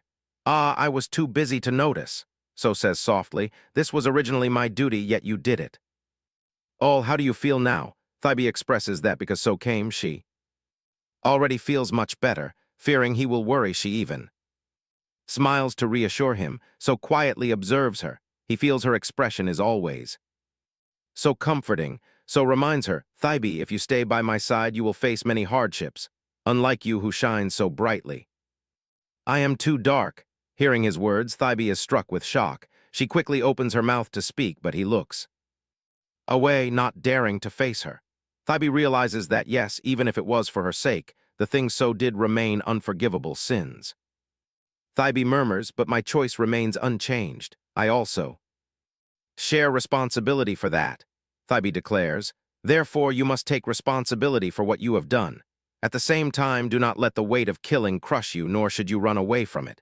That is what you need to do now," so can only let out a deep sigh. He steps forward. "Thybe." He pulls her tightly into his embrace, leaving her completely stunned. So whispers her name, "Thybe." She starts. His eyes are closed as he breathes softly. Thybe holds him for a moment. She feels bewildered. Did he fall asleep? Well, it makes sense. He has been going to the battlefield constantly, so he must be exhausted. Although I stayed by his side today to help him talk to so many people. After speaking with them, I truly wanted to tell him that I want to end this war as soon as possible. Now there is no other way, since So is already asleep. Her hand suddenly touches a wet, sticky patch of blood. Thybe gasps in shock. Her eyes widen. Filled with doubt, she raises her hand to check. What is this? A dark crimson stain covers her palm. Thybe is speechless. In panic, she cries out, "So." But he remains motionless. He has lost consciousness. Thybe tries to deny it. "Is he acting? No, that can't be. I did not sense any signs at all." She groans silently. She hurriedly moves him onto the bed. Her hand pauses at his shirt buttons. "No, I must prioritize his condition first. I need to get him onto the bed and perform first aid." A piece of white bandage wrapping his wound is torn and blood oozes out. Thybe is shocked. "Ah, it was already bandaged." Thybe thinks, so this wound is not recent. Furthermore, are all these scars wounds from the battlefield? At this moment, So gasps for air, his face pale. Thybe wonders, did he live in this condition all this time? Anger suddenly flares within her. She clenches her fists tightly, unable to speak. Thybe stands still, staring at So. She begins to use her healing power on him, Aquarius constellation, a surge of healing spiritual energy flows, causing his wounds to slowly vanish and the blood to disappear. Seeing So's complexion improve, Thybe thinks, great, his expression looks much more relaxed now. The servants quickly arrive to assist her. She gently wipes away her sweat, letting out a sigh of relief. Fortunately, she still has enough power to heal him. However, she never expected So's body to carry so many injuries.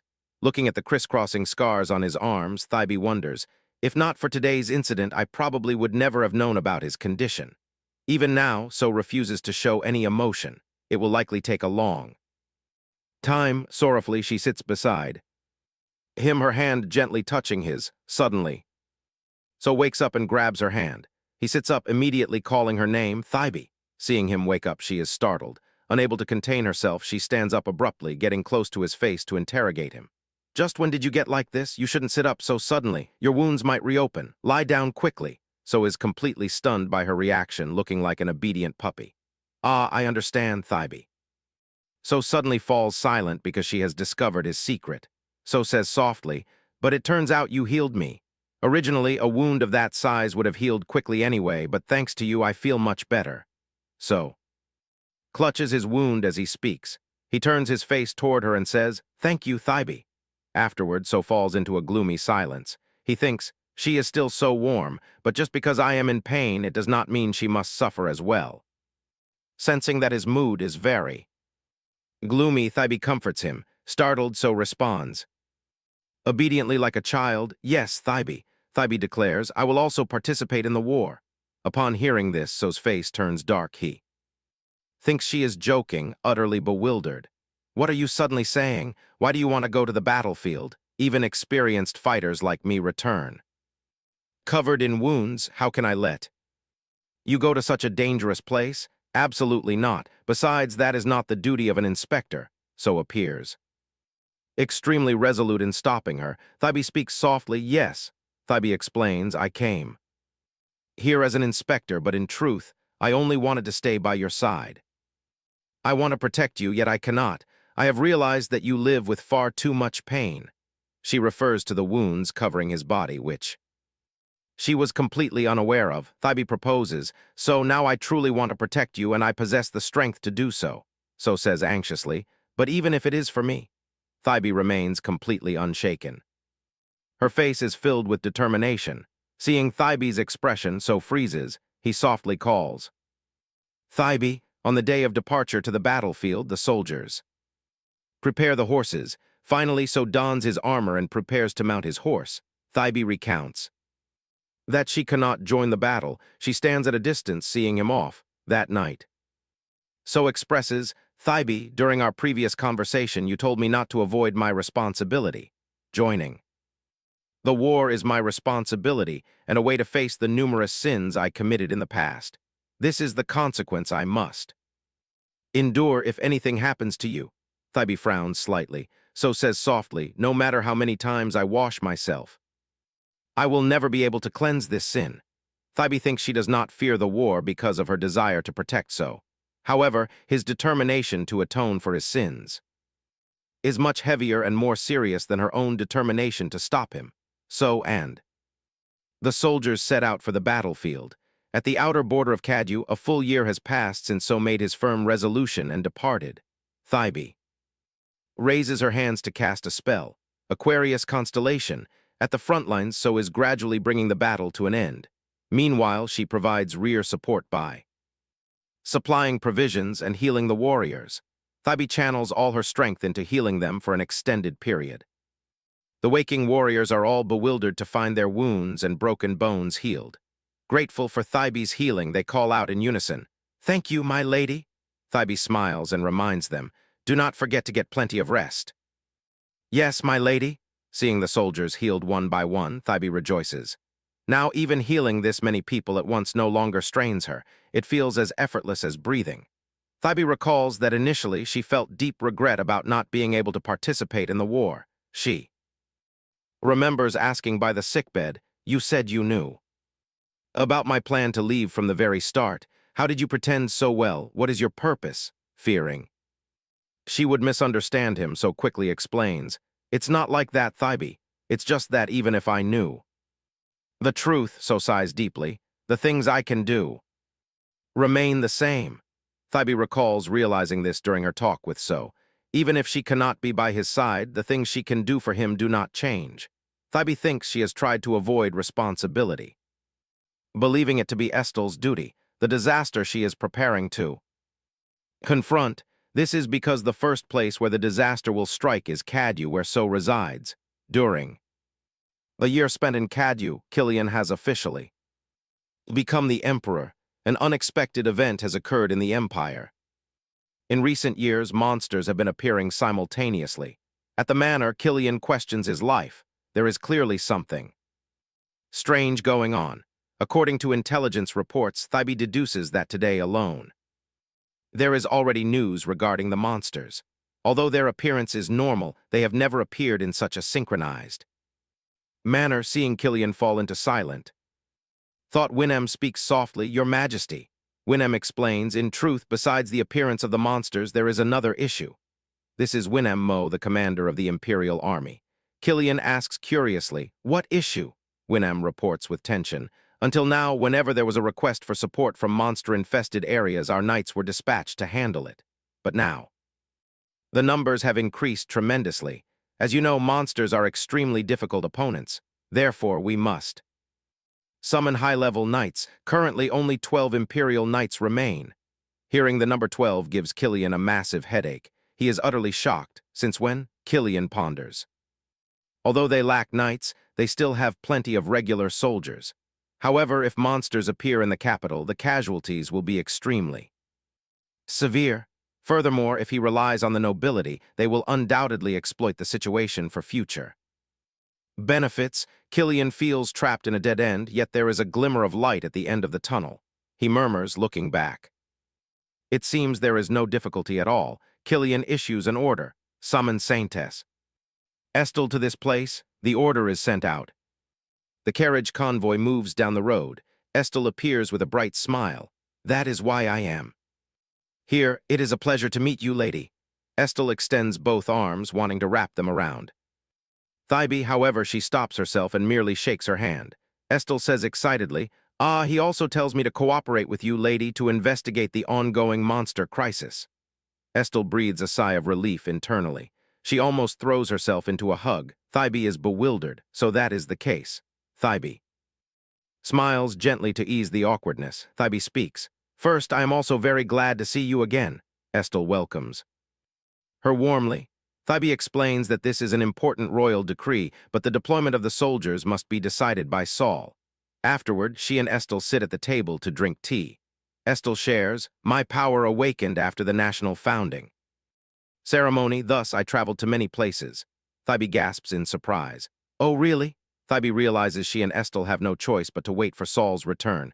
They enjoy the joy of reuniting after a long separation. It feels as though everything is perfect. Estelle's face is rosy and full of energy. "Ah, how is your relationship with the Duke lately? You two have lived here together for a year." Thybee freezes in embarrassment. "Ah, that." Seeing her awkwardness, Estelle panics. "Ah. Is this a sensitive topic? I am sorry if I am being rude." Thybee holds her teacup and speaks softly. "No, it is not sensitive at all. This matter." Right then, a maid appears. "My lady, the Duke has returned." Thybee recalls delivering the royal decree to Saul. Upon receiving the order, Saul hesitates. I see. I understand. Prepare the knights and soldiers immediately." Looking at him in front of her, Thybee feels a deep yearning. She wants to speak with Saul. More, she recalls the many times she saw Saul off. Thybee thinks it is wonderful to fight for the same goal for a whole year. Yet, she and Saul remain in different places. Their opportunities to meet are far too few. Saul announces his decision. Since he is staying behind, he will order the guards to prioritize their safety on the journey. Hearing this, Thybee feels a wave of disappointment. Saul is staying behind? Why? Saul explains, "The war is not over yet. As the commander, I must remain here to defend this territory." Thybee gasps in confusion. "Ah." Of course, they prepare to board the carriage. As the wheels begin to roll, Saul stands and watches them depart. Thybee must leave Saul once again. Sorrow fills her heart. She comforts herself. This is only natural. Any simple mind knows he must stay because of the war. If this were the past, he would never want to leave her side and they would always travel together. Thybee calls out softly to Estelle. Estelle flinches. "Yes, lady," Thybee stammers. What if Saul no longer loves me? What should I do?" Her words strike like a bolt of lightning from a clear sky. Estelle freezes completely. Speechless, Estelle quickly grabs her hand. Saul stands in the distance, watching them depart. Estelle consoles her. "Do not worry too much, lady. I do not know what happened between you two recently, but the Duke I know is not like that." La stands behind, watching Saul with clenched fists. Estelle believes Saul cares for Thybee more than anyone else in this world. After a long silence and receiving Estelle's sincere advice, Thybee clears her mind. She decides to cast aside her complicated feelings for Saul. She focuses entirely on the task at hand. Although Saul is highly important, what if this matter relates directly to the impending disaster? The carriage moves toward the forest. Sudden unrest stirs the forest. Flocks of birds scatter into the sky. Below, savage monsters run rampant. Thybee quickly extends her hand to cast a spell. She shouts, "Estelle." Estelle responds to the command. "I am ready." Thick tree roots erupt from the ground, binding the monster's legs. Seeing this, Thybee quickly shouts, "Now is the time." Hearing the command, Estelle rushes forward immediately. She touches the beast with both hands and whispers, "I will not harm you." Estelle closes her eyes and begins to heal the beast cooperates completely, filling her with gratitude. "Thank you for listening to me." After some time, the healed monster turns and leaves.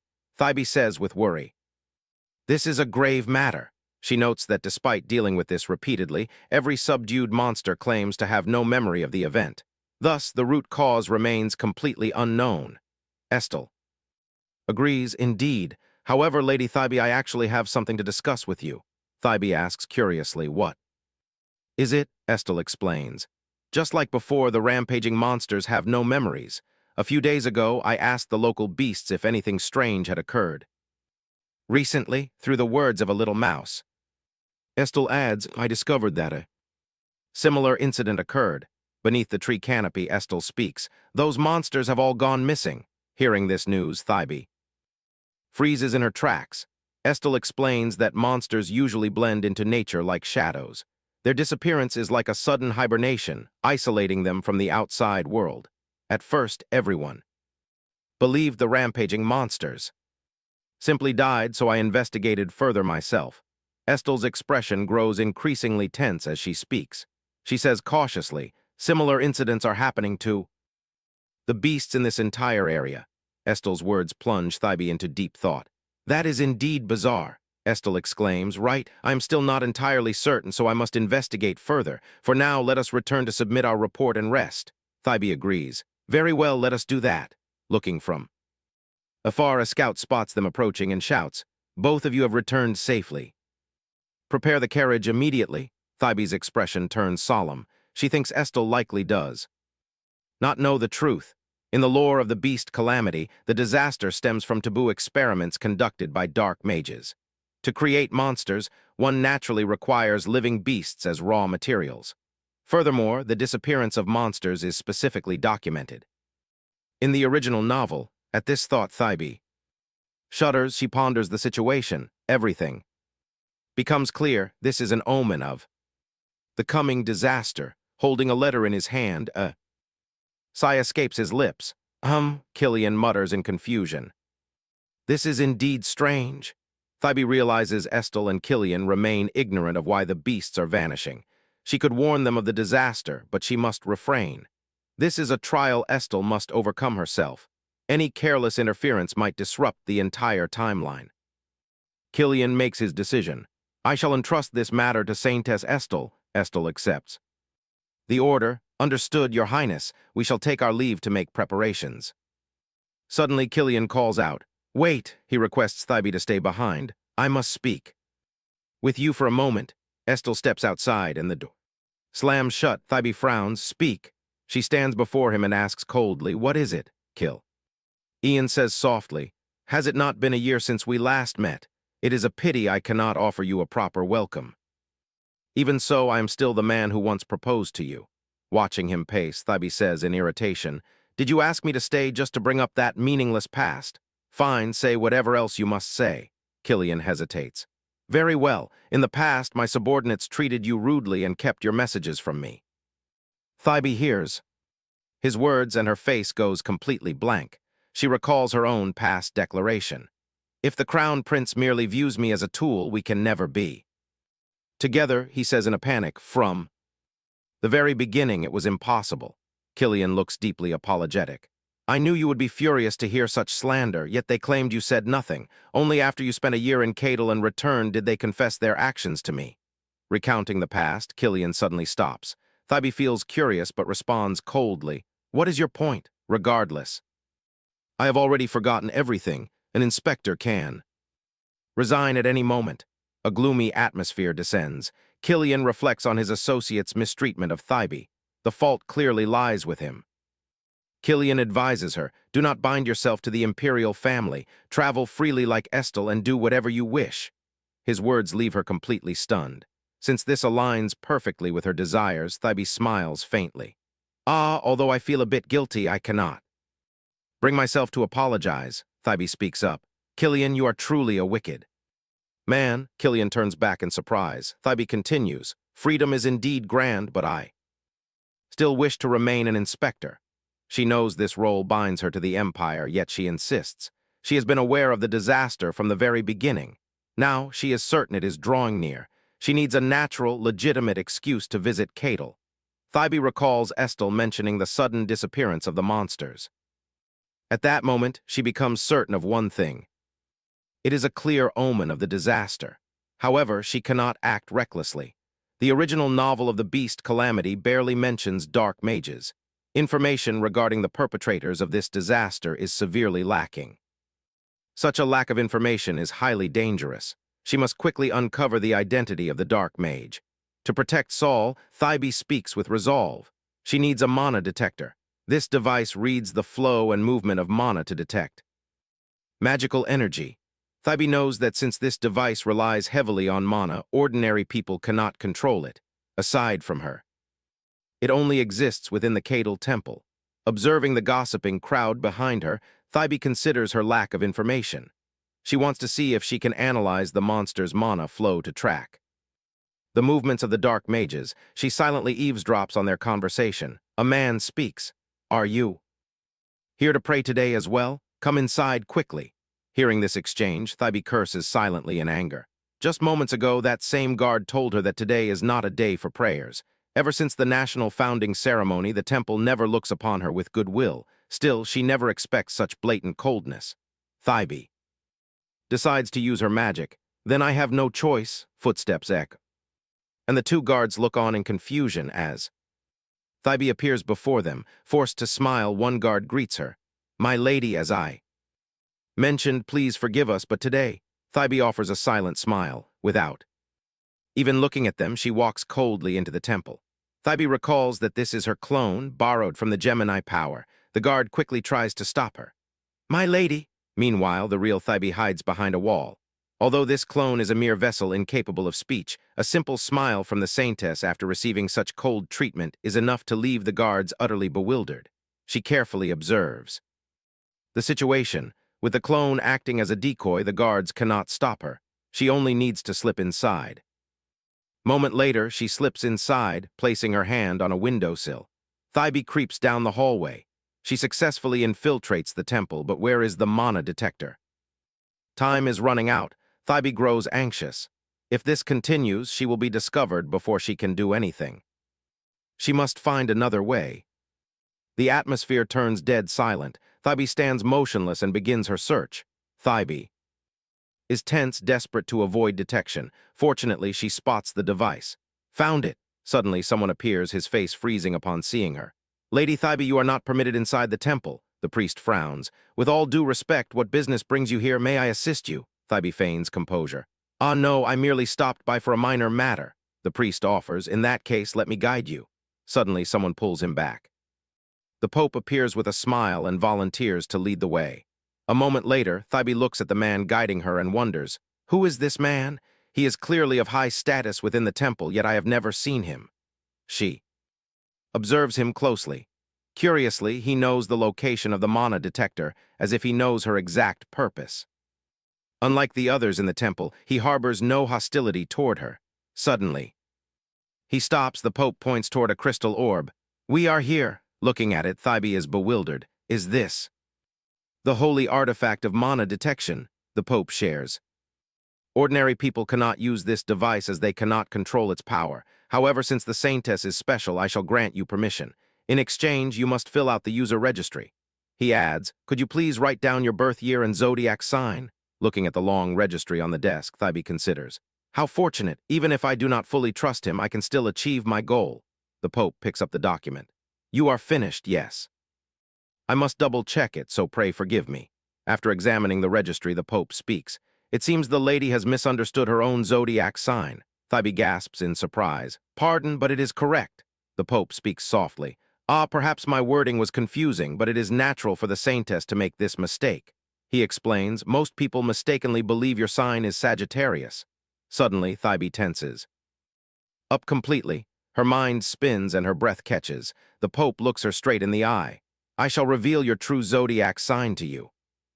In truth, this world does not possess only 12 zodiac signs. There is a lesser-known constellation that is slowly being forgotten." Thybee frowns. Now, she finally realizes his true identity. The Pope speaks. "Your zodiac sign is the mysterious 13th constellation, hidden beyond the 12 zodiac signs." Thybee confirms his identity as the Pope. In the silent space, the shadow of the Pope glides past. This world does not only have 12 zodiac signs. There is also a forgotten sign. Her true zodiac sign is Ophiuchus. Thinking of this, Thybee's gaze grows deep. Only now does she realize she belongs to Ophiuchus Cavan. Seeing him appear before her, Thibae understands. It seems this man is the Pope. He snaps his fingers and speaks. "Forgive me, I do not wish for our meeting to be so tense." Facing the Pope, curiosity rises in her heart. Just how much mana does the Pope possess to achieve this? Thibae touches her neck unconsciously. This is incomparable to the Bishop of the Heresy. Looking at his lifeless eyes, she fears he does not borrow any divine power. He simply fills the room with mana and increases its density. The Pope can manipulate the Holy Cross to suppress others, but the feels like being crushed by raw mana. Suffocation washes over Thibae. Her expression turns solemn, yet the Pope maintains his gentle smile.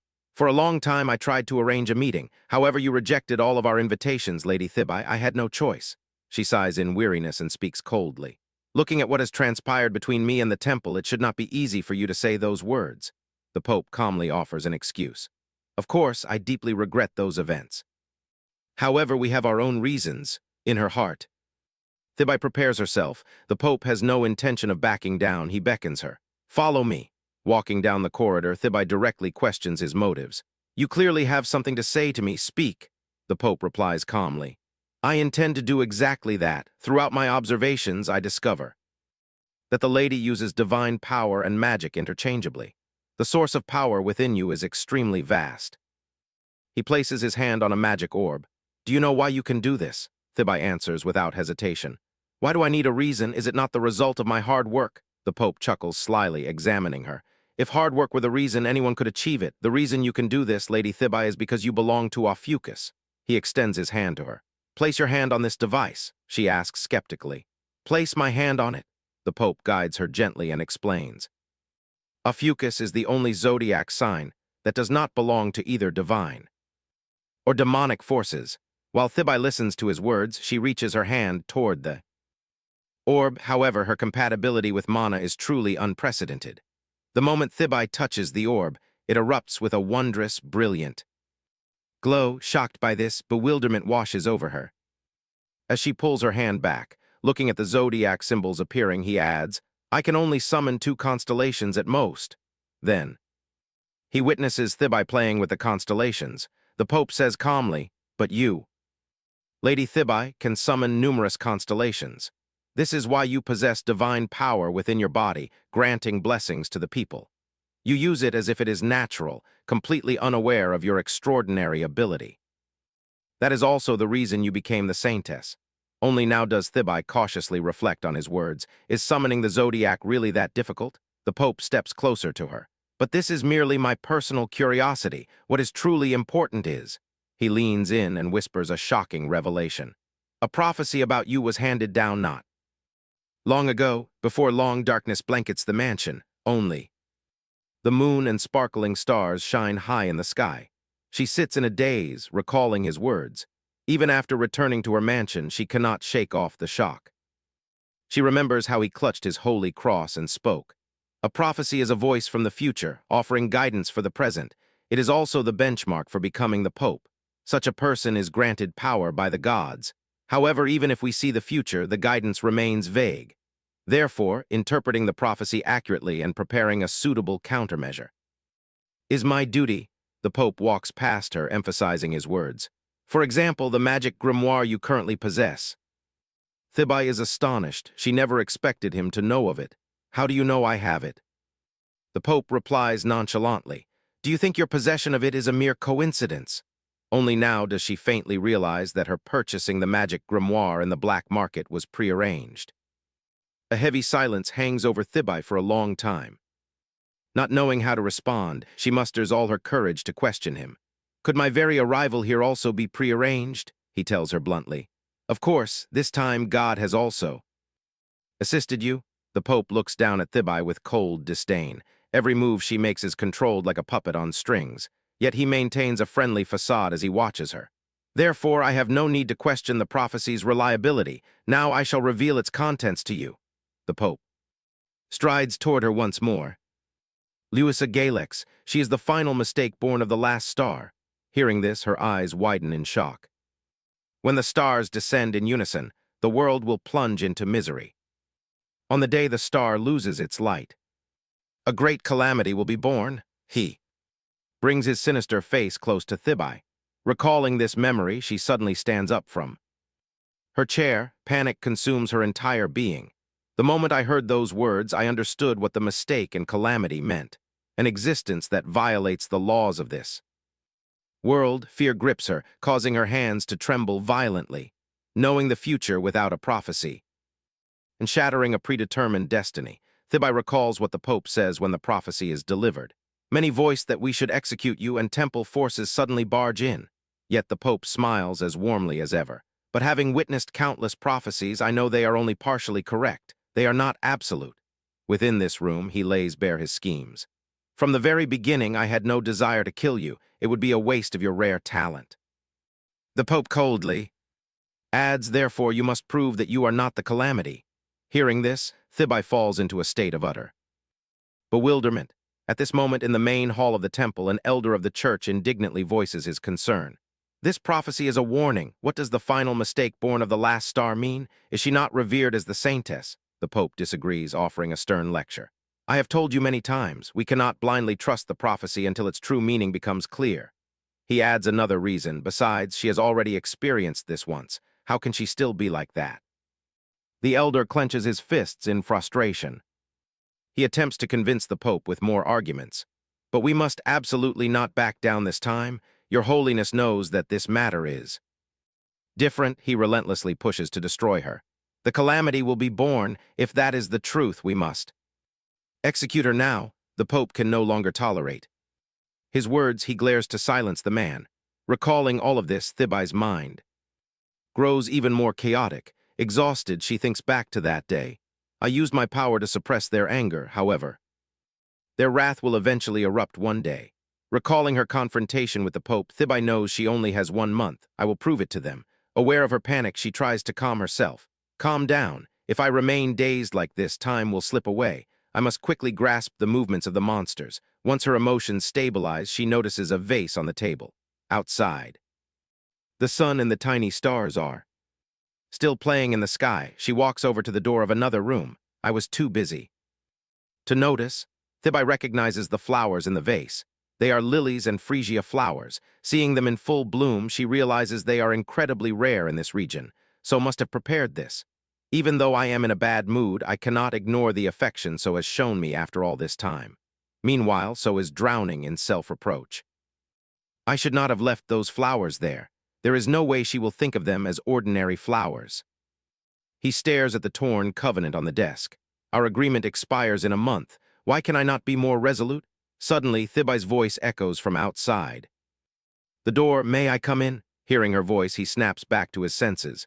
Thibai! He opens the door immediately. Thibai calls his name softly. He notices her forced smile. Hesitating, she asks, so can you turn around? Her request catches him off guard. But why? Just as he prepares to turn around, Thibai steps forward and wraps her arms tightly around his waist. His face flushes red with embarrassment. Thibai, what is wrong with you? So tries to turn. No matter what happened, I will listen to you, so please let go. However, she merely turns with him, refusing to release her grip, so stands frozen, utterly at a loss. Thibai remains silent. He tries to gently pry her off. Wait, Thibai, let go. She does not answer. Her lips merely tremble slightly. Then Thibai giggles with unusual gaiety. Hearing her laugh, anxiety grows. He tries to coax her gently. Thibai, I still do not know what is going on. Let me look at your face. But no matter where So turns, she follows closely, clinging to him. Silence envelops the room. Deciding she has teased him enough, Thibai says softly, wait, let us rest. For a moment, he quickly agrees. All right. Thibai asks the question lingering in her heart. By the way, did you bring those flowers for me? So falls silent. In his heart, he recalls his decision to break off the engagement with Thibai. His heart feels like a flickering candle, his emotions like a flame dancing in the wind. In a single day, my resolve has crumbled countless times. I am so disappointed in myself, drowning in endless sorrow.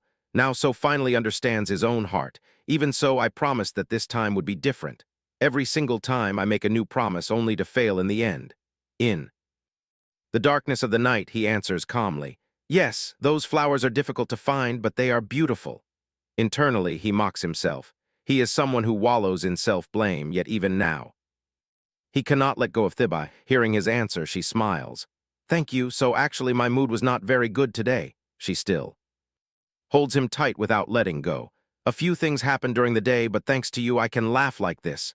Hearing this, he knows something is indeed wrong, so asks seriously what on earth happened, even if the entire world criticizes you, you would not care this much.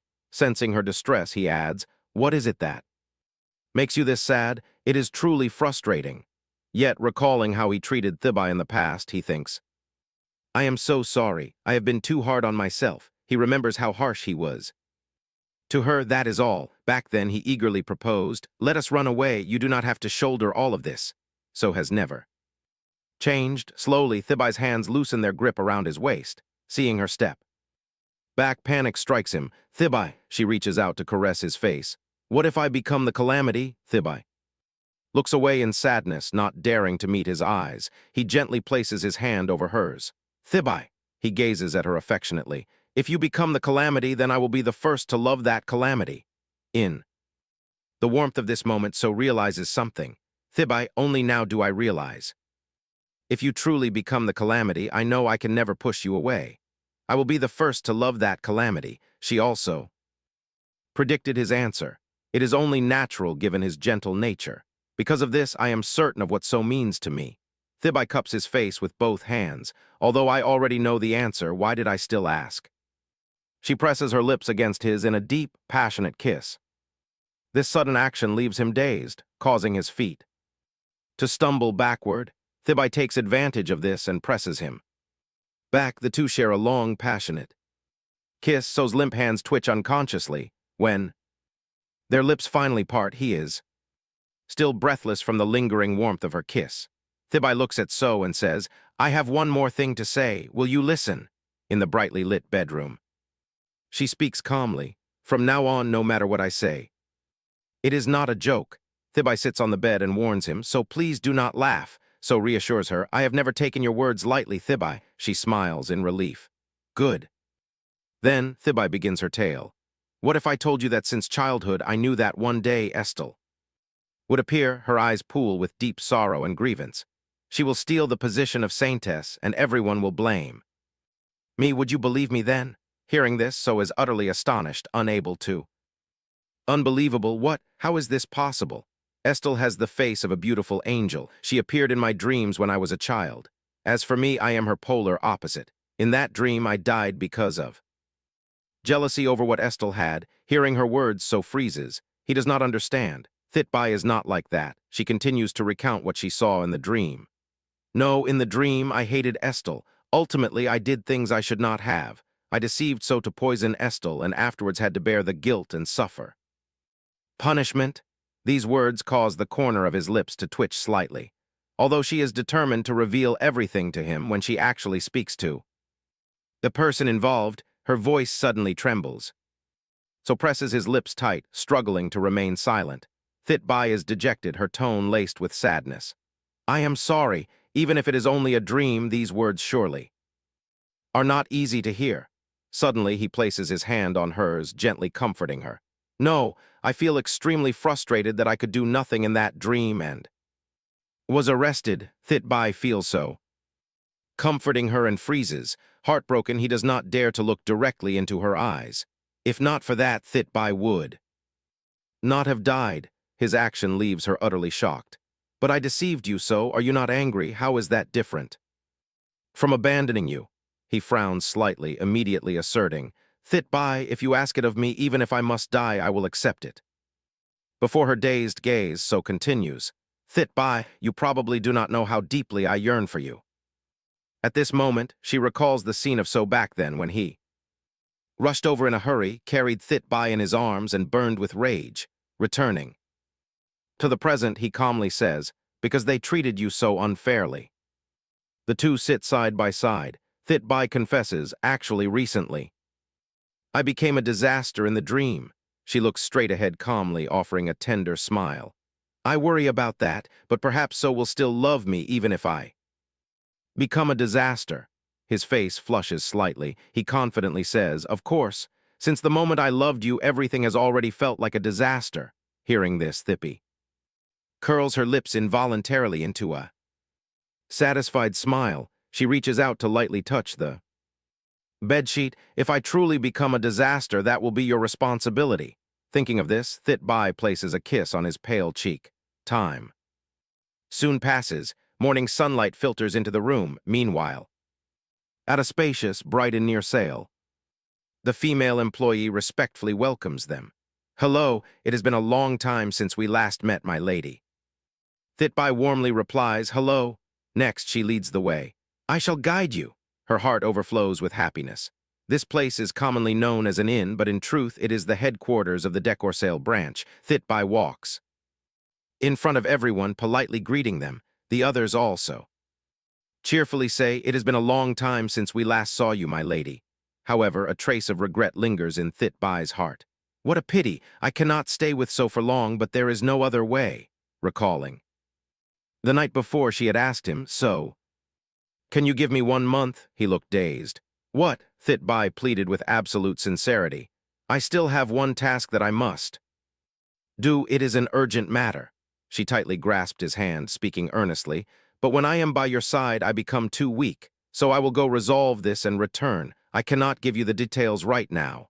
He cherishes her hand and places a kiss upon it. I understand, Thippy, take care. In the present, she sternly admonishes herself. I am not a disaster, thus I must prove this and return to his side. At this moment, Lanet hesitantly approaches her and speaks. I have something to report to you. This makes Thitbai feel doubtful. Huh, what is it? He hesitates and stammers. In truth, he goes on to relate a long story. Hearing this, Thitbai is shocked to her core. She summarizes, Estel is missing. Shortly after, Thitbai travels into the lush green forest. Estel is missing. Hearing that the last place Estel was seen is this forest, she feels somewhat relieved. She may not know about others, but Estel is not someone who would get lost in a forest. As a child, when she fell into a lake, a strange monster saved her. She halts her steps, deep in thought. Even if Estel faces danger, those monsters will surely be willing to help. A speculation arises in Thitbai's heart, and she makes a silent resolution. Something must have happened. I must find Estel as quickly as possible.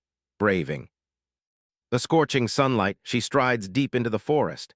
Even under the bright sun, the dense, towering trees shroud the forest in shadows. Once the sun sets, darkness will swallow this place, making it extremely dangerous. Thitbai brushes aside her exhaustion and searches ahead. Where on earth is she? However, before her eyes lies only a cool green lake, a lake. Thitbai walks straight toward it. At this moment, she catches a faint glimpse of a figure flickering beneath the water's surface. Driven by curiosity, Thitbai leans down to look. She stops.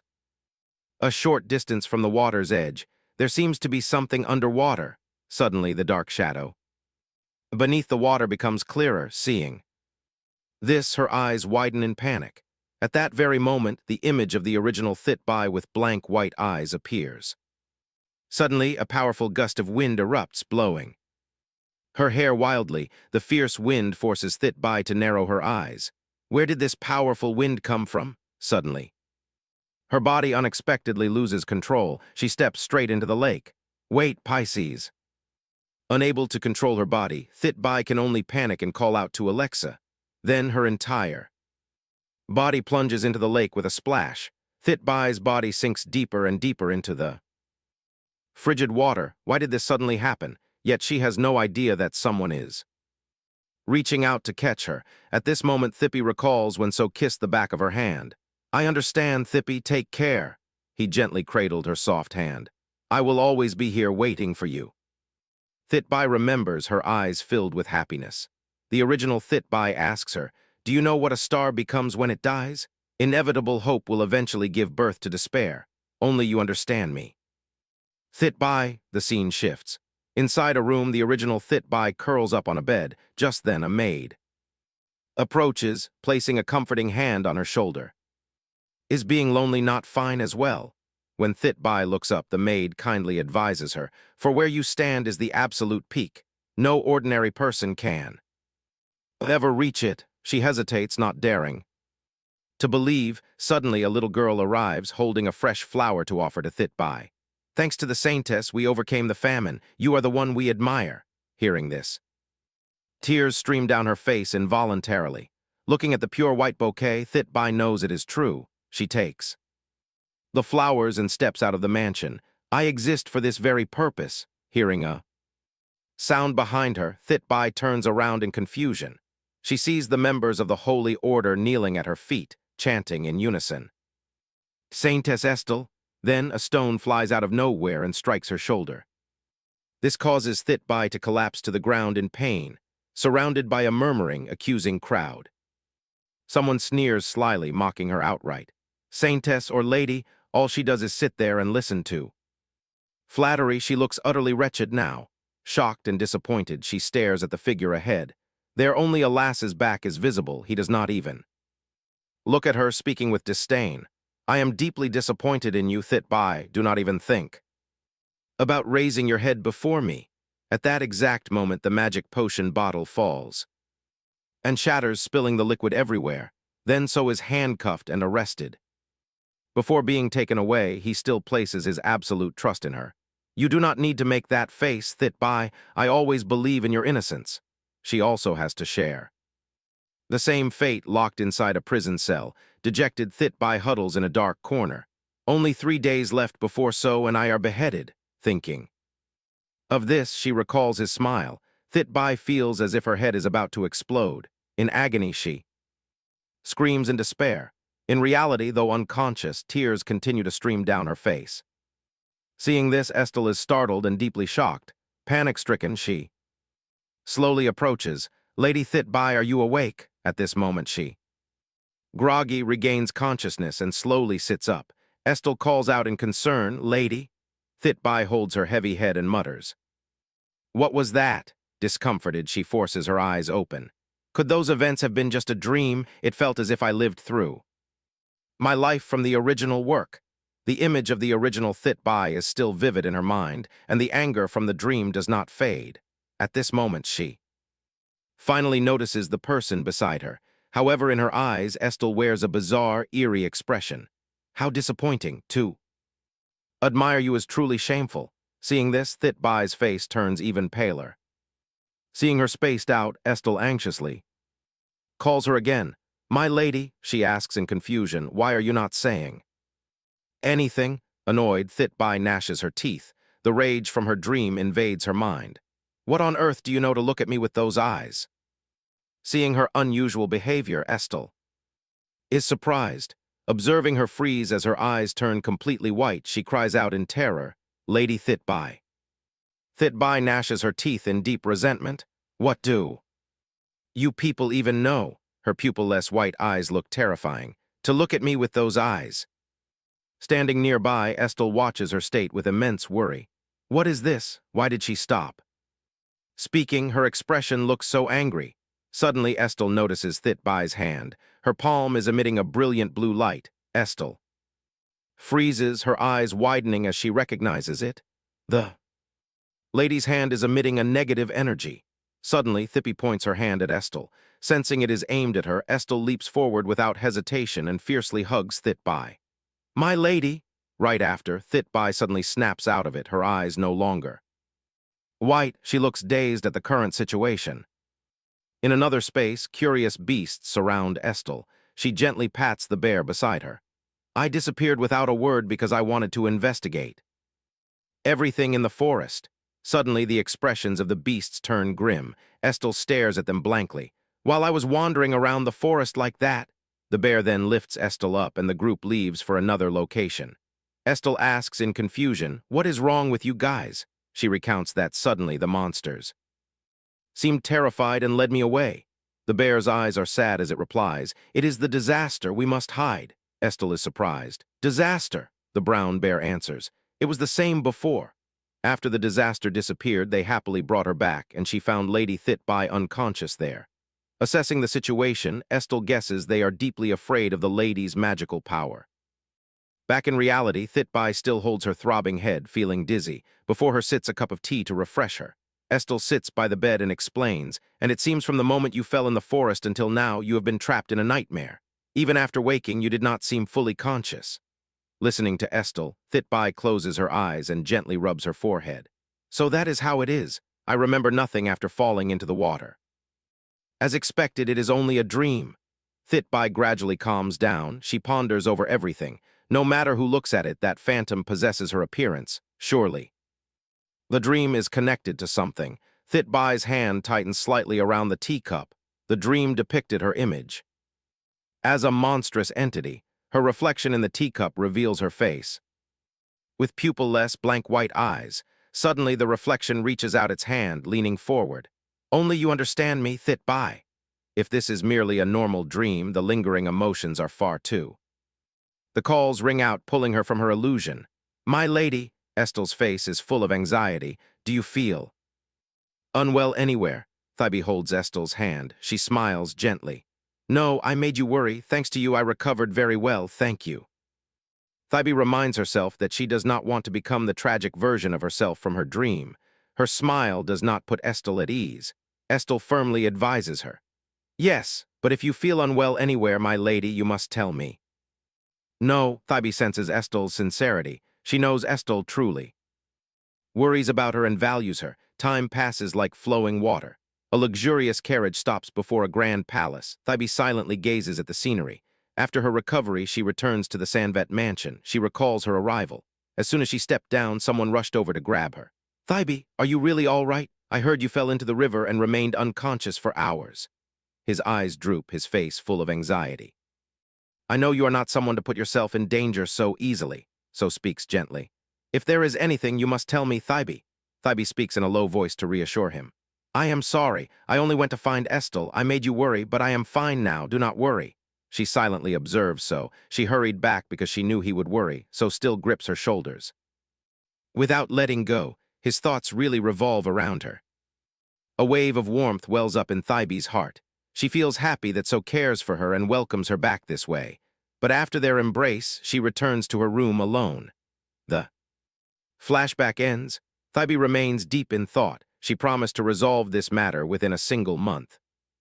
Thitbai walks silently down the long corridor. She has several doubts about the story she just recounted. First, the monsters called her a disaster and fled. Second, this has apparently happened before. The disaster is slowly becoming a reality. But what does it mean that this happened before? Thitbai stands alone.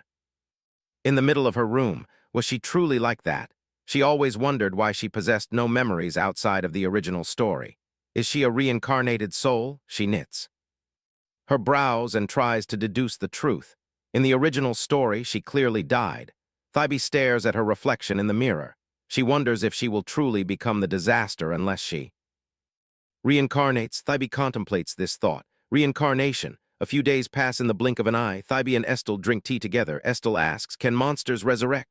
Thitbai replies, yes, I want to know if any monster can come back to life.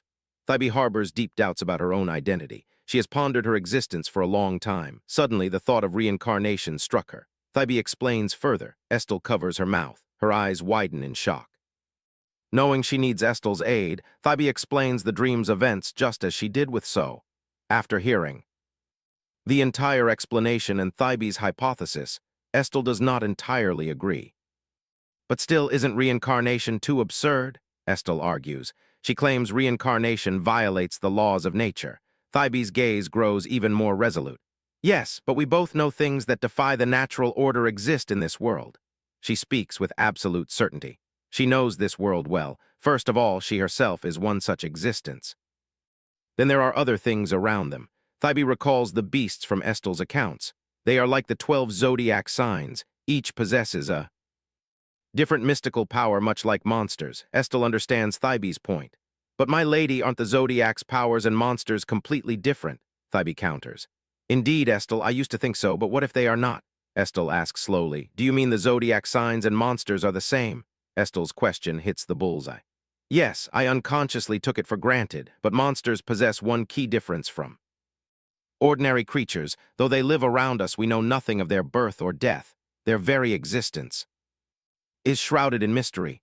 Moreover, they possess various mystical powers. Upon closer inspection, they mirror the 12 zodiac signs. They are mysterious entities with mystical powers. Thybee continues her analysis. There is an even more important point. The zodiac consists of only 12 signs. However, the stars in the night sky are countless. Thybee's sharp deduction leaves Estelle wide-eyed in admiration. Thybee poses another hypothesis. What if all constellations possess power, but for some reason they were discarded? What if those discarded mystical powers cannot leave the earth? What if they merged with mana and materialized? Estelle is finally convinced. She claps her hands together. That is highly likely how monsters are born. Thybee listens intently. And if that is true, then a monster capable of reversing time must exist. Thybee frowns in deep thought. If this hypothesis holds true, the past disappearances of monsters were not caused by forbidden experiments. Their true goal is to find the monster that can reverse time. Resolve fills Thybee's heart. If so, I must act faster to find that monster.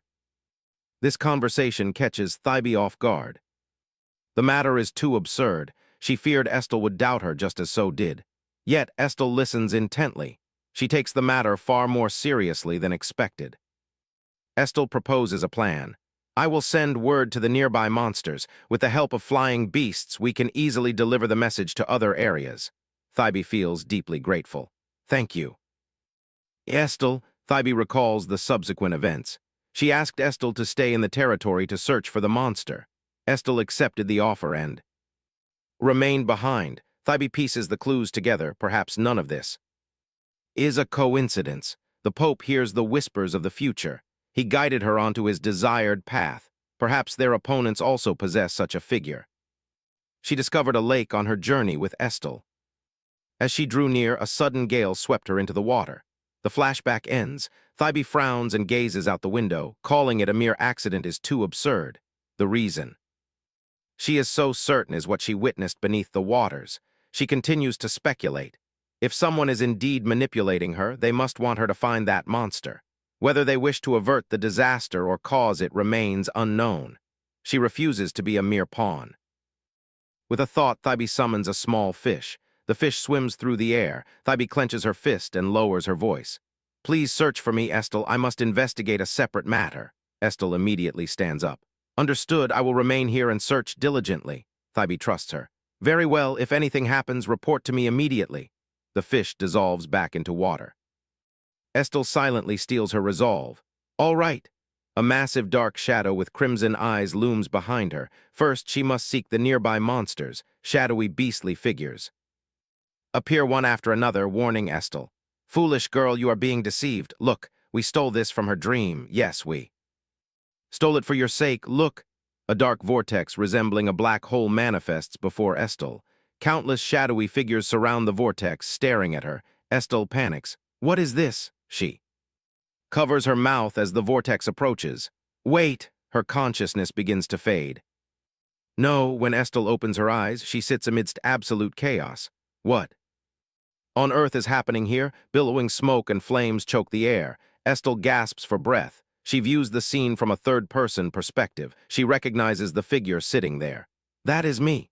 Her eyes narrow. The dark vortex looms right before her. But what alarms her is that anyone witnessing this scene would instantly recognize that entity. It is the sole cause of the devastation. Estelle possesses sensory abilities far beyond ordinary humans. The oppressive energy pierces her flesh. Killing intent surges from all directions. Estelle's hand tightly grips the sword on the ground. This is the warning from the prophecy. Estelle coughs up a mouthful of blood. On the ground, fresh blood splatters everywhere. She faces an existence that strikes terror even into the hearts of monsters. Estelle wipes the blood from her lips. The disaster. A brown bear lies dead nearby. What did they do wrong? Other beasts lie beside it, each covered in blood and wounds. Why did you do this? The black hole expands further. Estelle swings her sword and charges. How could you do this? She leaps toward the dark vortex. Roaring in fury, she unleashes a slash to tear it apart, yet the vortex remains completely unscathed. Estelle gasps for breath. Suddenly she stares in horror at the sight before her. From within the dark vortex, a woman emerges. A scar runs around her neck. Estelle stares in horror, dropping her sword. The woman from the black hole speaks first. What were you thinking? using that toy to destroy my darkness. She wears crimson robes, her nails are blood red. Estelle gasps as she bolts upright in bed. Several strange black rats surround her. A rat speaks in a raspy voice. Estelle is awake. An owl flies in from nowhere and chimes in. Did you see? That is the dream we stole for you? Estelle covers her mouth in horror. Impossible. A black snake slithers forward. Estelle, it flicks its crimson tongue. She asked you to search for that monster, did she not? Do not trust her. Estelle trembles violently. She is certain. She recalls the woman from her dream, despite the black hair and crimson eyes. That face belongs to her. The snake glares at Estelle and issues a warning. She is extremely dangerous. The woman Estelle saw is none other than Lady Thybee. A dark, enchanting voice echoes. What did she order you to do? The snake's tail coils closer to Estelle. Estelle hesitates before replying. To find the monster that controls time. The snake speaks again. Indeed, but what has she herself done? She offers no explanation. She merely claims she has things to do and vanishes. She is using you. Estelle is stunned. She touches her chin in disbelief. No, Lady Thybee would not. The black snake flicks its hideous tongue. Its eyes glow. If you find that monster for her, what if she uses it to unleash the disaster? You saw her true self. She loathes this world. She harbors hatred for you. She plans to exploit us. You must not trust her. Meanwhile, in the capital's underground dungeon where Bishop Sebio is imprisoned, a torch blazes in the dark tunnel. Two men stand in the chamber. The man on the right speaks. About the matter I mentioned last time. Is it feasible? Everything proceeds according to plan. Do not worry. Grandmaster Zacharias smirks. He speaks in a sinister voice. Excellent. Conclude the business here quickly, then we depart. The two walk toward a certain cell. Zacharias stops before the cell door. He calls out to Sebio. Spotting Zacharias, Sebio excitedly clutches the iron bars. He stammers. "Gr Grandmaster, I knew it. I knew you would come to save me." Zacharias hears this and cuts him off. Save you? Zacharias sneers. Though you are partially correct, our holy church is on the verge of salvation. That day is fast approaching. Sebio gazes at him in desperate hope and asks, is that true? Heavens, I am truly overjoyed. The day of our church's dominion is nigh. Zacharias looks straight at him. This is all thanks to your sacrifice. You die for our sacred faith. As Grandmaster, I express my deepest gratitude. Sebio grips the iron bars. His hands tremble with emotion. He mutters to himself. He expected death after the cathedral incident. Yet the Grandmaster came all this way to praise him. Zacharias speaks again. However, you must lay down your life for the faith. Sebio stiffens in absolute horror. Sebio collapses to the ground. He bleeds profusely. Zacharias gestures excitedly to his companion. B, do you know how long I have waited to meet that person? B lowers his gaze.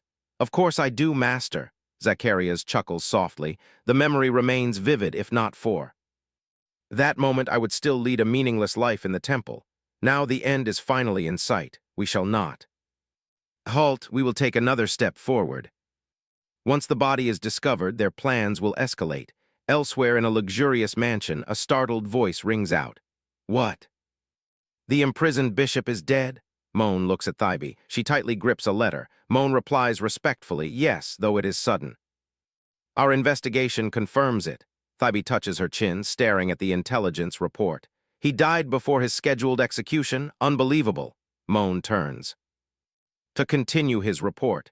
As mentioned in the letter, the cause of death is stabbed in the stomach. He is eliminated, not a suicide. Tibby suddenly stands up. She approaches him and says, Merlin, you are right. When captured, he confessed everything just to live. He has no reason to commit suicide. I suspect I missed something, so I went to the capital to investigate. However, the moment I set foot there, Sebio is already dead. A prisoner held for so long is suddenly murdered. This is too coincidental. It is as if someone already knows my goals. Afterward, I investigate Sebio's death with Merlin. Tibby shifts her gaze away from the intelligence report. She looks up at Merlin. This is all thanks to you. Merlin bows respectfully. Yes, my lady. After Merlin leaves, Tibby stares thoughtfully at his retreating back. She thinks to herself, if someone is truly blocking her, then clearly her sources of information will be limited, just as she predicts this. Investigation is not easy at all. However, thanks to the Zodiac, the premier intelligence guild, she still gathers several clues. After organizing everything, she decides to share the current situation with Estelle. Sometime later, the door to Tibby's room flies open. Tibby looks at Estelle as she slowly enters. She speaks cheerfully. Estelle, come in. I have an important matter to discuss with you. I know my request has exhausted you, so I prepared some simple refreshments. Estelle smiles shyly. She replies politely, thank you, lady. Tibby smiles gently in response. However, suspicion grows in her heart. Estelle's expression is much gloomier than usual. The task must have been arduous. Fortunately, she prepared beforehand. The two sit at the tea table to enjoy a cup of fragrant coffee. Tibby speaks first. It seems you still haven't found that monster. Did anything out of the ordinary happen? Estelle hesitates. That, she suddenly lifts her eyes, her gaze filled with deep thoughts. Looking at Tibby, the memory of the snake's words suddenly resurfaces. Estelle's face darkens. She thinks to herself, no, even if I trust the lady, I cannot speak of this. She feigns exhaustion. She bows her head and speaks in a low voice. My lady, I am sorry. There is still no progress. You mentioned you have something to discuss. Is it related to the matter I am investigating? Tibby suddenly frowns. She says seriously, yes, Estelle, I discovered an important matter while investigating in the capital. In truth, I returned to the capital to investigate Sabio. I tried to see if we missed any clues. However, on the day of my arrival, he was found dead. A prisoner held for so long dies right when I need him.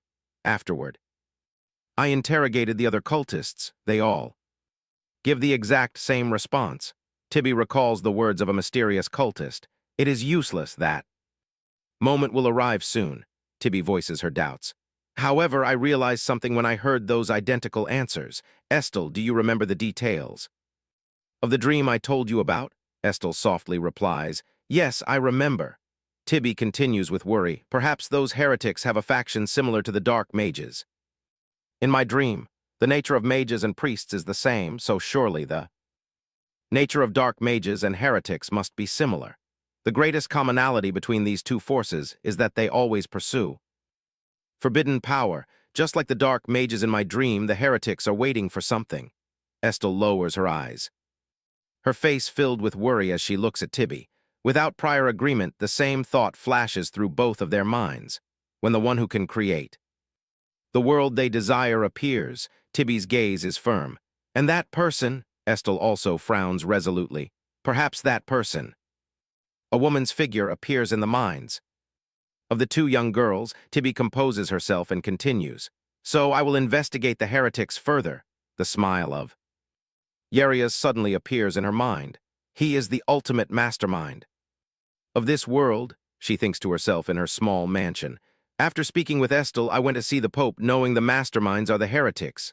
At that time, the Pope looks at her. He speaks gently. I have been waiting for you, Lady Tibby. Tibby steps inside, her gaze firm. She calculates silently. Finding the heretics is more important than finding that monster. To accomplish this, she needs help from the temple. Pope picks up the teapot. He pours a full cup for himself. He turns to Tibby with hospitality.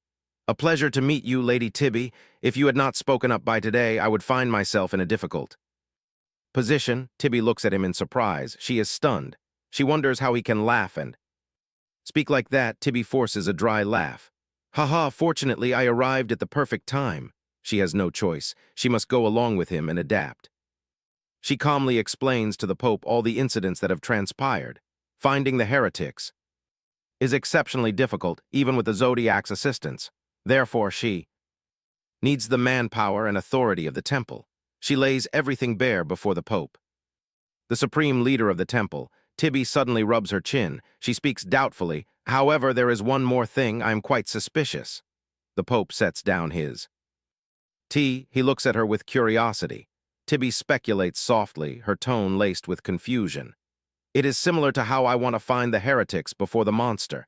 If their target is me, they should have come for me swiftly. Why haven't they appeared even now? The Pope lifts the teacup once more. He pours himself another cup. He offers a logical explanation.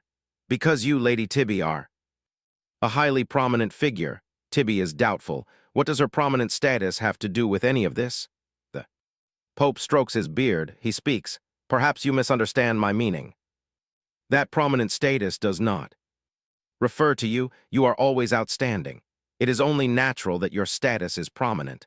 However, this does not mean it is entirely due to yourself. There are people supporting you from the shadows to make you shine brighter. I mean to say, there are many people around you. The teacup in his hand suddenly freezes in midair. The Pope looks up.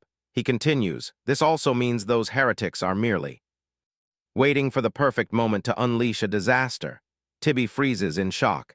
She is speechless before the sharp words of the Pope. He frowns. He looks at her with a complicated gaze. Tibby's eyes widen. She stands frozen. She mutters to herself. She must prove she is not the disaster as promised. But what if this is all their plan? The Pope raises his teacup to take a sip. He looks at her and chuckles softly. But do not worry, at least I have no intention to harm you. Tibby is doubtful. Why? The Pope bows his head and closes his eyes. He answers gently, as I said, I fully believe you are an outstanding saintess. Moreover, according to your own words, even if you become a disaster, you can still redeem it, correct? Therefore, I have no reason to be wary of you. As for finding the heretics, I promise to cooperate to the best of my ability, both materially and spiritually. The lady has already helped our side tremendously. However, in my estimation, before we can locate them, they will come to you first. Tibby ponders seriously. Actually, I think so too, however, by some means. We must find them first. The Pope sharply points out the crucial truth.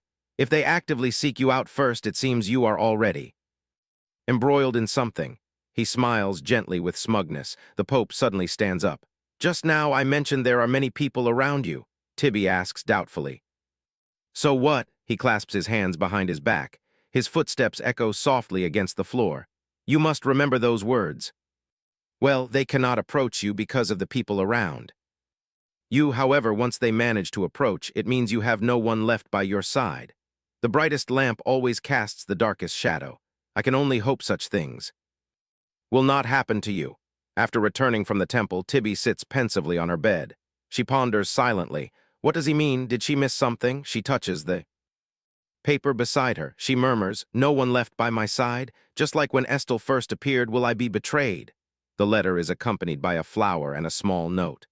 I miss you very much, Tati. I wanted to give this to you in person, but it is already late. Have a beautiful dream. Tibby picks up the small flower on the letter. She thinks resolutely. No, even so, she still has her allies. Furthermore, she worked tirelessly to gain Estelle's loyalty. She will overcome this.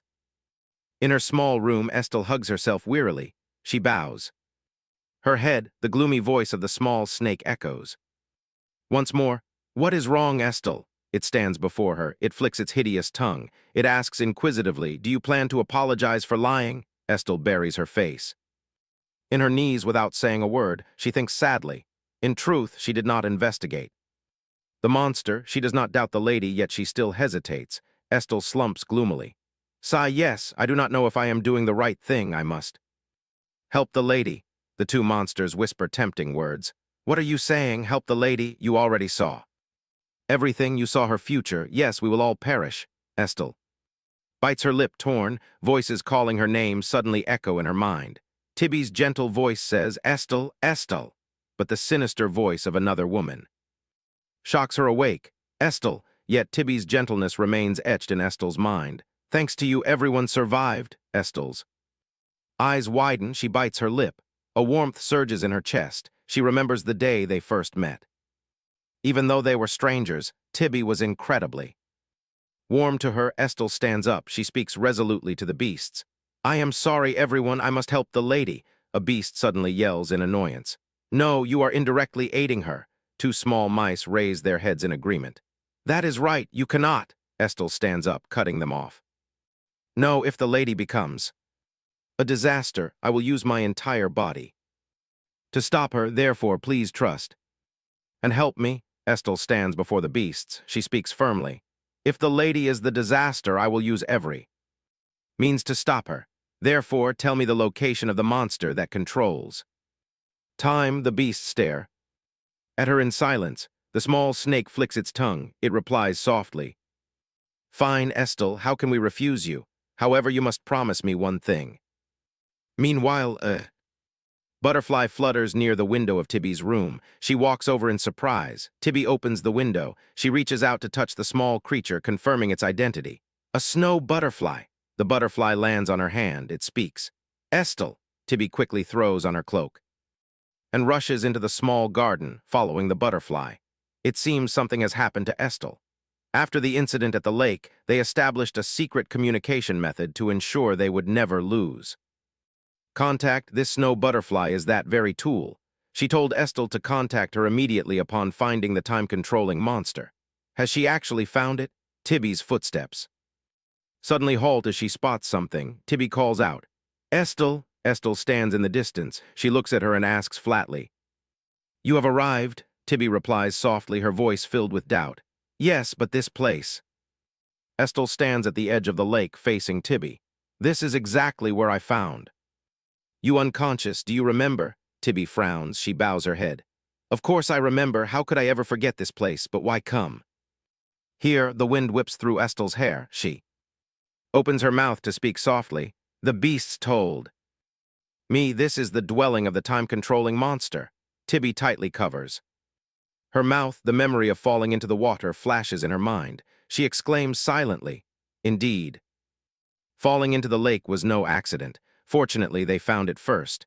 You worked hard, Estelle. I thought we would have to give up because it was too difficult. Fortunately, we found it before the heretics. Estelle's face suddenly darkens. She says in a low voice, Actually. I lied to you. Tibby stands stunned. What? Estelle speaks. To confess, it is not that I could not find the monster. Rather, I did not search for it at all. I was unsure if I could truly help you. Tibby slowly takes a step back. She looks at Estelle in disbelief. Estelle, what are you saying? You are helping me right now. But why suddenly? Suddenly unsure. Why on earth is this? Why? Estelle lowers her head and speaks softly. The monsters call the lady a calamity. Tibby is shaken, her face frozen in shock, not knowing what to do. Estelle suddenly screams in agitation. The lady hates me. She is using me to bring about the calamity. Memories suddenly flood back like a rushing torrent. Tibby reaches out with her trembling hand and says hurriedly, That is not true, Estelle. I can explain. I have no reason to hate you. What I said last time was because of the dream. Estelle lowers her head, her face darkening as she cuts Tibby off. I know about the dream you mentioned, the monsters. Showed me everything, the future where the lady becomes a calamity. Tibby panics. No, that is not it. Estelle speaks in a soft voice. Lady. Estelle reaches out and grabs her wrist tightly. Tibby struggles in pain.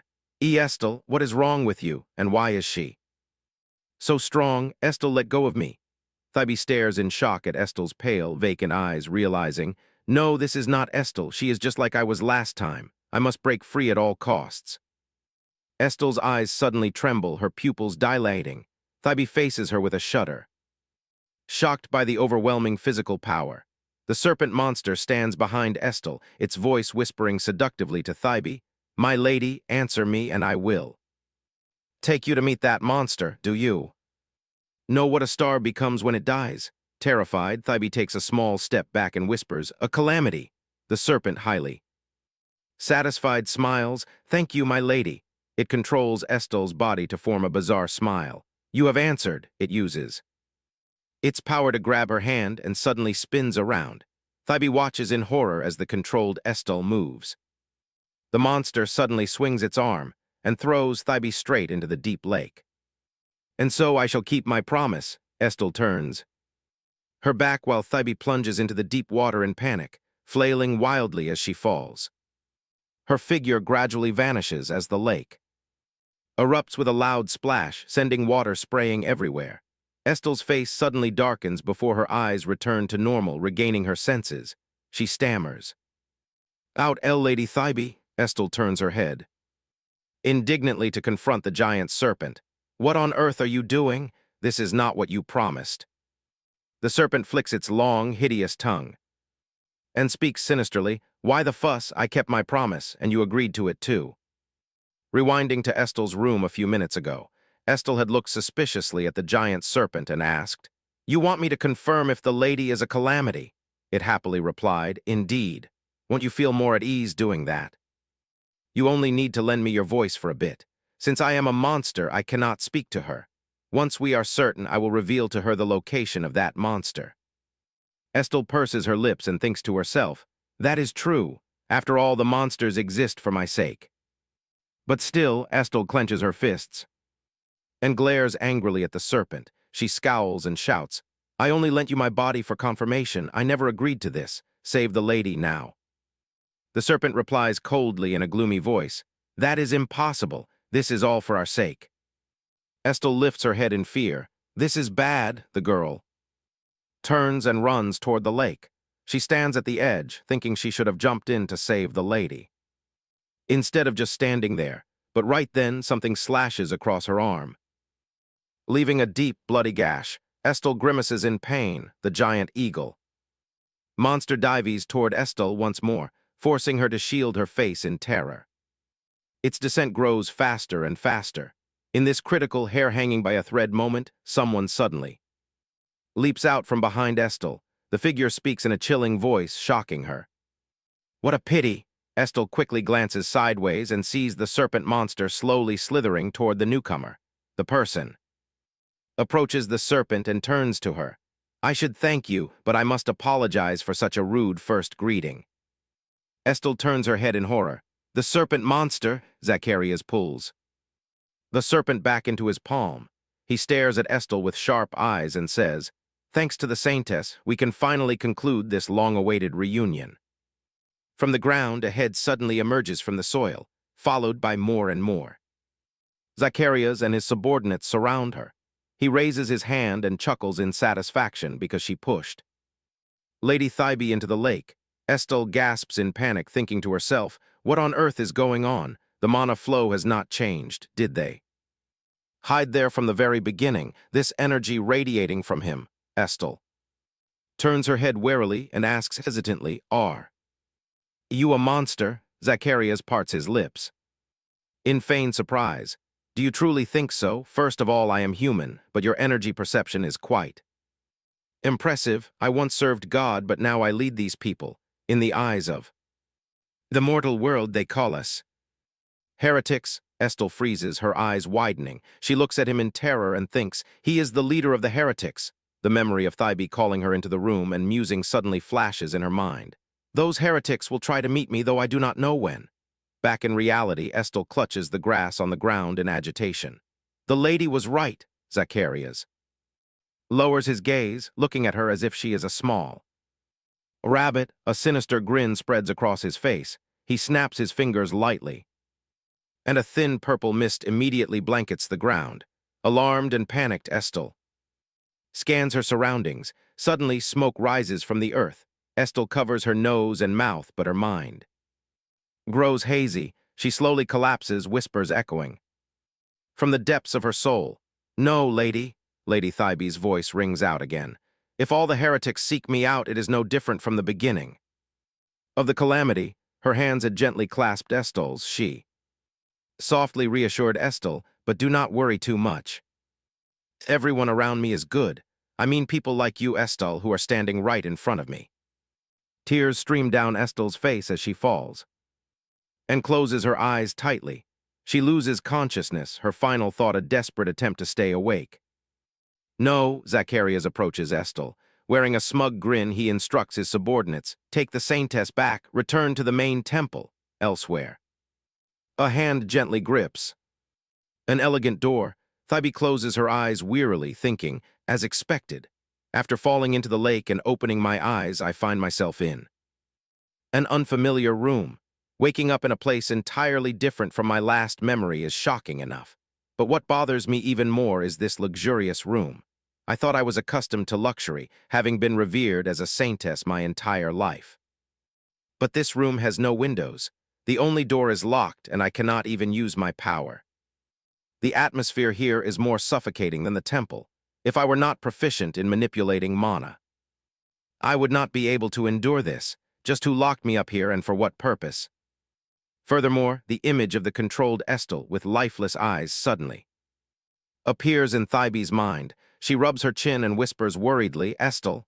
A footstep suddenly approaches Thybe while she is lost in her thoughts. The person speaks. Pleasure to meet you, Lady Thybe. Thybe is shocked. She whips her head around, her thoughts racing in panic. Impossible. There was clearly only me in this room. Zacharias stands with his hands clasped behind his back, staring at Thybe.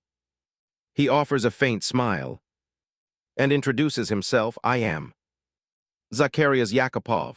Thybe freezes in panic. Zacharias continues cheerfully, I have been looking forward to meeting you. Thybe is stunned by his introduction. I am Zacharias Yakupov. Her eyes widen in panic. The only door is right behind her yet. He did not make a single sound. Zacharias approaches her again. Furthermore, I have been highly anticipating this. Thybe's body trembles as she steps back, thinking, this is dangerous. He acts as though he does not see Thybe's fearful gaze and continues. I mean, the moment of our meeting. You must be quite surprised. My ability to enter the room without passing through that door is a habit of mine, but it seems to have startled you. Thybe's face darkens as she pants in fear while he laughs heartily. Ha ha! She observes Zacharias and silently judges that this man is far from ordinary, considering his ability to walk through walls and those purple eyes. Thybe raises her hand and demands, you are the one who locked me in this room, aren't you? Are you a dark mage or one of the heretics? Zacharias flashes a sinister smile. He rubs his chin and looks at her in admiration. It seems you already anticipated this situation. Just as you say, however, I am unlike ordinary heretics. I once served God, but now I am the cult leader of the heretics. Thybe screams internally in horror. The cult leader, he continues. Just call me Zacharias. Thybe ignores his words, her mind racing in panic. I expected to encounter the heretics, but I never expected their cult leader to appear so soon. Thybe demands angrily, so. Estel's strange behavior is your doing. Zacharias readily admits it. Indeed, I merely borrowed her hands for a moment to push you into the lake. He raises his hand, allowing the giant serpent to manifest as he continues. It was not very difficult, but do not be so wary of me. I have no intention of harming you. If you have any questions, feel free to ask. I will answer everything. Thybe's face darkens, anger boiling within her. The one who pushed me into the lake is my enemy, yet he speaks sweet words as if he is some saint. Fine, at least you are willing to answer. I happen to have a question myself.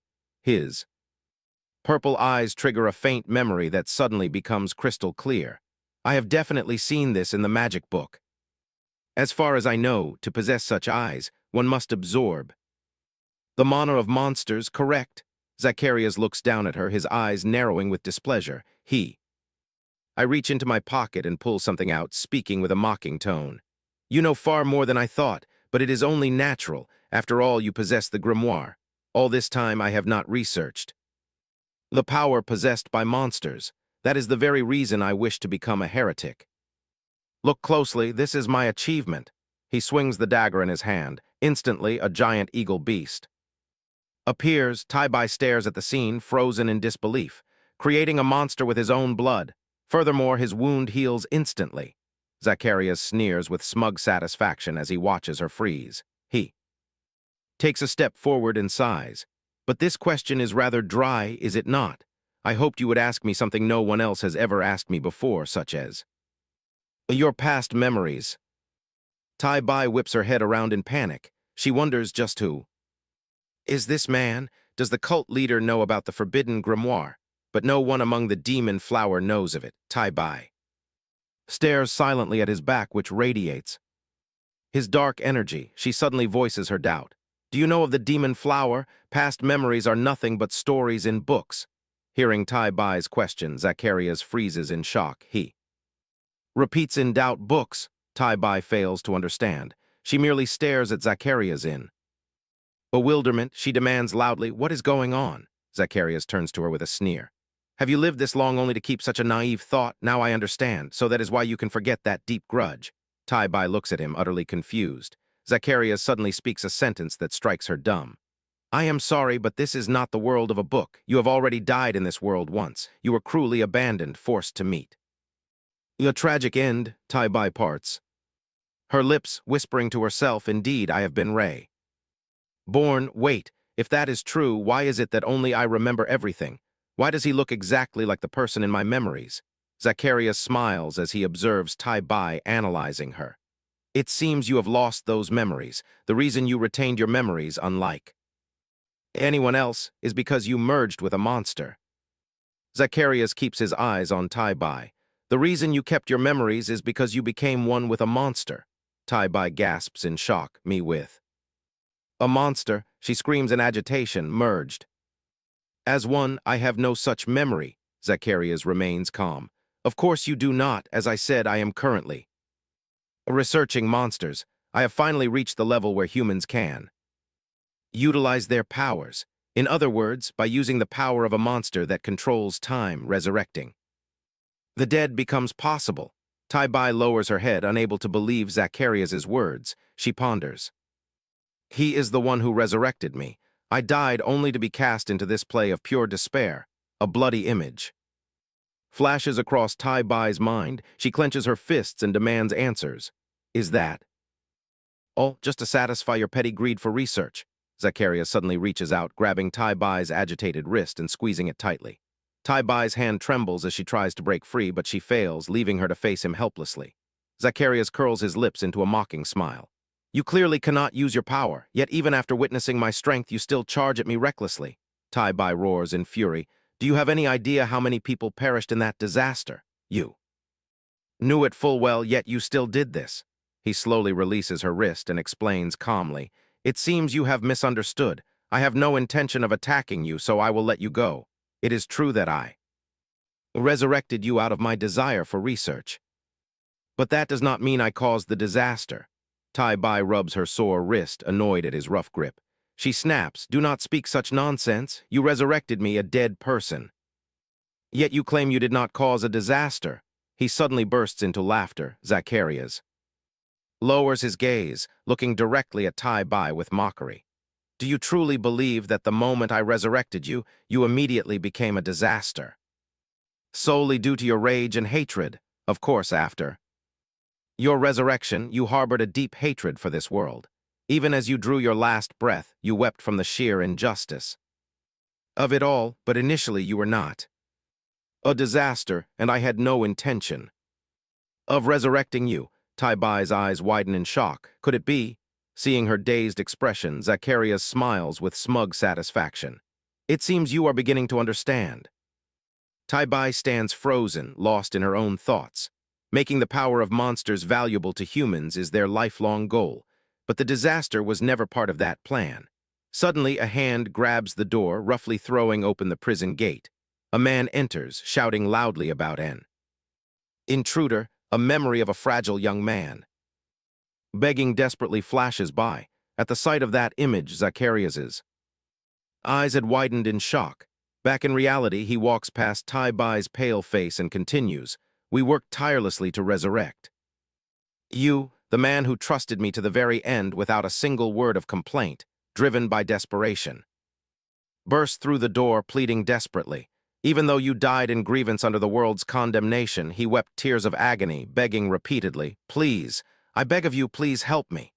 Back in the present, Zacharias turns his head slightly. It was all for Duke Sanvader. Tai-Bai yells in anger, Stop spewing such nonsense. So was clearly dead back then. How is that even possible? Zacharias steps past her and counters, No, he was stripped of his title by the Emperor. He swore an oath as a mere knight just to stay alive, all because he wanted to save you at any cost.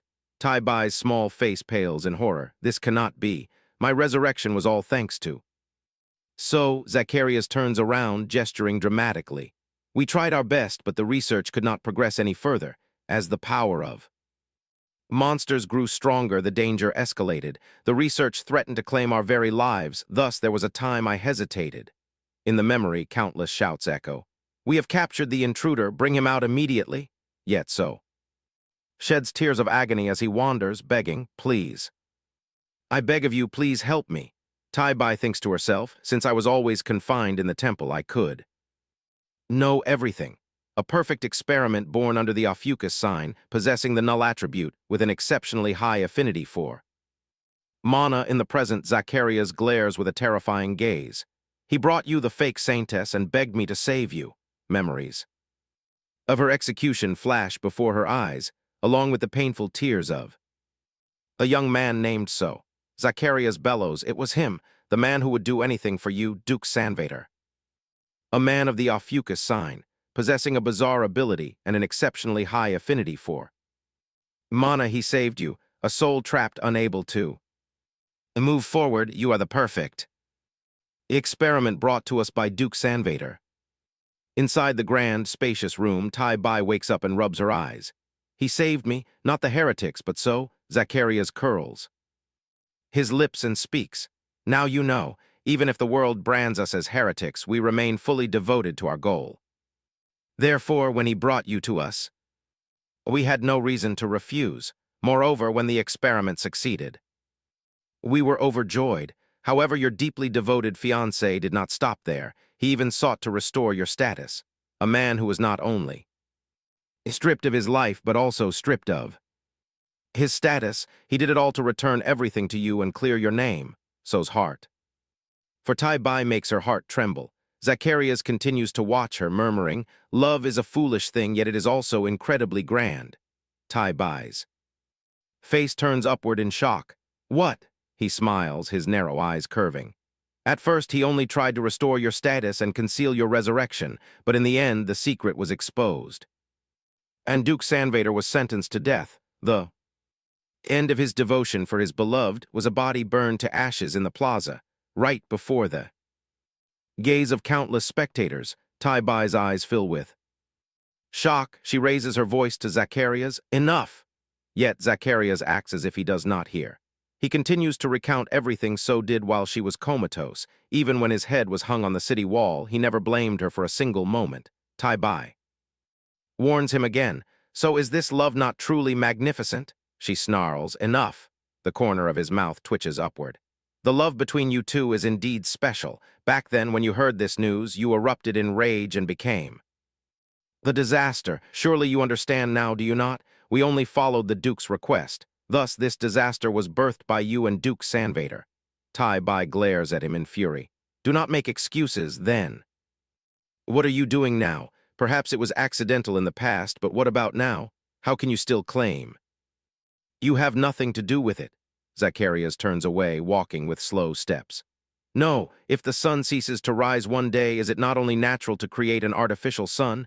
We merely walk the path of destiny. It is no accident, Tai Bai, from the very beginning, your destiny was already written. He walks to the wall and rips the curtain away, causing Tai Bai to gasp and cover her mouth in shock. A destiny steeped in tragedy and hatred for the world, only to be reborn as a god. She hurls the jewelry box at the painting, shattering it into pieces.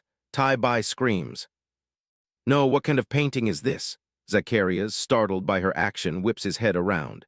Tai Bai brushes her hands off and says casually, unlike in my past life, I do not hate the world. I know that not only so, but many others stand by my side. Even now, they must be searching for me. Zacharias looks up at the wall and replies softly, let me tell you something quite interesting. Just as you say, the outside world is indeed in an uproar over your disappearance. But in truth, there is another reason as well. You are not the only one we brought here. Tai Bai bites her lip in surprise. I am not the only one. Saintess Estelle is also locked up here. Do you know who will bear the full blame for this? Tai Bai gasps. In shock, responsibility, the Saintess who once resided in the Sanvader territory and the Saintess from the neighboring lands. Both of them suddenly vanished. Just then, someone bursts into the study, calling out to Zacharias in a panicked, urgent voice, emergency. At that exact moment, the incident took place. On the same day, at the very same hour, Tai Bai mutters in a daze, could it be that all condemnation will be concentrated on a single target? Before this, Duke Sanvader was tried for murder. Thus, public opinion now demands his immediate execution, because both you and Estelle vanished within Sanvader territory. You can do nothing here. But if you wish to save the Duke, you must embrace martyrdom and become our god. Tai Bai holds the small divine dagger handed to her by Zacharias. She groans in pain. Ha!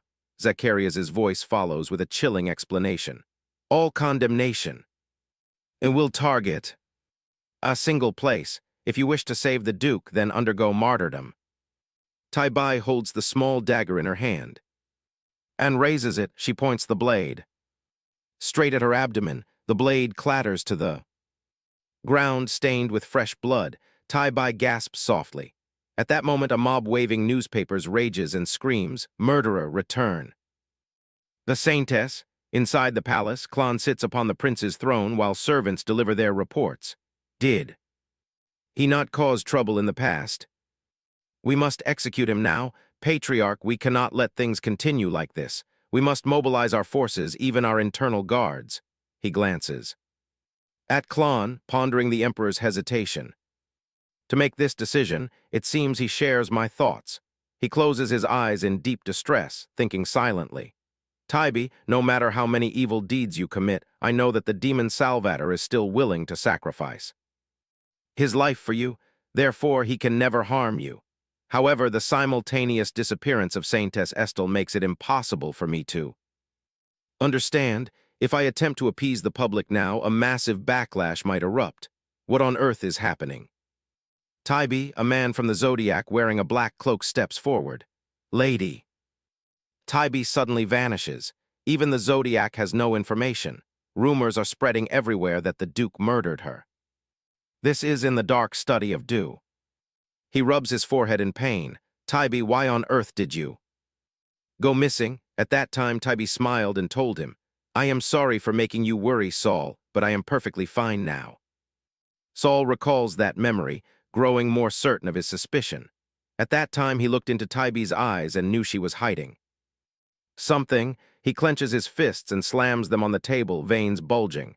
No matter how much he trusts Tybee, she should have let him help. Back then, Tybee held Saul's hand, comforting him gently. I know you are worried, but please trust me and wait just a little longer, Saul. It is precisely because of the peace of mind that Tybee gave him that now.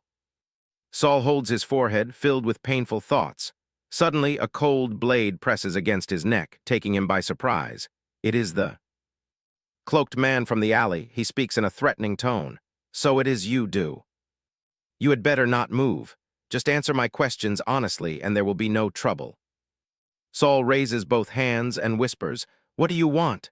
With his vast battlefield experience, how could he fail to sense this man? Who is this guy? At the same time, the cloaked man looks at Saul, deep in thought. Back in the alley, he had sensed something.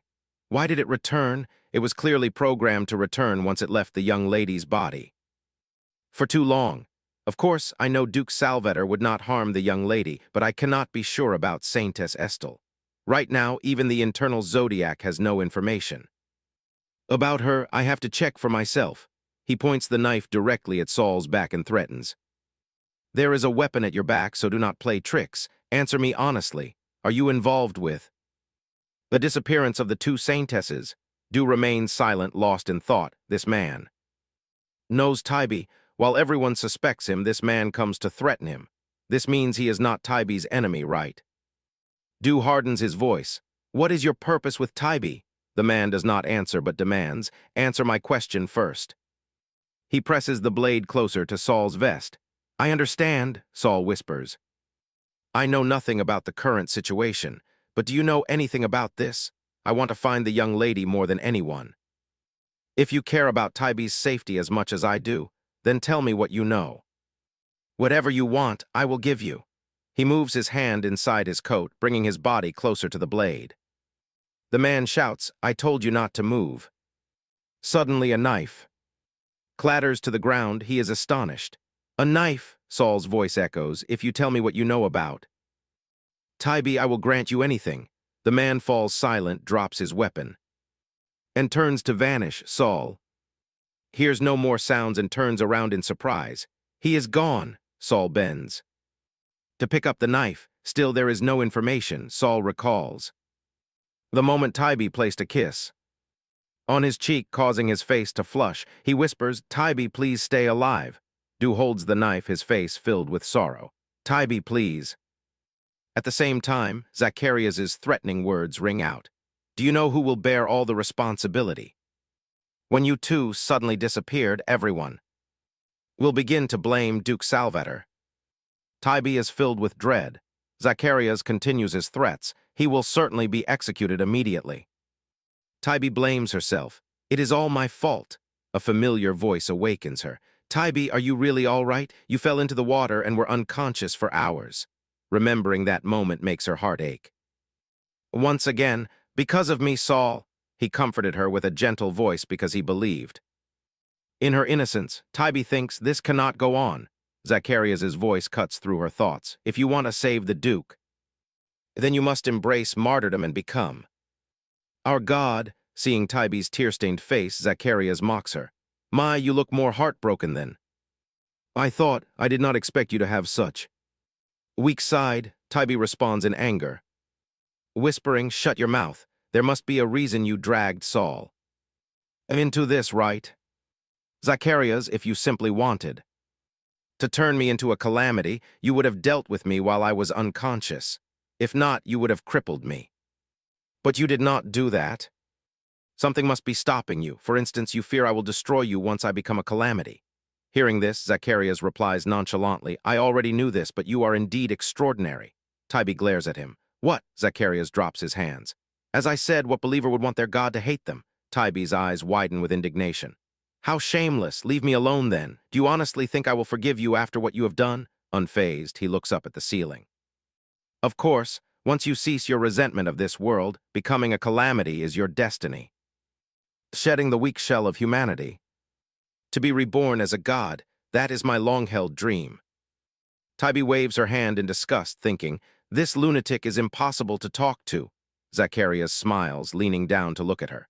Let me add one more thing. Although it is a bit late, we have no intention of acting unilaterally, and I will reciprocate accordingly. Tybee stares at him.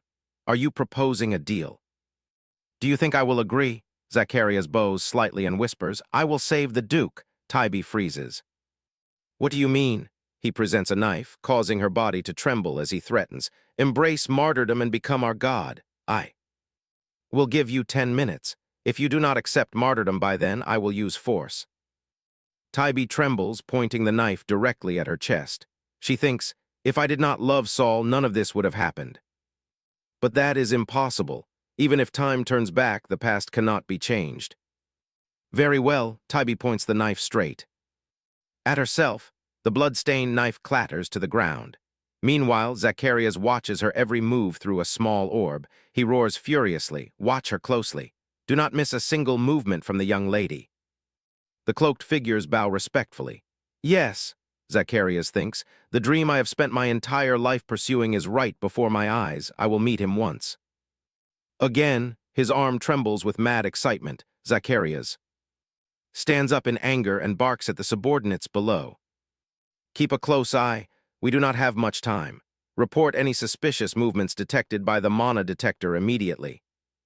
With a sinister smile, he snaps, step aside, I will watch myself. Finally, what is this? Nearly 10 minutes have passed. Why is she just walking in circles? Has she been doing this all this time? Zacharias flings the green orb, screaming in fury. You fools, I told you to report her slightest movement. What on earth are you doing? A gray-haired man behind a black cloak replies in fear. Since all her actions occurred when you arrived, I assumed it was part of the martyrdom process. Furthermore, because her mana remained unchanged, I apologize. Suddenly, someone looking at the orb shouts, Hierarch. The young lady's power is suddenly surging, but it is vanishing rapidly. Zacharias is stunned. What? At the same moment, Tybee drops her jewelry box, shattering it. She thinks, no matter how much I analyze this, there is no other way. When I attacked Zacharias, I tried to gather mana, but as expected, I could not do a thing. I have no other choice. The prophecy is absolutely clear this time. The prophet's voice cuts in, prove that you are not a calamity. Tears stream down Tybee's face as she points the knife at herself. I am sorry. Wait. In the spellbook, Tybee looks down at the knife, her arm trembling with fear. Yes, this is the only way for me to wield the power of the Zodiac. With this thought, Tybee drops the knife. She uses the blood from her fingertip to draw a magic circle. She mutters, "This is truly insane." Drawing a magic circle with one's own blood to summon and borrow the Zodiac's power is a ritual so complex that a single mistake forces a complete restart. I thought I would never use it because the risk is too high. Fortunately, I memorized one of the 12 Zodiacs for emergencies, but after spending nearly 10 minutes to complete the magic circle, I have lost too much blood. Can I even do this? Right now, even standing is difficult. If I begin the ritual and have my mana drained by the magic circle, will I survive? If I drew it incorrectly due to vague memories, nothing will happen and I will simply die. As she suffers from the loss of blood, Saul's face suddenly flashes in her mind, encouraging her. Meanwhile, a man rushes into Zacharias's room and shouts, "Hierarch!" He replies, "What now?" "According to the servants' reports, you must go outside immediately. There is a giant lion along with the believers." He rushes outside only to see disciples strewn across the ground. He clenches his fists in fury as he sees a disciple trembling before a giant white lion. This enrages him even more. He gnashes his teeth and growls Tybie's name. Seeing the white lion bearing its fangs at him, his anger peaks and his entire body shakes. Seeing her carried on the lion's back, he frowns, his fists tightening with determination. "I will definitely make you a god." At this moment, Tybie lies unconscious on the lion's back, completely unaware. Zacharias prepares his chains. He chains the prisoners inside his cramped dungeon cell. His sinister face twists in rage. He whispers coldly, "From now on, lock down the northern sector. Release the defective beasts." He then leads them in that direction. A servant trembles and speaks up, "But many of our own people are there." Garias turns around. His narrow, sharp eyes glare at the servant. "Are you afraid of martyring yourself now? From this moment on, close the northern sector and release the defective beasts. Move quickly, just you wait, Tai-Bai. You must become our god." Tai-Bai rides on the white-furred beast. They flee from Garias's dark palace. The surrounding servants panic in fear. Tai-Bai's entire body trembles in intense pain. "Leo," she calls out. The white lion replies, "I know without you telling me." Suddenly, the white lion roars and halts. It unleashes a massive roar toward the front. The guards gasp in terror. The beast glares ahead. This freezes the guards in their tracks. They dare not take a step forward. Tension fills the air between both sides. Then the white lion lunges forward. She estimates 10 minutes have passed since their escape. Yet heretics keep appearing without end. The exit remains nowhere in sight. The obstacle blocking them is, "Damn it, is it that door again?" she mutters. "Leo, can you really not break it?" The beast replies in a low voice, "It is impossible. Though my body takes this form, I am not made of mana." The door of the room we just escaped was a simple iron door, but this one seems reinforced with mana. My current form cannot destroy it. If only we could use mana, things would be much simpler. What should we do? Can you try to sense the mana? Tai-Bai asks. Sense the mana. The beast explains to her, normally demonic mana in nature is never this dense. This oppressive mana density blocks your own energy. Someone did this on purpose. However, if we can find the mana flow, we can trace back to its source. My current form restricts me from doing this, but you can. I have already risked my life for this, Tai-Bai thinks. Her exhausted body trembles. She calms herself down. Concentrate, sense the mana. The beast senses something is wrong with Tai-Bai behind him. He asks, "Are you all right?" Covered in blood, her face pale and trembling, Tai-Bai whispers, "I am fine. I can still endure. I expected this, but it is even worse than I imagined. If I give up now, death is the only outcome. I must push on. I must concentrate more." Even more, Tai-Bai stares at the door in shock. The white-furred beast asks in a low voice, "What is it? Did you find it?" She replies, "Not yet, but I found something far more important." Inside a dark room, Estelle sits blankly in a corner. She notices a strange object flying toward her. "Snow Butterfly, you have returned. You worked hard. Thank you for trying so hard for me." Estelle wonders how many days she has been locked up here. Although she released the Snow Butterfly to scout, it is not an intelligent, magical beast. Its effectiveness is limited. Furthermore, she suspects they drugged her food. Ever since she ate, she cannot use magic. Is the lady still safe? Through the butterfly, a distant voice whispers. Do not worry. There are many kind people around me, just like you, Estel. Estel gasps, Lady. Suddenly, a loud noise shakes the entire room. Estel screams in panic, What is that? She looks up in shock as Tai Bai and the white-furred beast crash in. Lady Tai Bai calls out, Estel, get on quickly before. They catch us, Estel replies, Yes. She thinks to herself, Thank heavens the lady is safe. Tai Bai notices Estel standing still, hesitating to move forward. She calls out. Wait, Estel. Estel remains lost in her thoughts. Do I even deserve the lady's help? Tai Bai turns back toward her. Estel, I know everything. I have thought about it carefully. Honestly, I was deeply disappointed because I almost died. But right now, we must escape this place together. Tai Bai stares at the trembling girl. She thinks I cannot judge Estel solely based on this one mistake. Tai Bai smiles and reaches out her hand. So, take my hand, Estel. She replies softly, Yes. The beast carries the two of them, throwing the heretics into a panic. Estel clings tightly to Tai Bai. She notices Tai Bai's bloody hands. She must have been injured during her escape, Estel realizes. I noticed it earlier, but looking closely now, the lady's condition is terrible. I should beg for her forgiveness, yet I lack even that courage. Not only have I failed to help her escape, I am holding her back. Was it right or wrong for me to take the lady's hand? Tai Bai blinks in surprise as Estel hugs her tighter. Tai Bai whispers, Estel. Yes, she replies. Tai Bai looks at the girl's hand gripping her robe. She says, You once said you had doubts when deciding to help me, right? Do you truly not trust me? Lady, that is, yes, it is true, just. As I said back at the lake, I doubted you, because I did not trust you. I did not go search for that beast. I could not forget your image from the dream created by the monster. That doubt only grew stronger. Even though I doubted you would bring disaster, I made a promise. If you truly became a calamity, I would stop them from throwing you into the lake. Although that serpent monster deceived me and controlled my body, it was ultimately because I did not fully trust you. That is why I let it borrow my vessel, leading to all of this. But truly, I never intended to put you in danger. I am so sorry. Tai Bai sighs in her heart. She already knew Estel did not fully trust her. But is that wrong? Even she cannot be certain about her own future. Instead, she feels uneasy. The destined future draws near, mirroring the past where she attacked Estel. Should Estel trust her? If their positions were reversed, would she trust Estel? Tai Bai whispers, If I were in your shoes, I could not have done it. Estel looks dazed. Yes, Tai Bai explains to her, perhaps. Only Estel could do it. Your pure nature is so profound that even beasts trust and follow you. Your kindness is truly extraordinary. So I will let everything go, thank you, Estel. The white-furred beast warns them, Hold on tight if you two are done talking.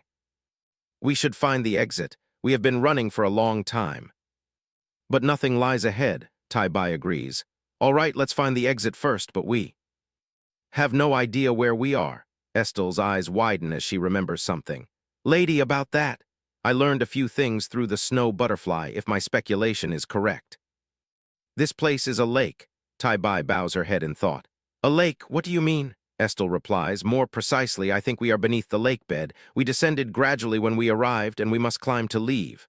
Tai Bai realizes the truth. No wonder there are no windows here, Estel nods. Yes, also I already sent a distress signal to Duke Salvat.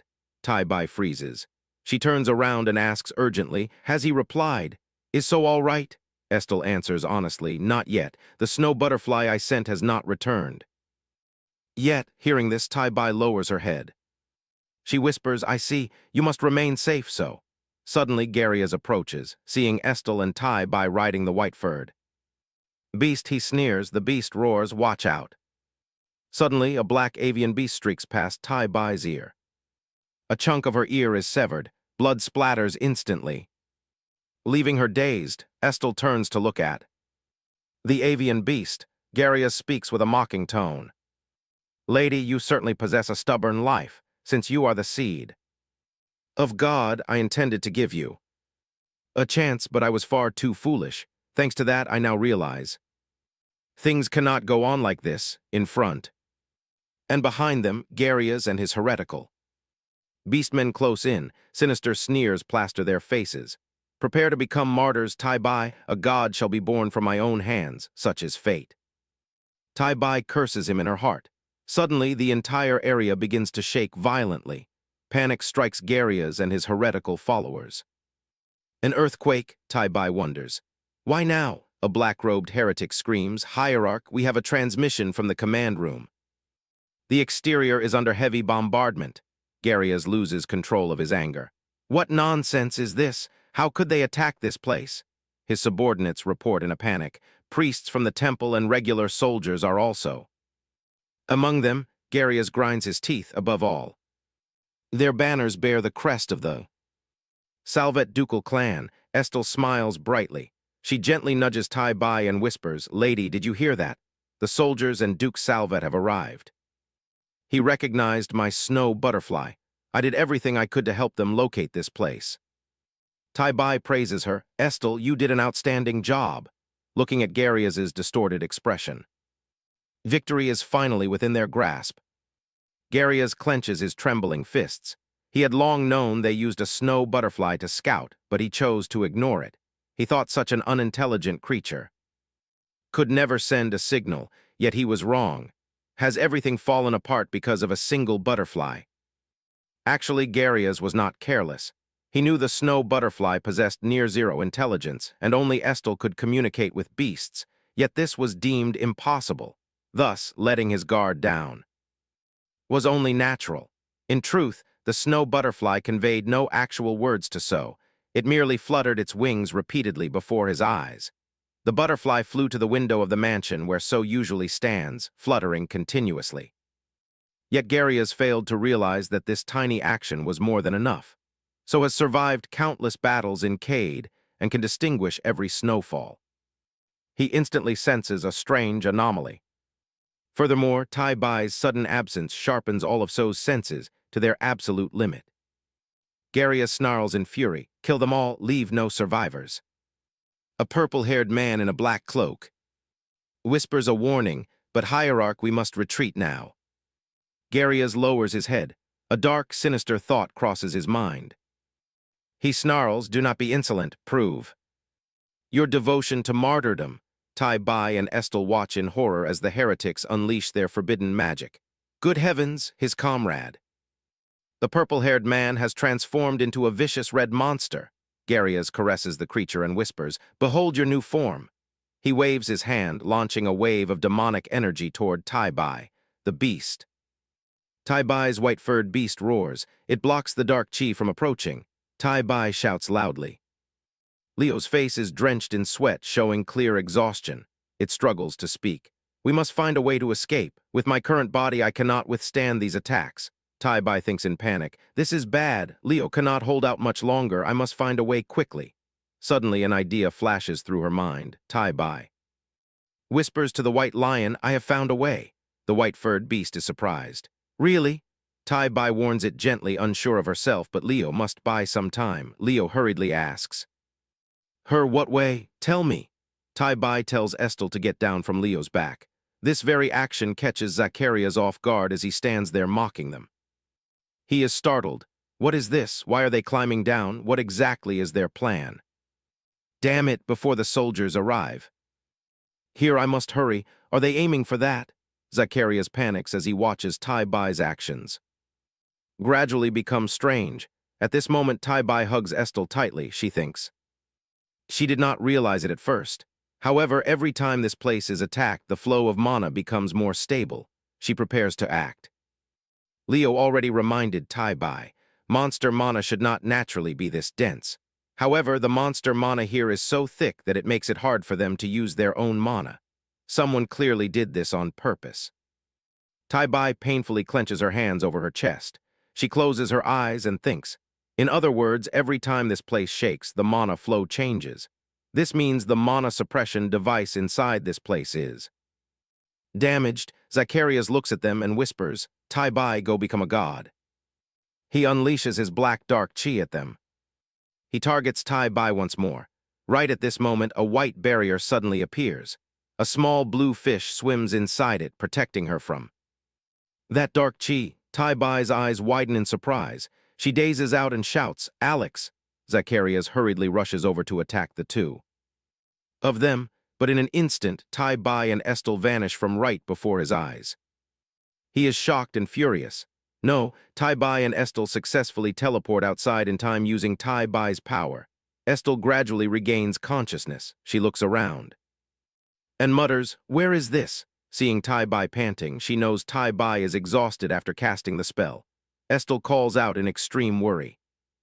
"My lady!" Inside, the building shakes violently. Walls of earth and stone collapse. Zacharias trembles with rage. He stammers out every word, I have given everything." Zacharias is driven mad with anger. He laughs wildly. Zacharias stands inside the collapsing building, but he keeps screaming, "I poured my entire life into this. Come out, Tai-Bai, I must defeat you." Zacharias stumbles. He can no longer maintain his composure. He keeps searching for Tai-Bai. "Come out, step out." He clutches his head and collapses after screaming. Zacharias cannot accept this humiliating defeat. Outside, Tai-Bai is extremely relieved after using all her strength to drag everyone out. She is satisfied. "We finally made it out." But exhausted, Tai-Bai stumbles and falls. Seeing this, Estelle hurriedly runs over and calls out, "My lady!" Fortunately, Saul arrives just in time. He catches Tai-Bai. After so many days of longing, she unexpectedly faints in his arms. Saul is heartbroken as he calls her name. Tai-Bai. Tai-Bai suddenly wakes up. She immediately recognizes him and replies, but Estelle beside them is still worried. "My lady!" The soldiers spot them. Ra shouts to everyone, "The Duke has found the Saintess. Gather and provide cover." The soldiers obey. "Yes, sir." Tai-Bai struggles to speak. "It really is Saul." Saul says worriedly, "You are exhausted. Do not speak any more, Tai-Bai." Hearing his voice, Tai-Bai suddenly laughs. Saul looks at her, dazed. At her, Tai-Bai looks at the hands holding her tightly and thinks. He doesn't even know how tightly he is holding her. Yet he still has that same worried look as always. She reaches out to touch his face. She places a kiss on his lips and whispers, "I really missed you." Saul is extremely surprised by her sudden kiss. His face turns completely red. He stammers, Tai-Bai. Before Saul can finish, Tai-Bai repeats her words. "Saul, I really missed you." Only now does Saul notice her strange behavior. He asks in worry, Tai-Bai, what is wrong? Tai-Bai struggles to reply, "I still have one thing left to do." Tai-Bai uses her remaining strength to channel her magic. She looks at her blood-stained hands with a heavy heart. She wants to, too. She wants to lean on Saul's chest and rest, even as her consciousness fades.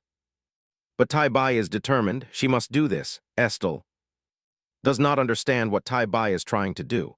She asks in confusion, "My lady, what is going on?" Tai-Bai replies to the Saintess, "Estelle, I will put an end to this." Estelle looks at the calm lake. She realizes Tai-Bai's intention. Estelle asks, "Are we dragging that monster out?" Tai-Bai answers her, "Yes, the time monster is the source of everything. I will summon it and end this cycle of fate." Tai-Bai is lost in thought. Since returning to the surface, she has been thinking about this. Who is it? For what reason did they trap her in this cycle of fate? Was it to devour the world, the 12 zodiacs, or the heretics? If she does not find out then, this cycle of fate will repeat forever.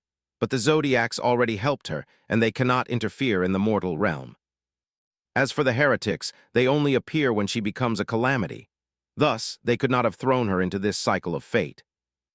Amidst these doubts, she suddenly remembers one thing. It is Ophiuchus, the constellation excluded from the 12 zodiacs. Tai-Bai explains to Estelle, if Ophiuchus's power is controlling time, then it makes sense that it became dangerous and was banished to become a monster. And that also relates to the time monster sealed beneath this northern lake. When it was sealed, it was consumed by anger. And when I reached the end of everything, I realized one thing. Estelle asks in curiosity, "Realized what?"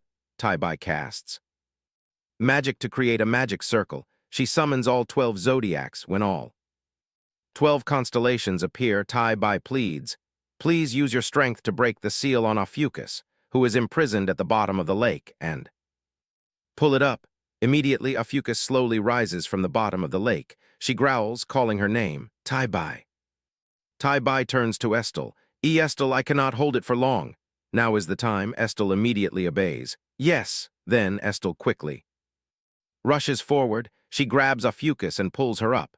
Tai-bai thinks that as everything is revealed, she realizes one thing: the Saintess will save this world. However, it is not just one person, but two. She smiles excitedly. My lady, we did it. Tai-bai lets Estel hug her. She raises her hand while panting. That's right. Estel, still far away, cheers excitedly. She does not know that. Saul is standing there watching them from afar. Seeing this, he smiles happily in silence. Tai-bai, now you will no longer feel wronged. By his sides. Guards stand in long lines behind him. Everyone will know. Saul walks towards them step by step. You are the Saintess who saved this world. Voices echo. A man whispers. Do you think I'm right? The woman beside him asks in confusion. What did you say? Holding a crate, he explains to her. With just a wave of Lady Tai-bai's hand, heaven and earth erupted with thunder and lightning. Because the lady created an opening, Saintess Estel successfully purified it. A figure in a black cloak overhears the conversation. He remains silent. The man continues. Both of them are wonderful. Annoyed, the woman snaps. How long are you going to talk about this? The man continues to praise them relentlessly. They are just too capable. I just want to discuss. Who is cooler?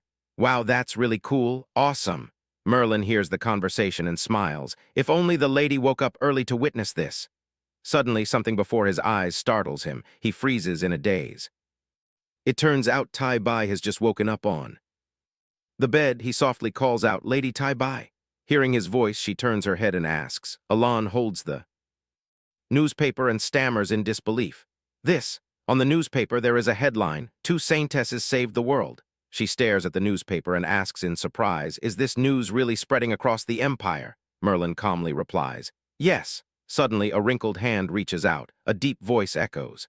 Now no one will doubt you anymore. Everyone will call you Saintess and respect you. Before Tai-bai can recover her senses, Nob rushes over and hugs her tightly to comfort her. You have worked hard, Tai-bai? Confused, she stammers. Grandfather, he still holds her tightly, and I am truly grateful that you are safe and sound. These words are enough to daze her. Truly, thank you. Then she smiles and hugs his arm. Accepting his recognition, everyone present is moved to tears by their affection. Nob sits upright at the edge of her bed and says in a low voice, Ah, that's right, remember to thank Merlin. Tai-bai replies in a daze. Yes, yes, but in her head she is confused. Why is Merlin here, it seems? Noticing the curiosity in her eyes, Nob explains. Merlin revealed his identity and convinced everyone that you were in danger. He frowns and purses his lips. He keeps silent to let the old man speak. That is why I could gather soldiers to find you. Merlin feels a bit guilty. He says in a low voice, I am sorry. I did my best to keep your identity secret. Her bandaged palm twitches slightly as she hears him say. But if I wanted to convince everyone, I had to. Tai-bai reaches out. She takes his hand and replies with a smile. Thank you. Merlin, then she looks at him and continues. What does it matter if your identity is revealed? Your identity is more important than mine. Her fingers gently caress his hand to comfort him. How can she blame him when he did it to save her? And now it is time for him to guide the path properly. With that, she smiles radiantly. She holds his hand with both of hers and exclaims, Thank you for everything. Merlin, soft-hearted, cannot withstand this. He bursts into tears, calling out, Lady Tai-bai? She gently hugs him to comfort him. She says to herself in her heart. When facing the prophecy, the Pope glances back. At first, I thought it would be different from the past. Of course, unlike the past, she puts in a lot of effort to make changes now. Tai-bai and Estel lift the blazing torch together.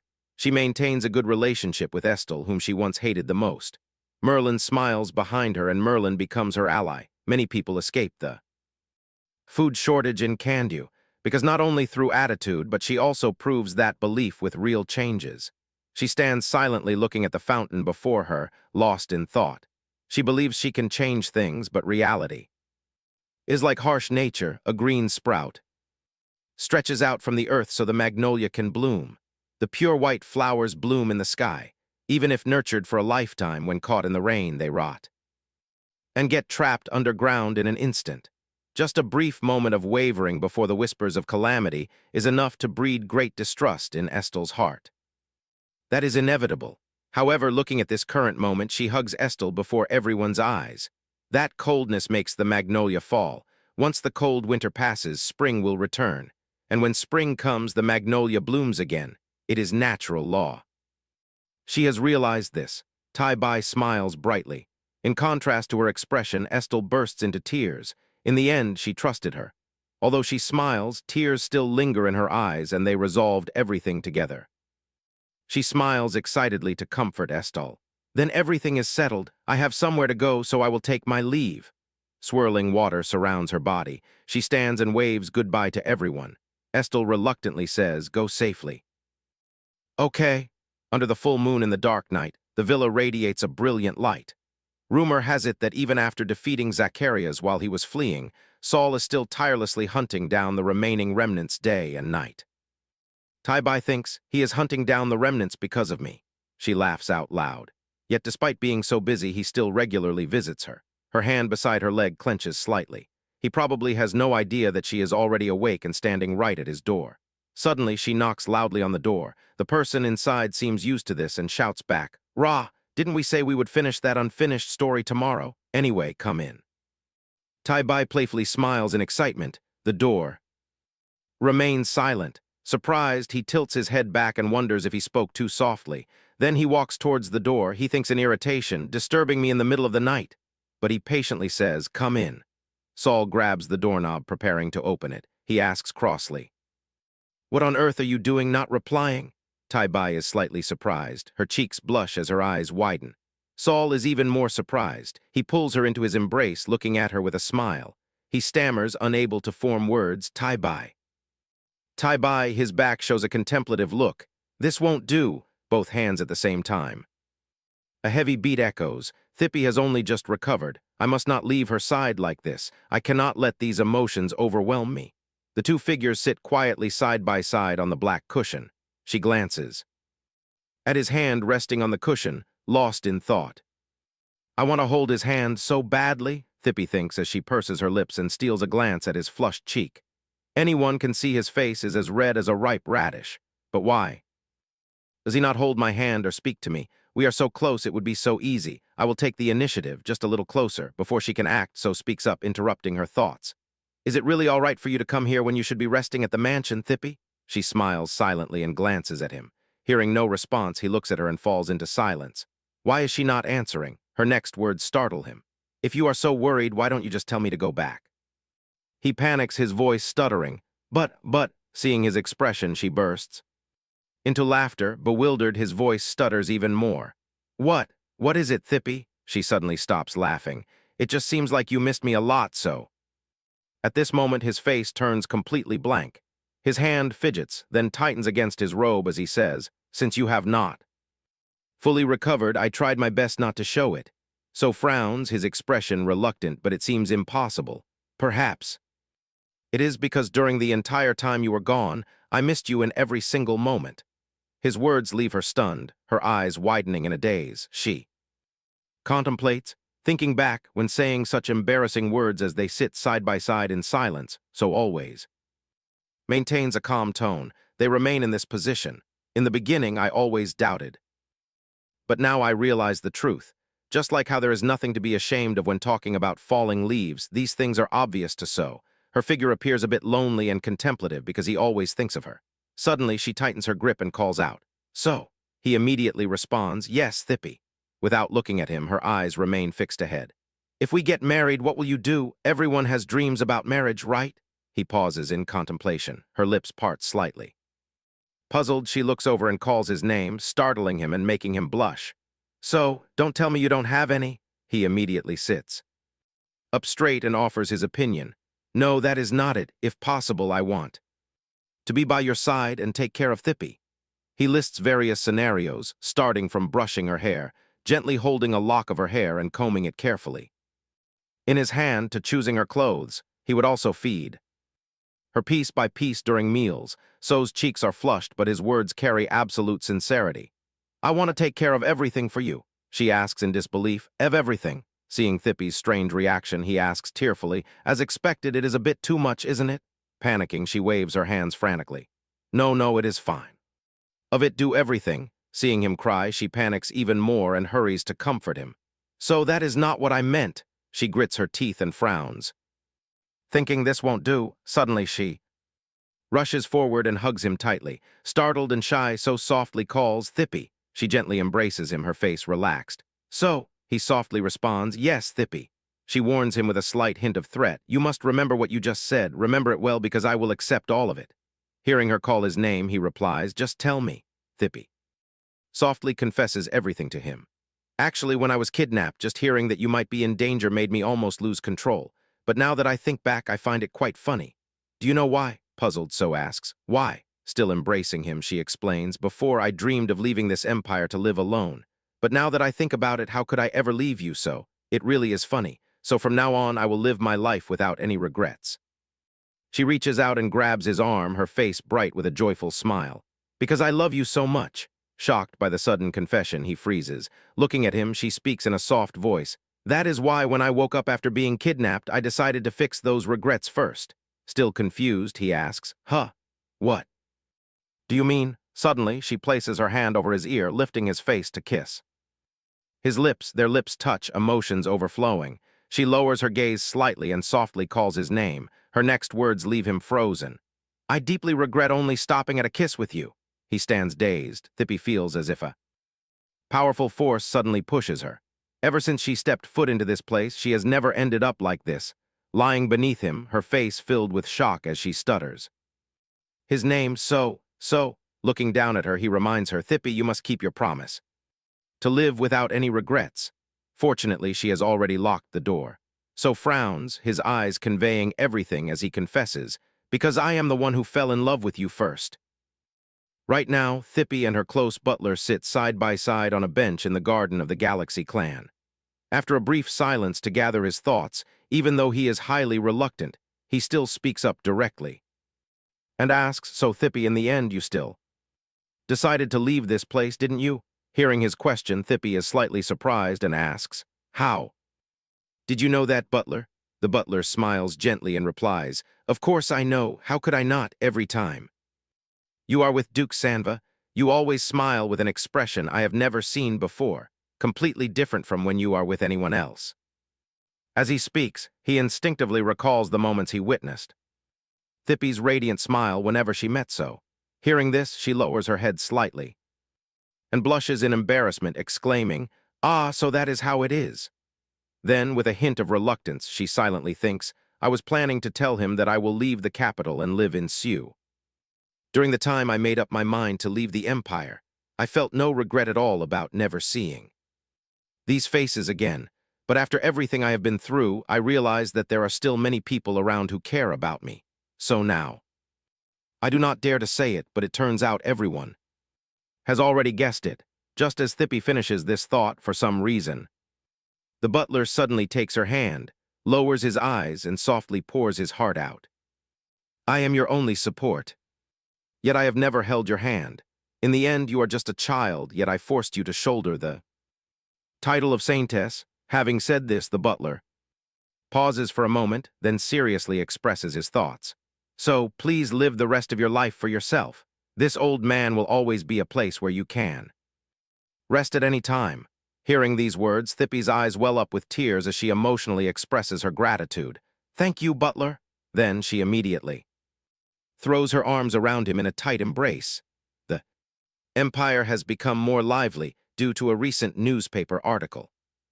Even the land known as the Thousand-Year Border, after a long time, has finally begun to echo with the warm laughter of the people. Instead of swords and the smell of blood, everyone constantly says that the decisive factor that helped change what seemed impossible to change is thanks to So and Thippy. Following that is the shocking news of their marriage. Reading the headline in the newspaper, Thippy cannot help but cry out in shock.